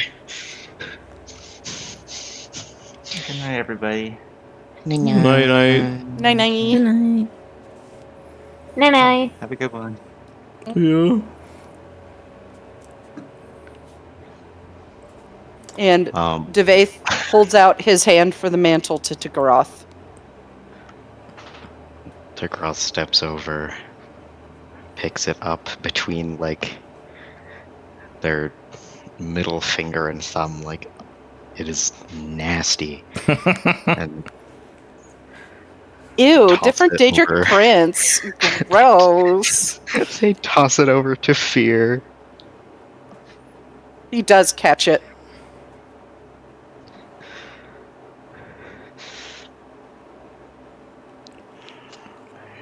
Glarior starts to, like,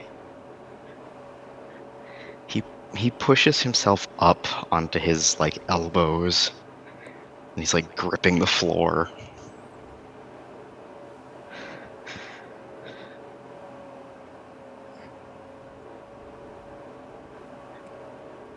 Give no secrets.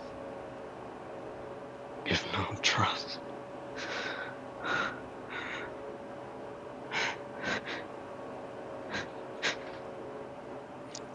I never knew my own worship.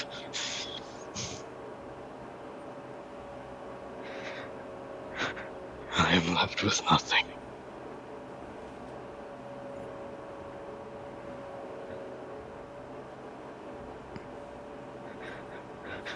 I will be left with nothing.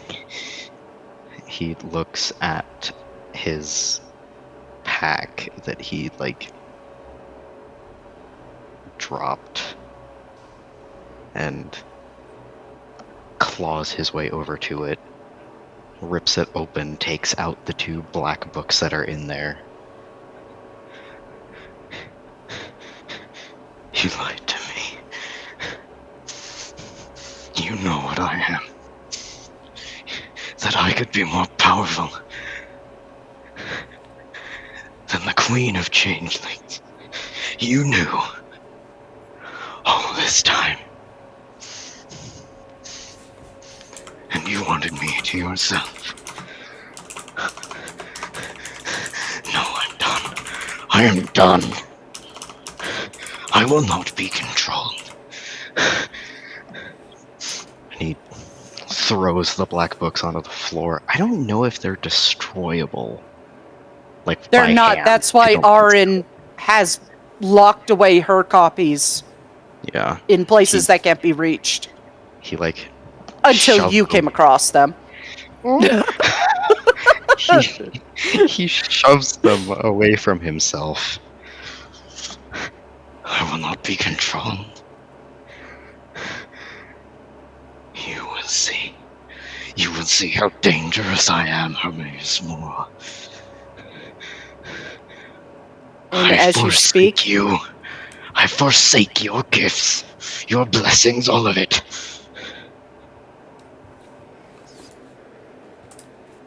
I am not yours. You are not mine. Vivek does come over and sits down cross-legged in front of you, patiently waits.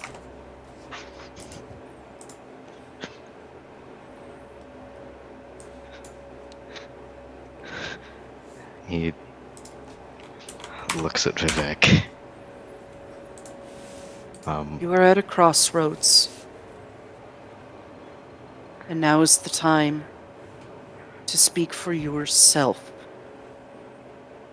And be your own person in your own master. What will you do?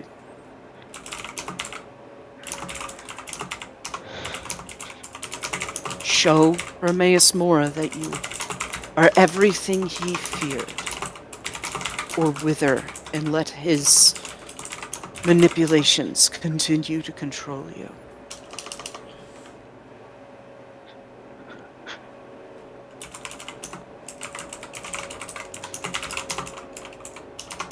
I am the way of the change.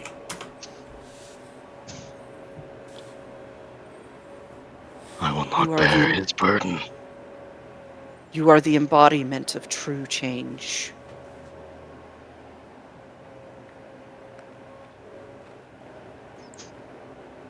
and freedom.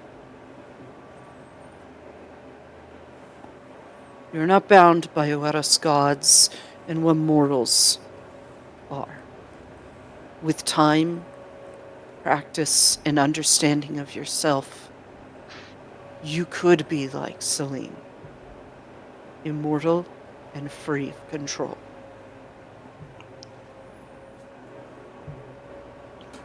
And Glarior raises a hand to the talisman that has been on his person all this time.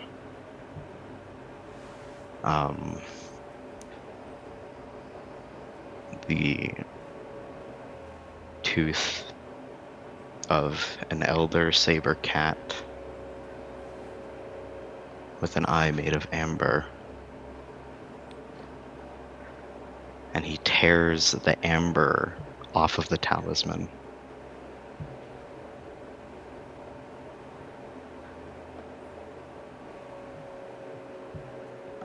And throws it at the floor like he wants it to break. Vivek moves 2 fingers and uses telekinesis to float it into his hand. Trinkets are often reminders of our past, of the things we've done, and the things we can learn and grow from. You have forsaken a Daedric prince and his gifts, so in return, I will make you something that'll suffice for now. Something that will tide you over now that you no longer draw power from him. And you must find power for yourself. See me tomorrow.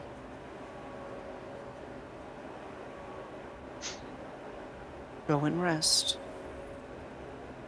This has been a lot. And he stands up.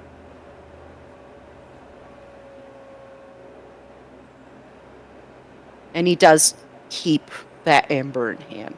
He clearly has something in mind for it. Glarior affixes his talisman back to his armor.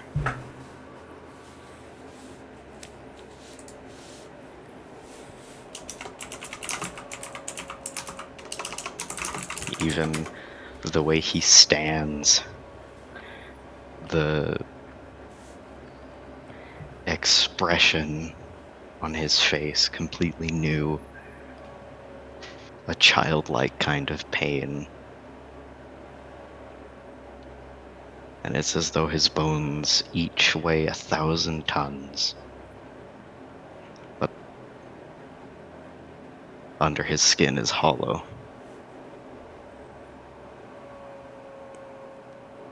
He doesn't look right. Pain is a reminder that we are alive. That we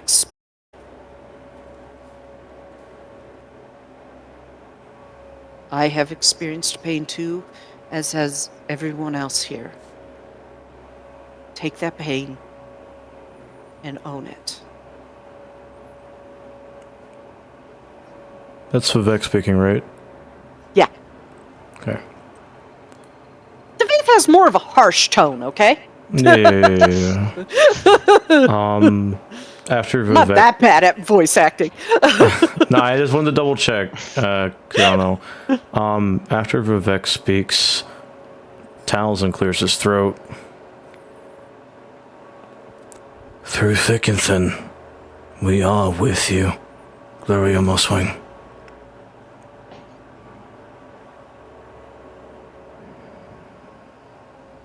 This is not a phrase I came up with, but one that does ring true.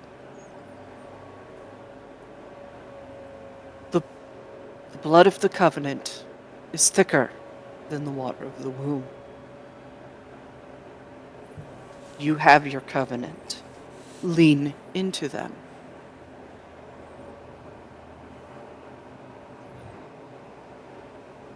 They will help you.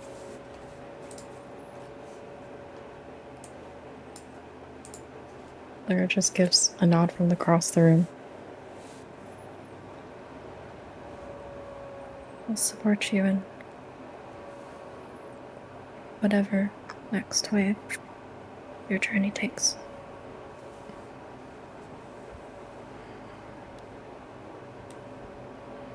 He looks at Alira. His clear, crystal clear gaze has returned to its usual self, looking at her and through her at the same time. Like he's staring 1,000 miles beyond her. I don't know what that is.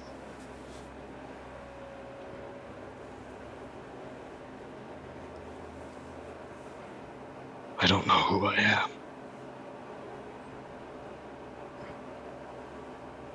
And that is the wonderful part. You get to reinvent yourself into who you want to be. Feel it out. Explore it. Experience things for yourself.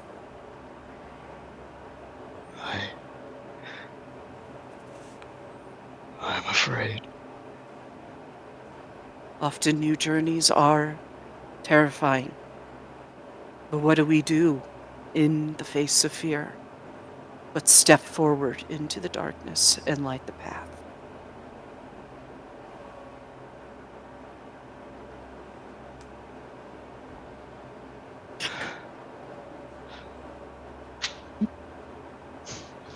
Laughing at it.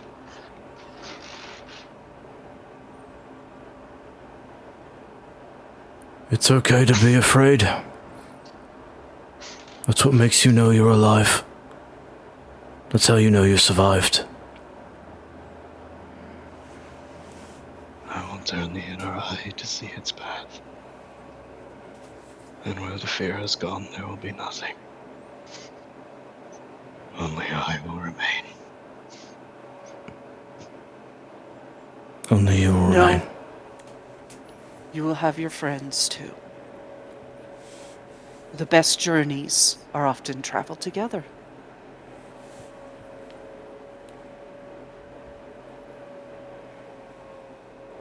I do remember this one time I made Alexia laugh before she went crazy. He's trying to lighten up the situation now. Making small talk with the one guy who doesn't understand small talk. Yeah. He turns to face. I'm assuming Taliesin and Caldron are still standing together. Yep.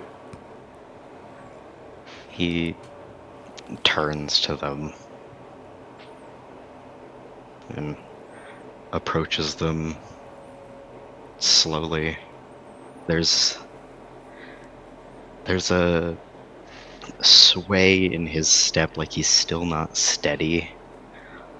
Man, I don't want to describe it like this. He has the weird, trigger warning, gross, like, sway that, like, deer with chronic wasting disease have. Oh no. Like, they're not quite alive, but they're not dead. Taliesin looks like he's Not about the to catch him. prions. Oh god, and his antlers he has, the prions. He legit looks like he's about to catch him.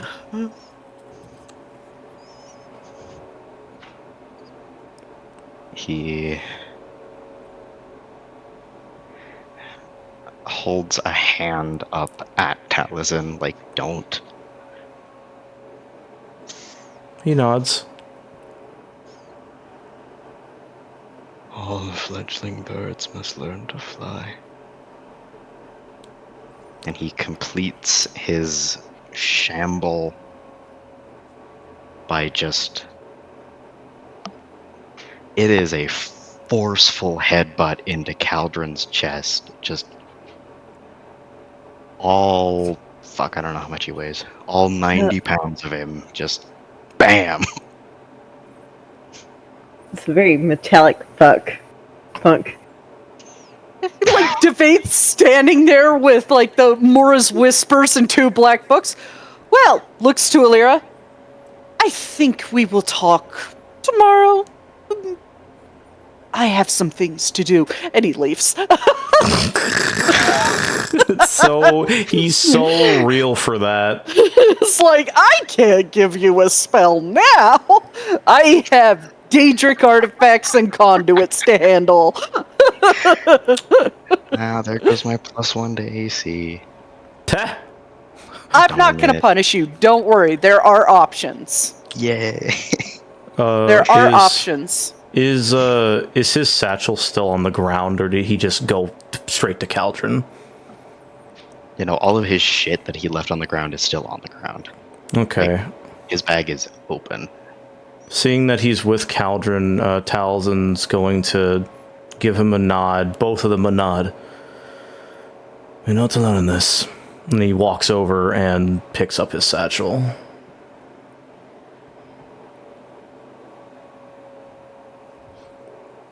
And he will hand it to him. There's another one of us that just went through the same thing. Yeah, you'll need this for your new journey. He side-eyes Talzin as he says that first part. He looks like he's being very genuine.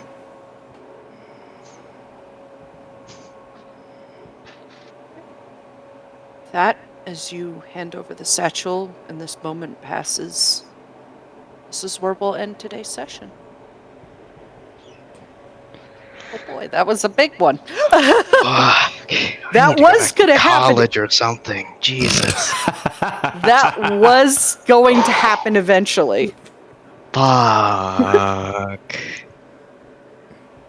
You can actually thank Tiny for that, because had Tiny not picked up and tried to steal a book, none of this would have happened. God, that's so fucking funny. It's your fault. No. So It's your fault I got character growth. So Tiny actually has been up against the wall the entire time, frozen, and when he finally did come to his senses, you know that Arthur meme where you like your fists are balled and he's shaking? He's knuckles in so much, there's blood on both sides on the ground. Like, he does not know what he doesn't even, like, yeah. I fucked up, I did something, and so he's just standing there like, what did I do? Vivek will see this, and he will hold a hand out to you. You did nothing wrong. It is fine. He snaps back like he's about to like also start crying. He's like, he just has no words of like, I don't know what to do. Think of it this way, my Nord friend. You were the catalyst for his rebirth and new journey. You know what? Yeah, we've had good development today. We'll have a little more. Glarior, hearing this, like, lifts his head off of Caldron's chest. I'm not at my computer, so Krim typed anything. I didn't see it. But he looks over at Thribby and approaches him. It's that same, like, half-present stagger. And he only stops when he's like a foot away from him. He looks in your direction, but he's not looking at your face. He's looking at the ground, so he sees your feet. And Glarior looks up at him. Thribby, look at me. He turns to look at you. I'm sorry. I don't know what happened. I'm sorry. He lifts his hands, like, unsure. and then he like tentatively reaches forward, hesitates again, like twice, and wraps his arms around Thurby like he's not even sure he's real. Thank you. He's like shocked by the hug, and then when you say thank you, he just immediately just pulls you into like a tight hug. Not like to the point where it hurts, but like there you feel him just like hold on to you. His spine cracks anyway. Nah.